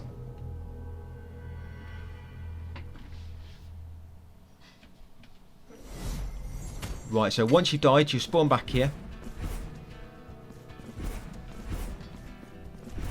Yeah, I was going to get my guild back. We're not going to do the boss yet. I think we've done that. If we've done that boss, oh we have, what am I talking about? You have killed that boss. So yeah, back to save point after reclaiming your guilt. Now you're going to drop down twice from the save point. Not twice, but you're going to take the bottom exit. You'll come into here. From here, you can use your grappling hook and reach a room on the upper right. In here is going to be an empty receptacle. Got to kill these enemies in this gauntlet.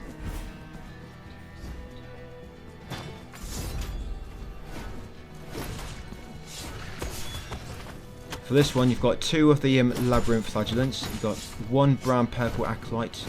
You've got 1 of the red prince carriers. Obviously, you've got 2 fire torsos on the ceiling, which you can see. And then you have the white/red acolyte, and you have a fire sloth.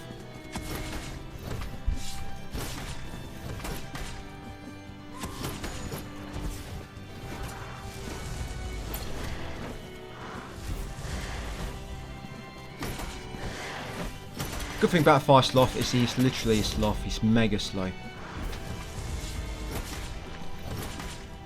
And because he's got quite a big body mass, your mace does quite a bit of damage.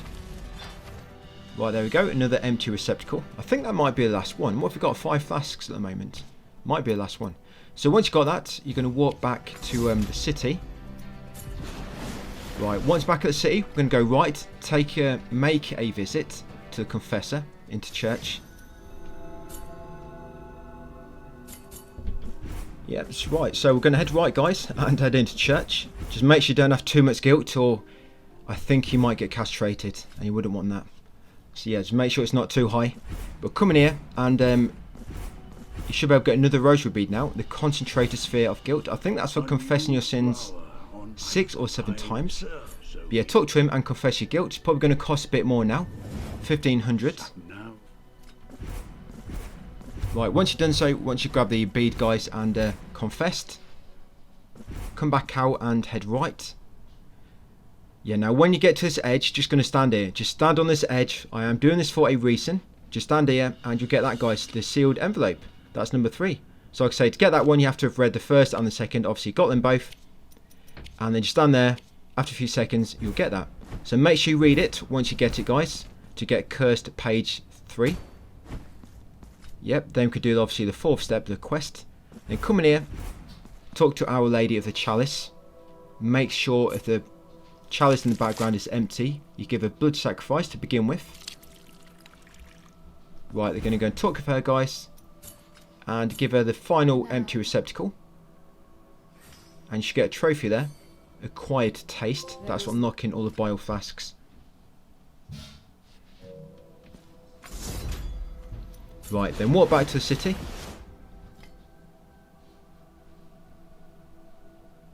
And then that'll be it for that video, guys. So we'll leave it there for part 9. Next it will be part 10. We'll just warp to the south save point in Mother of Mothers, ready for the next video.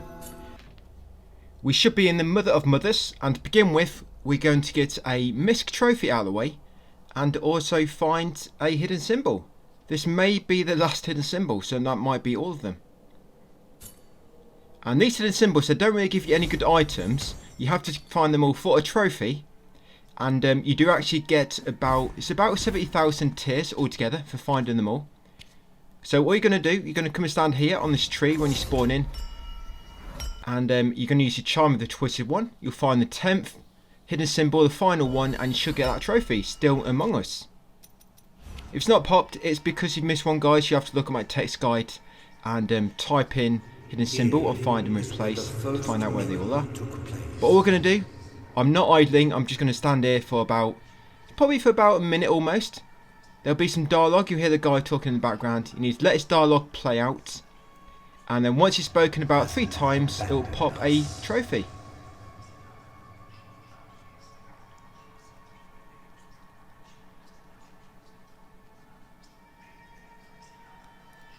Yeah, trophy you should get is called Twisted is the Path of the Miracle. Hear the story, well, hear the echoes of the past. There we go, 2 trophies in about the space of a minute. And that's not bad for this game, because not many trophies. It's been quite a while between trophy pops, hasn't it? I mean, you've got your boss fights, of course, which pop a trophy. But most of the rest come from sort of collectibles and such, and kills and things. Okay, it's going to come in this room, guys. We went right down and then left into here. Hit the bell, drop down here, and then break that wall with your sword. Grab the Tears of Sap. That is a sculptor tool, and there will always be whatever sculptor tools remain in, whichever order you collect them in, that will determine which is next. If you've been following me accurately, that should be next one, so that should be the Tears of Sap. But like I say, the sculptor tools, as I've mentioned before a few times, you'll get them all in order. So in here, hit that hidden wall, guys, and find the lips of the golden mask. That'd be a rosary bead. Come back out the right exit. And dash across here to the right.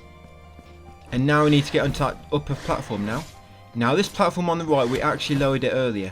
But if you've got to do so, or for whatever reason it's too high, you can, yeah, that gold altar, there'll be one mark in that gold altar, guys, for you to loot. Yeah, you can reach that. A normal double jump won't reach it, but you can do the, I think you do the Azure Typhoon to reach it. Or Ethan doing the sword combo, where it's a Crimson Ascension, where you rise up into the air, where you combo and then hold up and press attack, and you do this sort of sword upcut into the air, if you remember. We did it much earlier in the guide. Okay, so we're in here, kill them Percherons, and now you want to destroy this fake wall. This fake wall will only be able to be broken as part of this quest, this sealed envelope quest. So once you picked it up, as we've done for all the rest, read it, and then read the cursed letter. Yeah, so that's sealed envelope number 4. You have to have done all the other sealed envelopes and read them. So once you got that, guys, come down here, take this right exit. And now in this room, we're going to make sure we explore every map tile and also get a little loot as we make our way through. So we've got the alchemist there, going to kill the Percheron, kill that alchemist. May as well kill that one there through the wall. So I've got a nice long reach on this mace. Yeah, kill that alchemist and also ring the bell. As the bell is ringing, you kill that enemy if you're quick enough. If not, just leave him like I did. And quickly come up here and loot this gold altar for 800 tears. And then we're going to get this cherub in a second. You can just reach out for double jump and using your mace swing. Yeah, that's your cherub number 32 of 33. One more left to get. We are pretty much just finishing off the exploration now. You know, all the optional backtracking. I'm not sure if we get the final cherub in this video. If not, it's probably going to be in the next. Yeah, come to the top of the stream, guys, and loot that chest for that prayer. The Martinet of the Forge and Thunder. And then make sure you've explored every tile in this region, the Mother of Mothers. And then once you're satisfied, use your prayer and walk back to the city. City of the Blessed Name. Once you're here, we're going to warp, yeah, back to the Mother of Mothers. And once you're back here, now we're going to get these tiles at the top. So you're going to come through this room for about 4 tiles or so to discover all the tiles. And also kill all these Percherons as you come through. Nice easy kills with your mace. There you go, make sure you discover every tile. Once you have done, you can go back to the save point and then take the exit on the left. Yeah, what we're doing now, we're actually going to go back and get the rewards for the finding all the hidden symbols. Like I said, it's not really a collectible or anything like that. I mean, you get the trophy, but 70,000 for finding every hidden symbol is a massive amount. Massive lump sum of tears. And buying everything can get quite expensive. So yeah, come in here, go straight through the teleport gate, well, straight past that room, sorry, and loot that gold altar, guys, for 69,000 or so. Now, actually, on the right there's actually another secret. You can slide beneath the ledge. It's not, it looks like a separate room, but it's the same map tile. Yeah, in that hidden symbol room, slide beneath the wall on the right, guys, and it takes us to sort of a secret room. I'm not sure what you're supposed to do there, but yeah, it's there. Have a look if you want. If not, just let's crack on. So we're going to warp to the elevated temples, to the southwest save point. Once you come in, you're going to kill that slave lobbing the statue heads at you. Or, better yet, let him kill you. Yeah, so if you're at 0% guilt, now is the time we're going to get killed. If you're dead already, don't worry about it. This is only if you're a pro gamer and you haven't died yet. Yeah, go and get killed. Deliberately. You know you're a pro gamer when you have to deliberately try to get killed. No, we're only doing it for this guilt, so we can confess our sins. I've died more than enough times, believe me, while practicing this guide and routing it and such.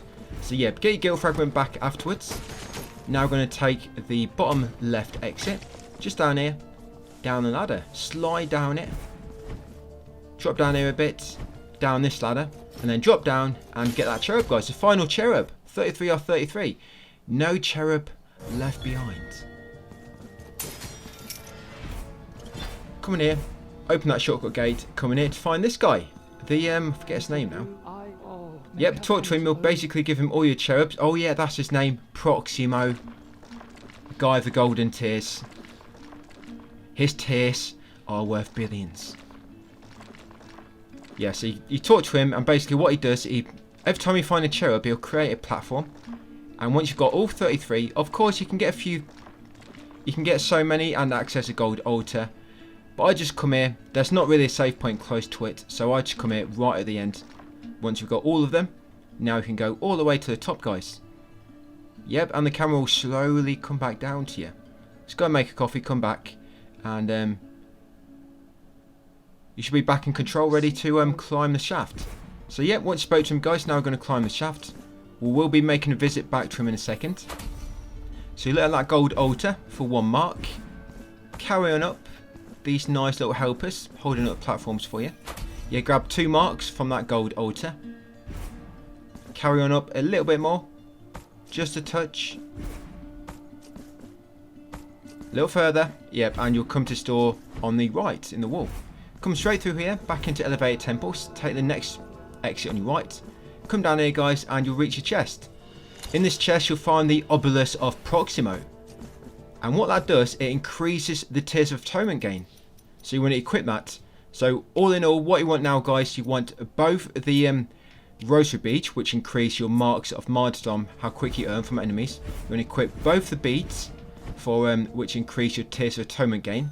And then also, after that, just basically some sort of the best defensive bead you have. Either one for elemental or one for physical defense. Yeah, loot that gold altar, guys, for 3 marks. Yeah, them beads to increase Tears of Atonement gain will help you get a lot more. Really helpful. Yeah, loot that gold altar for another 4 marks. Grab the giant rattle. Doesn't bite. And come a bit further up here, guys, and loot this chest for a figure. Gregor. That should be figure number 22 of 33. And now drop down, guys. Unfortunately, it's a bit tricky to just use your weight of sin and ground pound all the way down. So you just keep it in these little platforms. I'm sure there's a quick way to do it, but I've not really optimised my way back down the shaft. Yeah, so talk to Proximo. Give him the giant rattle. It is so close, yet so far out of reach for him. That's it. Give him that. He'll give the remembrance of Proximo, so you'll never forget him. And then once you've done that, guys, walk back to the city. Right, so back here, we're going to go and see Montanus the sculptor. Right, we're going to come say hello. Now we're going to increase our old piece capacity now to max. That'll cost 10 marks. And you'll get a trophy as well. The finest craftsmanship in all of the land. Yeah, then you want to hand over the tool, the Tears of Sap. And hand over Memento, Remembrance of Proximo. Right, you want to open the old piece of favours as well. Allow? Yep, and you want to equip the Terso figurine in the new slots. Yeah, that one there, Terso. Increase the damage inflicted when health is at its maximum. And yep, just giving you a little overview of my figures. I've not really changed since I explained it to you last. I'm pretty much keeping the same things the whole, and you'll see when I'm changing stuff. So we'll exit afterwards, and then we're going to go and see the Confessor. And after that, we're going to confess our sins for 1500 guilt.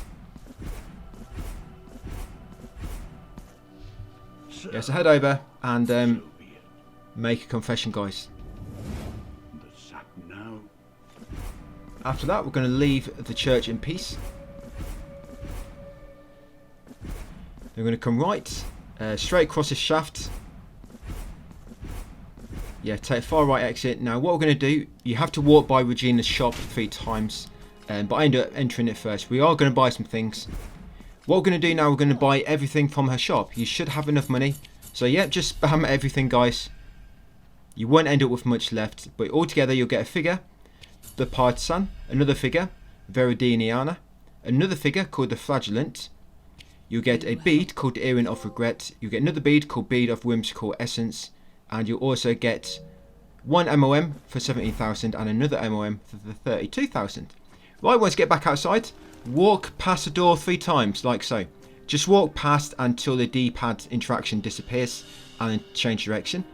And once you've done that 3 times, guys, you get a final sealed envelope. this one here. Make sure you open it and read it like you did with the rest, and that'll be a cursed letter, the last page. Right, once you've done that, we're going to walk back to the City of the Blessed Name. You would have got a trophy as well for buying everything in Regina's shop called Empty Handed. So once back here, you're going to come down here, you're going to kill these flying pots for your mace. Then you're going to come left, go straight past the elevator, and come here and jump to your death. Don't worry, you'll be unforgiven. Your sins have been unforgiven. So we're going to have to go and confess our sins. No, but that will pop a trophy, guys. That actually finishes that quest line. You'll get the trophy, a leap of faith. I hope you trusted me and did take that leap of faith with me. It's a time when you really know your friends. Yeah, you'll get that trophy, guys, and you'll also get a new prayer called Sigaria to the memory of your eyes. And what that does, that's one that freezes time, which I was telling you about earlier. So yeah, you want the prayer, you should have got that for freezing time. Then what we're going to do next is we're going to warp to the streets of Wakes. You're going to come left through here. You're now going to give a holy hand the final fervent kiss. That should be the final one, yeah. I believe that'll put you at about 300, yeah, maximum capacity. But there is a bit of a sort of bonus with her. You can get extra MP, which is going to do a bit later. Her, it's a hand. I'm not sure if it has a sex. Anyway, moving on. So we're going to be doing the gauntlets now, guys. But I think what we're going to do first, we're just going to go into the Veredicto, and we're just going to unlock every weapon memory for it. Yeah, it should have plenty of ammo, plenty of marks. Yeah, so unlock every weapon memory for the Veredicto, guys. You'll get that trophy. Blessed Incense. And what we're going to do next, like I say, we're going to go and do the final 2 gauntlets. So what I'll do, I'll leave you to do this yourself. You know what you're doing by now. Obviously, use a prayer, which lets you spawn the spirit to help you. Use your mace. And if you need to heal up in between the 2 gauntlets, just after the first one, go back to save point, heal, and then come back. You see the 2 chairs hanging with nobody currently sitting in them. They're free chairs at the moment. So that indicates 2 gauntlets left, and then we can play musical chairs after that. So this first gauntlet, you're going to get a ornate chalice as rewards, and the second one, you're going to get a figure called Lebesh, and you'll also get a trophy called the House of Grief and Hatred. Complete all battle challenges, and you should, guys, as long as you be following me with killing the enemies, you should kill your final enemy type here. I think it's one of the headless swordsmen. I think it's a purple one. Yeah, you'll be killing your last enemy. So during the second gauntlet, you should also pop the trophy. Nobody expects the Spanish Inquisition. That's for killing every type of enemy. So I'll leave you to the gauntlets, guys. Good luck. I'm sure you don't need it, and I'll pick it back up just after that final gauntlet we do.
May the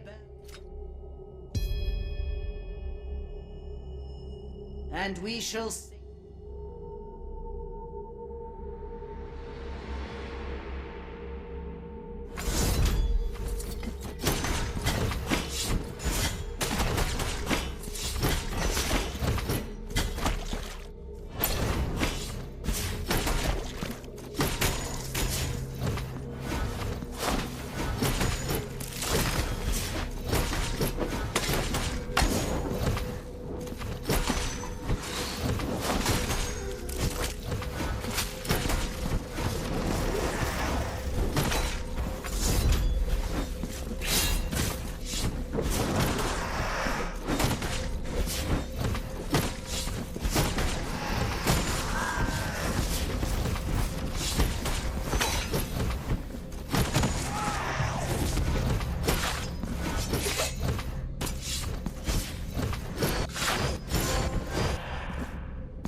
So that's it, guys. All the gauntlets done. Yeah, you should have got them trophies as well as I got them. Have what you with those. And then we're actually going to go and kill the boss now. You're just going to see how effective this build can be, guys. It's crazy. If they do add a New Game Plus to this, as long as they don't patch any of this and it's sort of we're using it how you meant to, it's going to make New Game Plus mega easy. So if there's any New Game Plus trophies, bring them on, because this will make it mega easy. So we're going to warp to 2 moons to the north save point there. Yeah, so we're going to come down here now, guys, but we're actually going to deliberately get killed again. Because we're going to be confessing our sins after this. I think we only have to confess our sins one more time. Yep, and then we don't have to worry about it no more. I think it's one more time. It's either once or twice more. Anyway, I'm going to get killed, guys, to this one. So yeah, so let it kill you. I don't know why that damaged me just then, because their attack had finished. But it seems there's still some of the magic presence still about, didn't it damage me? But yeah, get killed, spawn back here, and then go back, guys. And now you're going to see just how good this build is. So you want that prayer, the one we just got from doing that quest, and that will allow you to freeze time. The Soragia to the memory of your eyes. And what you're going to do, you need to wait until her body appears. So just avoid her attacks or attack her in the meantime until her body appears.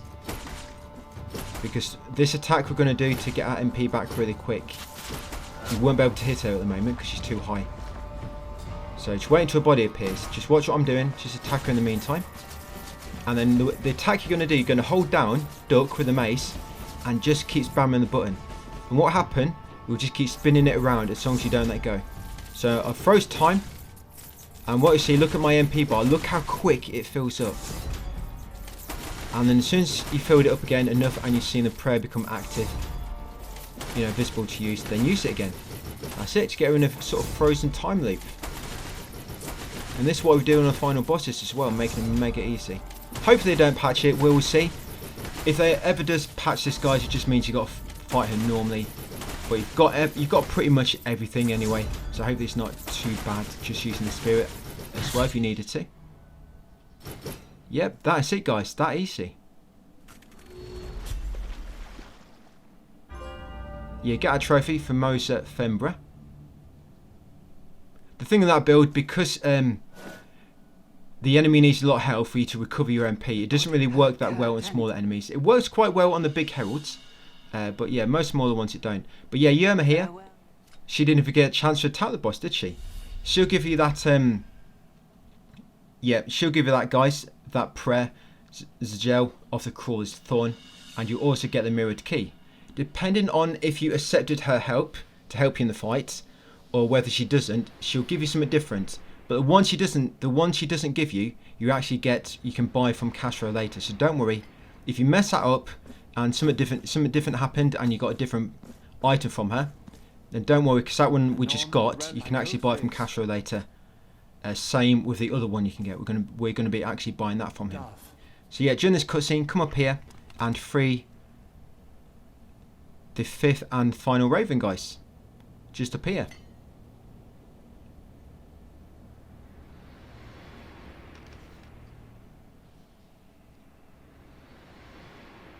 Yep, and once you've done that, you're going to spawn back here. We'll talk to Annunciada. We'll take the left exit. Yeah, apologies, little edit there because I was messing about in my PS home menu for a second. Yeah, so come through here, guys, drop down, unlock that shortcut ladder. Get this gold altar for 1800 tears. And we're going to walk back to the city, and then that'll be it for that video, guys. So we've got 2 parts left, but pretty much at the end of the game now. There's just one, I mean, you've got the final small area which leads up to the final boss, and then it's mainly just farming. We'll be doing a bit of farming at the end, and 1 or 2 missed trophies left to get. In this one, we're pretty much going to be getting the first ending out of the way, making way up to final boss fights, and just probably getting 1 or 2 items after that. They have just released a patch actually for this game. I don't think it's active on console yet, but they've nerfed quite a lot. They've removed some annoying bugs like the stun lock, and when you press down on certain boss fights and it kills you. But they've nerfed a lot of prayers and stuff, but I'll touch on that in a second. First of all, come into the sculpture's house, and because we gave him all the sculptor tools from earlier, he should have disappeared and there should be 5 marks in his place. Then come outside and you'll find this woman, his daughter. Talk to her, guys, exhaust the dialogue, then go back in. You'll find her inside. Then talk to her inside, and you'll find she is now your sort of figure vendor. But now, once you talk to her inside, guys, it opens the option for you to change figures at any save point. So yeah, once you talk to her inside the house, we can now change figures at any save point. Just remember that, guys. Right, and once you've done so, come in here, talk to Confessor. He shall give you the broken key, and then confess your sins. Then we're going to exit and come back in. The broken key, you only buy it from this guy once you gave all the fervent kisses to the hand, and also if you chose never to kneel. If you did kneel to the hand at the very start of the game, then you get the broken key from Castro, and it just means you can't get the extra MP bonus. It doesn't void any trophies, don't worry. It just means you can't get the extra bonus, the MP. Yeah, then you come back in, you'll find everything is sort of died, and talk to Confessor and you'll get that remembrance from him. Remembrance of the Confessor. I think that's for confessing your sins 10 times or so from him. Right, so once you've done so, carry on across here, and we're going to drop down and go and talk to Our Lady of the Chalices. Yep, come and talk to her. Remember, if the chalice in the background is empty, fill it up before you talk to her. Then give it a ornate chalice. Although Yep, and then what you want to do after doing that, you want to leave, and then you want to re-enter. You find out the chalice should be empty now, guys, and she's pretty much lost all her skin. I've no idea what that thing is behind her groin. Yep, and then you sacrifice blood one more time, basically once you've done everything and she's got no skin left, and you'll get a maximum increase to your health. That's not needed for trophies, but it's just a nice little bonus you can get if you do things in a certain way. Right, once you've done so, guys, walk back to the city and then walk to the streets of Wakes. So once here, now we've got a broken key. Like I say, if you don't have a broken key from the Confessor because you messed something up, go and buy it from Castro in the top left corner. So you want to come down here, open the door behind it, and in the secret room you find 1 mark. That door opens with a broken key, and then on your way back out there'll be some dialogue, and this way you get your MP bonus. Yes, make sure you got that 1 marks of martyrdom from inside that special room. Yeah, there you go. Capacity for further has increased. You will only get that, like I say, if you chose never to kneel. Otherwise you've missed it. But like I say, luckily it doesn't void any trophies, because that'd be very, very easy to miss. That would if it did. Right, then we're going to walk back to city and then walk to the top of the elevated temples. Ready for Make to climb the tower gauntlet on the way up to the final boss. Yeah, so come up here, Chapel of the 5 Doves, come left, and you'll find Midado. You'll find him. Yep, and you just want to buy everything now. You should have enough from him, just buy everything. There you go, yeah, just completely clean out his shop. He'll be very happy. You're a very good customer. He can pretty much retire, lucky guy. Yeah, then come to the top now and make a save. So yeah, like I say, this, if at any point throughout this sort of tower climb to the boss, if you need to heal, just come back down or walk back to the city, guys, and then walk back to the save point from the city. Because there's quite a lot of tricky gauntlets here, and you can hurt yourself in the environment quite easy. But this first room, we're going to go right, and then make our way up the grapples, bit of platforming here. There's a few items to collect on the way. And you're going to get this here, guys. 5,000 tears. You're going to make our way left. Yeah, watch out for these gold knights. Just jump straight past him. Try to avoid these enemies which you don't have to fight. Unless, of course, you want to kill them. Because you just got some sort of disorder. You have to kill every single enemy you pass. That's probably normal for a lot of players, I guess. A lot of casual players. Yeah, so in here, make our way right. Yeah, just when you try and be optimal, a lot of time it's most games it's quicker to just avoid enemies. Yes, carefully drop down here. You probably notice you can go left when you first come into the stream, but you can't actually access everything yet. So when you go left, you can't really reach anything. But soon we'll unlock a shortcut, which you can actually reach from the left if you come back in here. But it actually does lead to an item. Yeah, if you encounter any of these guys on your way up, you probably do want to kill them, because they're a bloody nuisance, and they'll just follow you through the whole of the room. They'll just keep teleporting to you wherever you go. So yeah, if you come across any of them headless dudes, just kill them,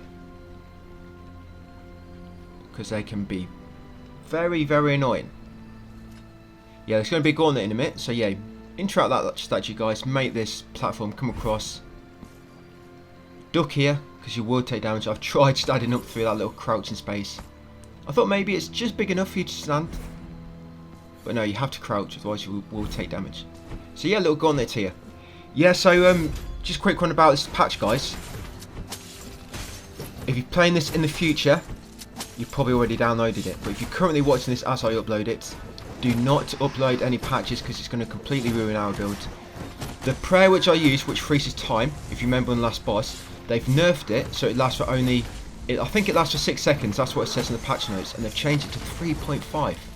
So they've almost halved, as long as it, you know, the length it lasts for. So probably that's not going to work at all now. They've changed how much MP you get from the crouching spinning attack. And they've also made it so certain prayers, which last for a duration, they drain MP while the effect is active. So pretty much just completely nerfed the hell out of that freezing time build. I'll come back to it. So once you've done that gauntlet, guys, you've unlocked this shortcut now. But you can also reach a collectible on the top left of the screen.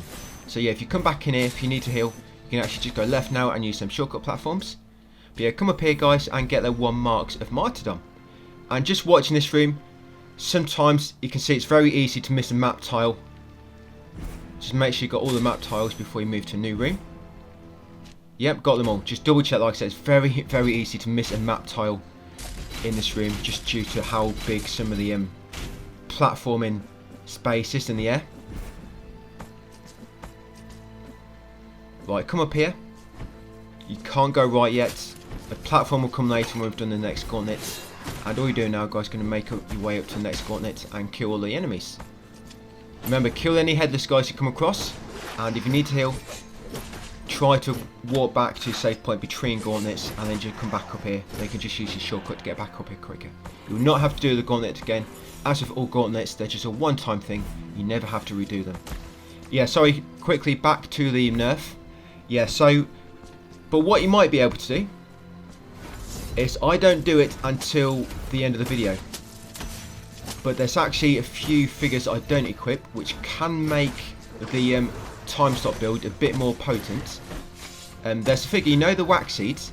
There's a guy in the left of, you'll see at the end of the video, there's a guy you give all the wax seeds to, and he gives you remembrance, and when you give that to the figure lady, she'll give you a figure which will make it so prayers cost less to use.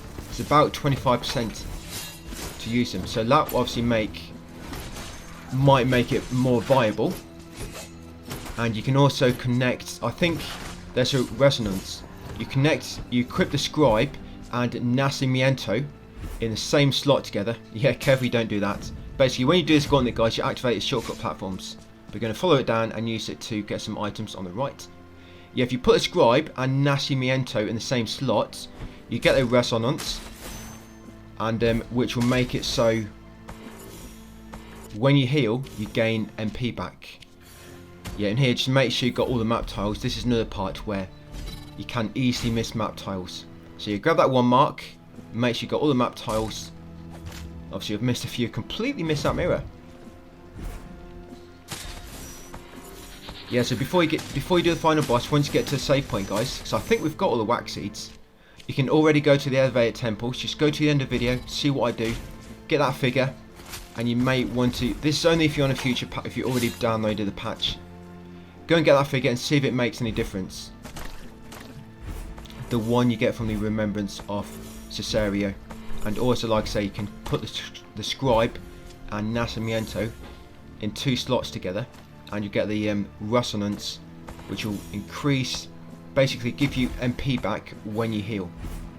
It might still not work, but it'll just make the time stop build a bit more potent, and it may make it so it will work for the patches.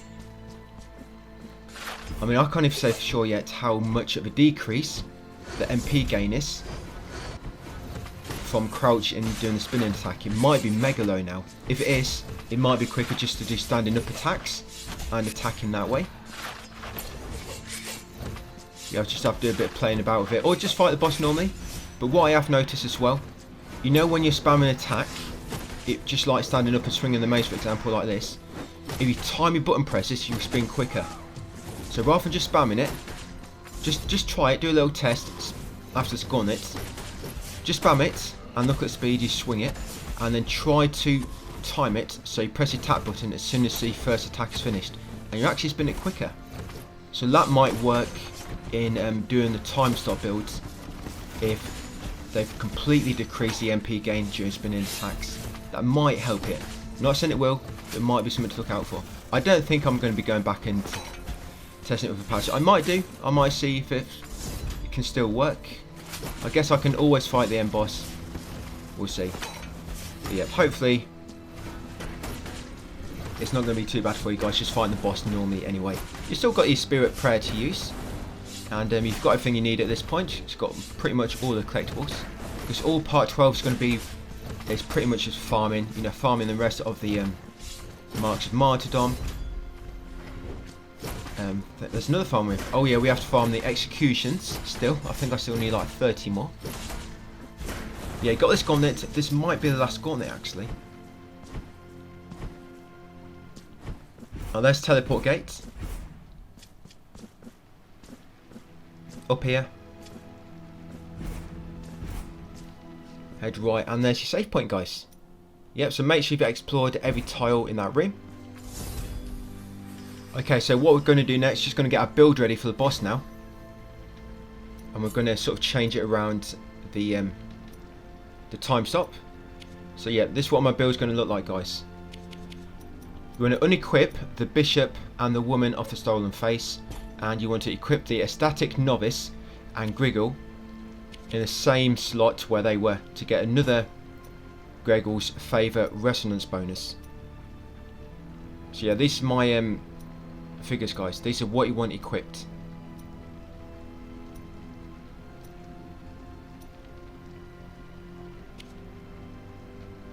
There you go. Yeah, so you want that equipped. You probably saw 2 bonuses there from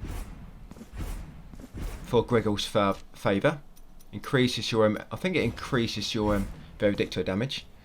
But yeah, coming in now, this is the final boss. You've pretty much got 3 fights here, and it's very easy with the time stop builds. You see me, I'm just going to freeze time and just spam the spinning attack.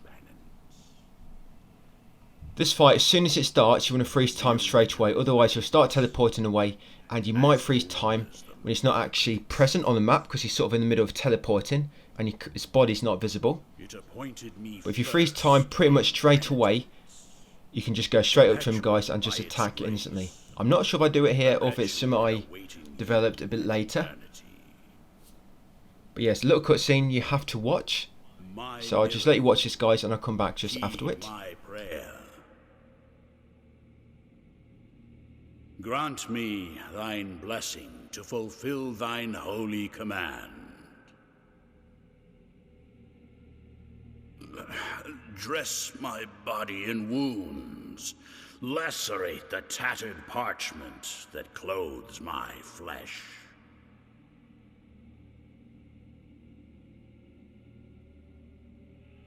For I am the first penitent, and you shall be the last.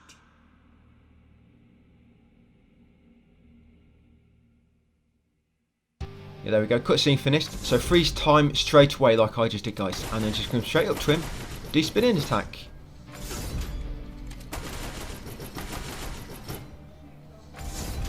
Like I say, if you've downloaded the patch because you're playing this in the future, you are a future player from the future pretty much. if you go to that wax sheet, guys, and get the prayer, which makes it so the time stop prayer cost, sorry, get the figure, so prayers cost 25% less. You might still be able to make this work, I don't know. You just have to have a try with that. Now let the crimson If not, just like I say, you just got to fight him normally. what they once began. So again, just going to freeze time straight away. My Yep, another little cutscene. is far from over.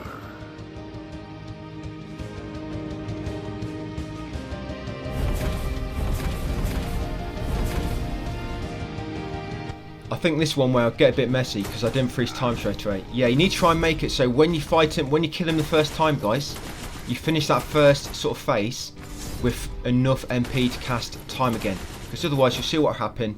You won't have enough time, you'll have to attack him a few times. You'll take him a bit of damage.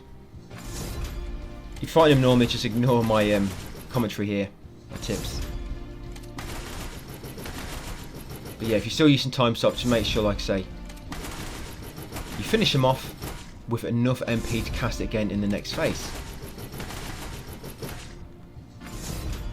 The last boss is a bit more trickier. The last boss has tons of health, like loads of health. And these guys, their health goes down pretty quick. Yeah, another little cutscene to get past. You'll spawn back here, guys. You'll get some trophies. You get the wait is over. Just make sure you save the game after this. I did actually try. Yeah, you got 5 marks from beating him. You get a load of tears. You get 5 marks, 10,000 tears for atonement, and you also get the remembrance of Chrysanta. What that remembrance does, it gives you a figure which improves your air dash ability. So your air dash ability actually does like a massive kind of explosion when you dash. Not bad actually. Obviously not as good as a time stop. But yeah, that's what that remembrance does. You just got from that boss. Yeah, talk to Annunciado afterwards. And then come in here, guys, and save your game before you go and kill the final boss. Yeah, it's a little edit there because I had to, when I did kill the final boss, I spawned back in here and realised I had to kill all the bosses again because I didn't save in between them. So very important, make sure you do save your game, guys, before you come over here. Otherwise, to get the other ending, you're going to have to kill every single boss again.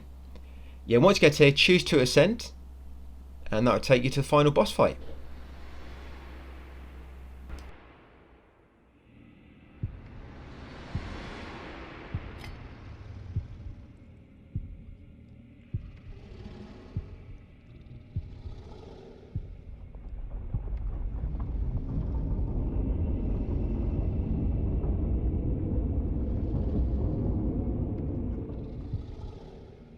So because I can freeze time, it's going to be mega easy for me. But this one, you can sort of only just get enough back. So this one could be tricky. Even if you do find a way to somehow make the time stop build still work with the patches, this might be the point where it just doesn't work at all. Because you do such little damage to this guy, you might need to do elemental damage to it. I mean, I've never really tried him. But he might have like an elemental weakness and he's just probably more resistant to physical damage.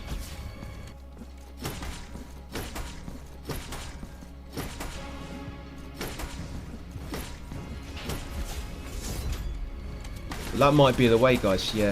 If they've really nerfed the spinning attack, just do your normal mace swings, but get used to the timing so you can like swing quicker.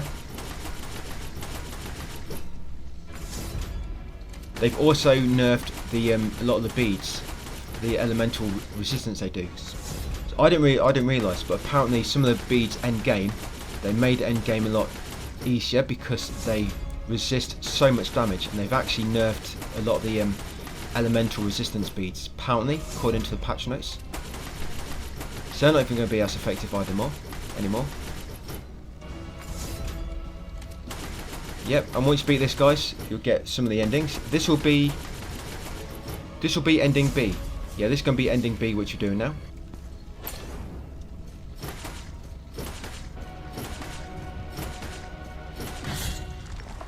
Yeah, we get a trophy, a heart of gold, defeat the devotion incarnate, and for unlocking ending B, guys.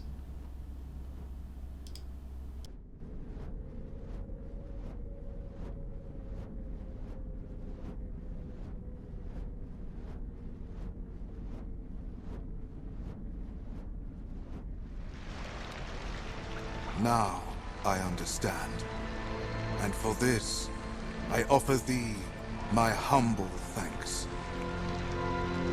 This pain is my baptismal sacrament that will unite us in communion to make it flesh. Thus, we will be reborn as a new symbol incarnate, overflowing with devotion. The beginning of a new era for the miracle. The second son.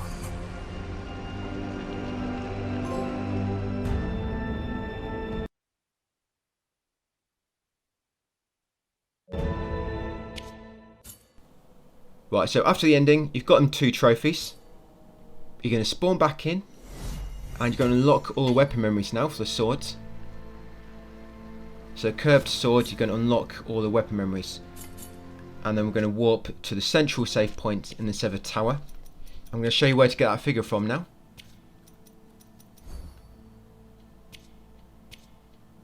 Yeah, so the sword just buy everything. That'll get the trophy for that, Edge of Horizon, for unlocking all the memories with the swords. Right, central save point in the severed tower. This one here. Yeah, we're going to go and talk to Cesario. We'll give him all 6 wax seeds. We'll plant them next to him. That'll grow a wax sort of whatever. Very weird looking guy, this Cesario.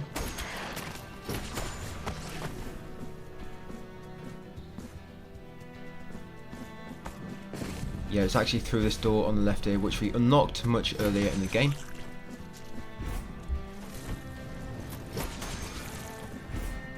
Yeah, this weird looking guy, I have no idea what's going on there. I feel sorry for that baby.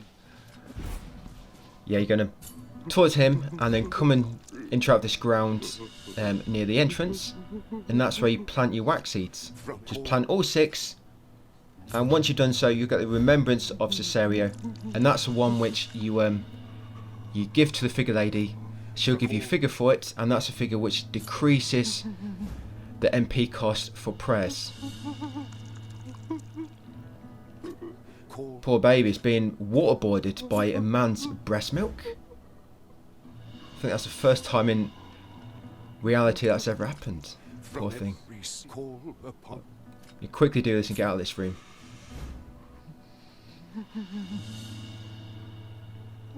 Waterboarded by man breast milk. Only in Blasphemous.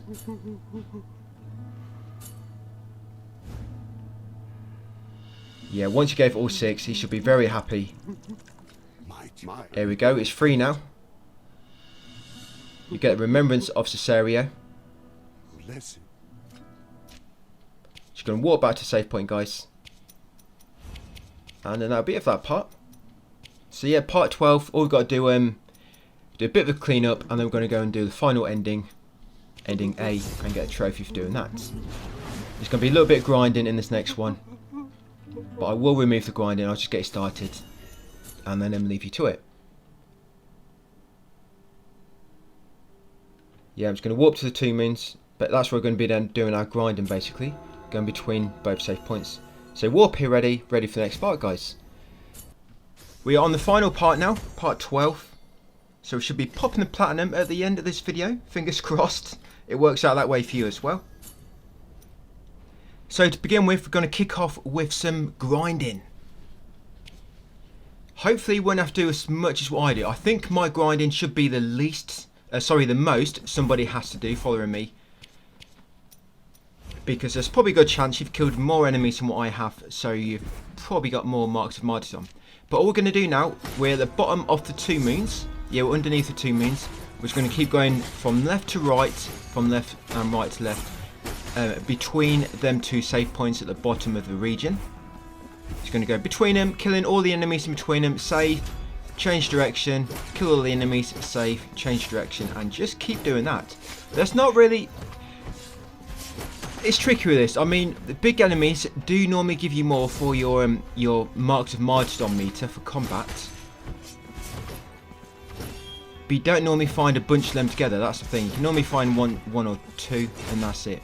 So this area does work quite well. This is the sort of last area. There's quite a lot of enemies in sort of a small space of time, you know, a small distance. And normally one lap will pretty much get you almost 1 bar. It's a little bit less, probably about 0.9, as long as you're wearing them rosary beads. So make sure you are wearing the beads, which increase how much marks of martyrdom you get from enemies. Yep, and just keep doing this, guys. I'll give you this 1 lap as an example. To kill all the enemies, use the spirit to help you. Rest, head back, and do it all again. This would take you about 30 minutes at the most. It took me 30 minutes, so like I say, you should at least be a little bit further than what I am into all your marks of martyrdom from combat. So if anything, you've probably got a little bit less to do than me. But yeah, it took me about 30 minutes doing this. Even on my first blind playthrough, where I killed absolutely everything, pretty much, I still had to farm this. Not as much, but I still had to do it. So I think it's sort of inevitable that you have to farm here. And yep, so a bit of edit there, guys. I've done my farming. This is where I should get the last point, not a trophy, where I should get my last marks of martyrdom. And by the way, while doing this, I did get my trophy for killing 300 enemies with the mace. I'm not going to show it, I don't need to, it's self-explanatory, just kill 300 enemies. Yeah, I did get that trophy while doing this. So as long as you change your weapons each time you got up to 300 kills, like I was doing, we did daggers first, remember, then we did the swords, and then we finished with the mace. Yeah, you should have got all them sort of naturally while doing everything else, without having to farm the kills separately. They should all come while playing the game and farming these marks of martyrdom. So that's it, that's my last one. You see at the bottom left it says max. I've got them all. So what we're going to do now, yeah, we're going to warp back to the save point, back to the city. City of a blessed name. And once we get back here, guys,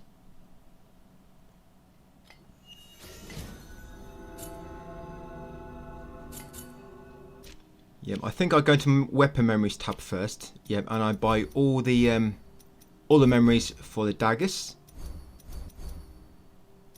and that's it. Storm of Death trophy, and also the Warrior of the Silent Sorrow. Yep, that's for unlocking all weapon memories. So you should have all weapon memories for all 3 weapons unlocked, guys. That'll get you them trophies. Once you've done so, we're going to warp over to the Grills and Ruin next, the left save point in that area, because we're just going to go and talk to Castro and buy everything we need from him. We've bought everything from Regina, we've bought everything from my dildo, so all we've got left is this guy down here. This guy, which normally has things which are quite easy to miss. There's sort of there's 2 outcomes to certain quests or actions, and this guy will give you sell whatever you would have got from the other outcomes. So yeah, just buy everything from him. You should get the final prayers here, get that trophy I just got, the final rosary beads. Yeah, actor non-verba, find all the prayers. Full devotion, find all the rosary beads. Yep, you should get them, guys. That should have been, there should have been your final prayer and your final rosary bead, and you should also have got some figures, the veteran one and the punished one. So once you've done so, warp to City of Blessed Name. Come and talk to Vidina, whatever her name is, in here. Give her all the remembrances. You want to give a remembrance of the Confessor, of Cesario, and remembrance of Tryphon and Chrysanta. Yep, you should get a lot of figures. You'll get the Confessor, the Selfless Father, Tryphon and Chrysanta. Once you give her the well, once you've completed the Confessor, I didn't mention this earlier, did I? Once you complete the Confessor's quest line, after and he gives you the remembrance, you can actually confess from your save point now. The option just won't appear unless you are guilty. Right, yeah, you should get our trophy, guys. The Work of Master. That's bringing every remembrance to one of the sculptors. You get the Weight of Penance. That's for finding all the figures. Yep, I've got one missing here, and it took me a moment to work out why. It's because I've still got remembrance, so I didn't give them all to her. So yeah, to make sure you did give her all the remembrance, I was really worried at this point. I was like, no, What have I missed? No. But all it was, I didn't realise I didn't give it all of the remembrances. So yeah, make sure you do give it everything you've got. And then that should be everything. I'm just going to have to edit this as it looks like I'm stuck on the screen for a long time, pondering why I missed it.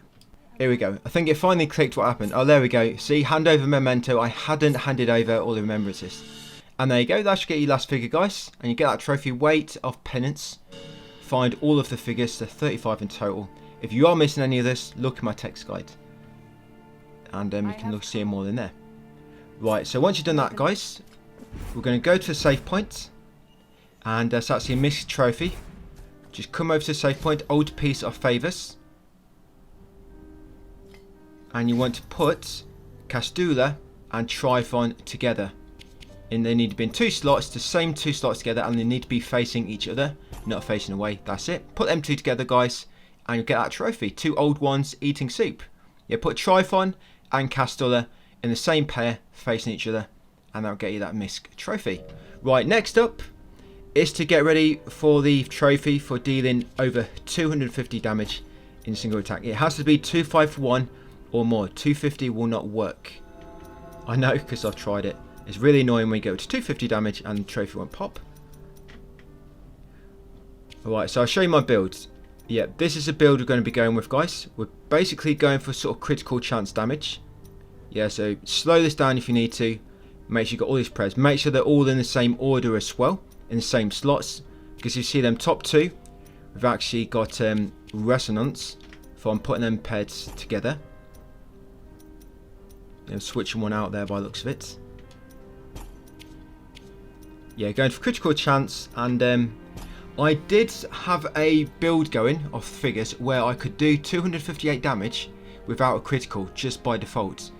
But it's a little bit buggy. I think sometimes the figures don't synergize properly, or maybe it was bugged. That's why I was doing too much. But a lot of time when I do it, the same figures, it will only give me 250 damage. Whereas before, I've been getting 258 from exactly the same setup, so I'm not sure what's occurring. I remember I did get 250 before one time, and then I messed about, and then it popped back up to 258. But I've not been able to get it working this time, so all we're going to do is going to go for critical chance. This will definitely give you enough, you're just relying on a critical. But them figures we have, guys, that will increase your critical chance anyway, so it'll probably only take you 3 to 5 attempts at most. Yeah, make sure you use all your bio flasks, because of these, obviously we've got a figure equipped which will increase your damage based on your flasks being empty. And all you're going to be doing, yeah, coming up to this enemy, you'll change to your fire mace, and then you'll charge it up and hit it. That's all you got to do. You saw then I did 222 damage, but once critical you'll do probably like 290 or something. And like I say, critical chance probably like 30%. So it's not going to take too long, don't worry. Just try it. If not, walk back to city, come back. It's just to the left of the city save point, easy to do. There we go, guys, 290. This is Blasphemy. You'll know when it's critical because the damage value will be red. I guess technically more than 250, so 250 ain't going to work.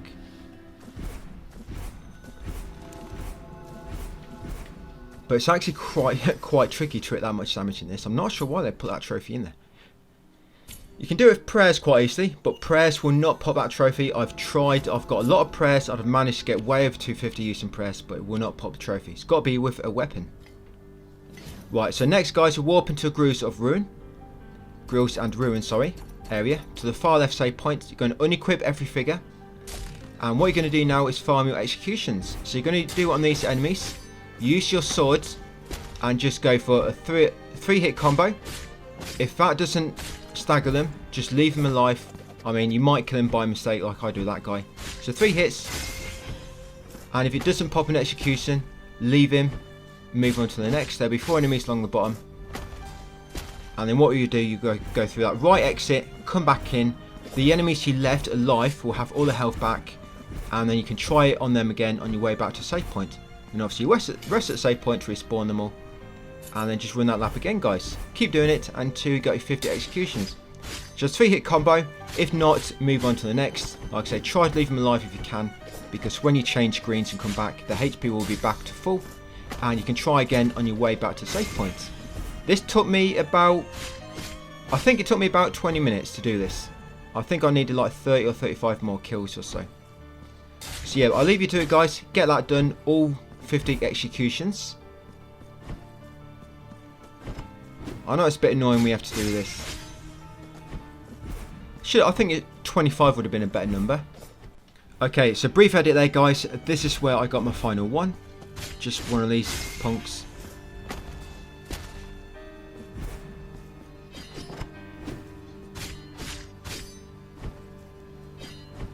When it comes to that build, by the way, for the over 250 damage, if you look at my text guide, I've got a full list of all the figures there. If you don't want to slow down the video, you can just check that way. Okay, so yeah, the Merciless one, that's one you will get.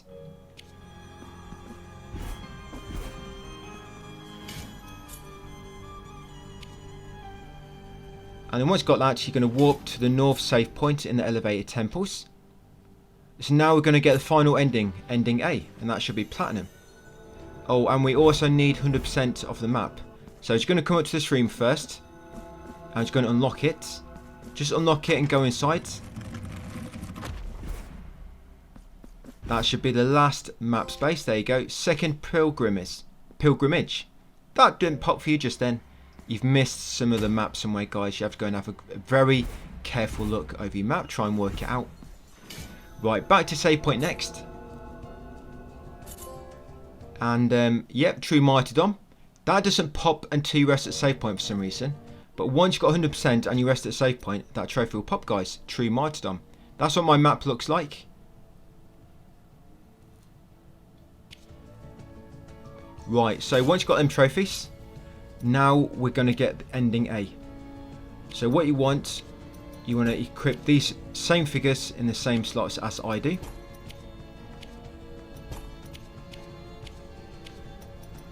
Yep, like so. Them 4 figures need to be exactly the same slots. Basically, the ones with a gold, like a gold sheet around them, they need to be on the inner corners of the pairs, and they all need to be pointing to the middle of the sort of gap in between all the figure slots.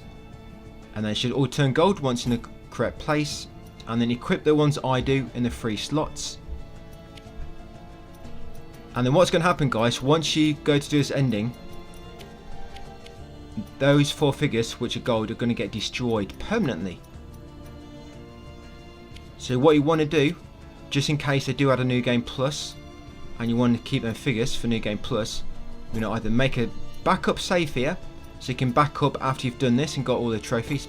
You can back up, you know, and then after you've got trophies, restore your save, so you've got his figures back. Or if you don't have the means, guys, to back up your save, there is a way around it and still keep them. What it means you'd have to do is once they get destroyed, do not save your game, and you have to make your way all the way up to the boss on foot. Obviously, because you can't use a save point because it will save. So you have to make it all the way up to the boss on foot, and you need to make sure you don't die, because if you die, obviously the game will save. So once you've got that ready, that set up, guys, I'm just going to back up my save now.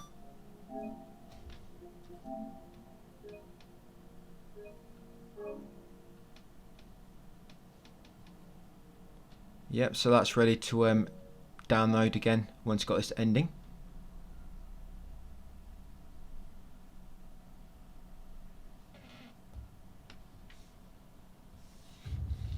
Well, I'm going to jump back in.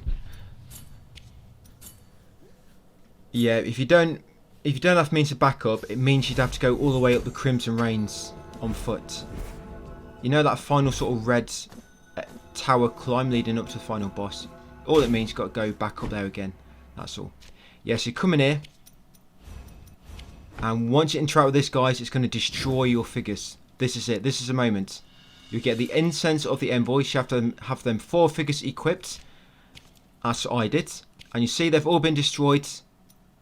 That's it. You can't use them now. They've been destroyed. So if you want to go into New Game Plus with the same save, you're not going to be able to use them. And some of them are quite good. So that's why you need to obviously be able to back up your save and whatnot. But once you've done that and you've got the incense of envoys, either make your way up to this save point on foot if you don't want to save, or if you have backed up your save, use the save point and warp up to here. So now what we're going to do, going to come all the way to the right. We've already beat that first boss here and saved it. We're going to entrap with his corpse, and you want to choose to ascend. And when it asks if you want to give the incense of the envoys, choose yes. And then all we've got to do is kill the boss one more time, and because we've given the incense of the envoys before doing so, that's going to pop ending A trophy, get another ending, and finally platinum. So when I recorded this, I'm still rocking that massive overpowered build where you can just freeze enemies in place, completely break them.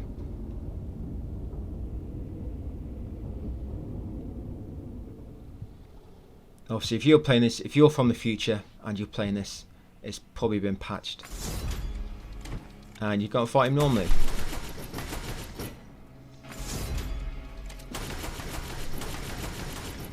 But yeah, that's my Blasphemous 2 guide. Because yeah, straight after this, guys, it's going to be credits, and we're going to pop the final trophy and then the platinum. So yeah, I hope it's not been too bad of a journey for you. I don't think it's been I don't think this one's too difficult, really. I mean, rocking this build, of course it's not, but I think one thing about this, the fact that you do not lose your currency when you die, I think that's a big game changer with this. I think the first one, if you died, you lost your currency, didn't you? If you didn't get back to it on time. But on this one, you just sort of get a sort of penalty, sort of permanent penalty to your MP bar until you go and see the confessor and absolve your sins. It's funny because Lies of P, which I've been playing recently, that's actually gone the opposite way. So this way they've sort of removed that penalty of losing all your currency if you die again, you know, compared to Dark Souls type games. But Lies of P has gone the opposite way. They've made it even worse than Souls, because what happened in Souls games, you die, you have to get your currency back, your money, and on the way there you might get attacked and whatnot, but once you get to it you get it all back. But in Lies of P, if you get hit on the way back to it, you lose some of it, and it's quite a nuisance actually, because if you get hit, the enemy which hits you actually takes some of that currency, and you have to kill that enemy to get the currency back, and sometimes getting back to the currency you lost can be a bit of a nuisance.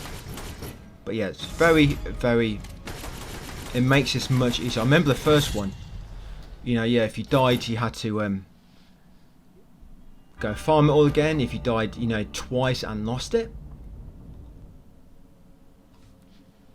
But because you don't lose your souls, your Tears of Atonement, sorry, you're always progressing. You're always progressing.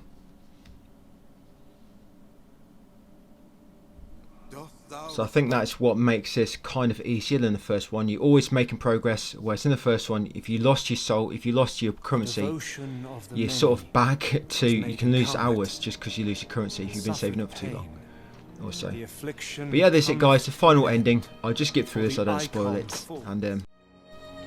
And there we go guys, Canvas of Light and Time, that's for getting ending A.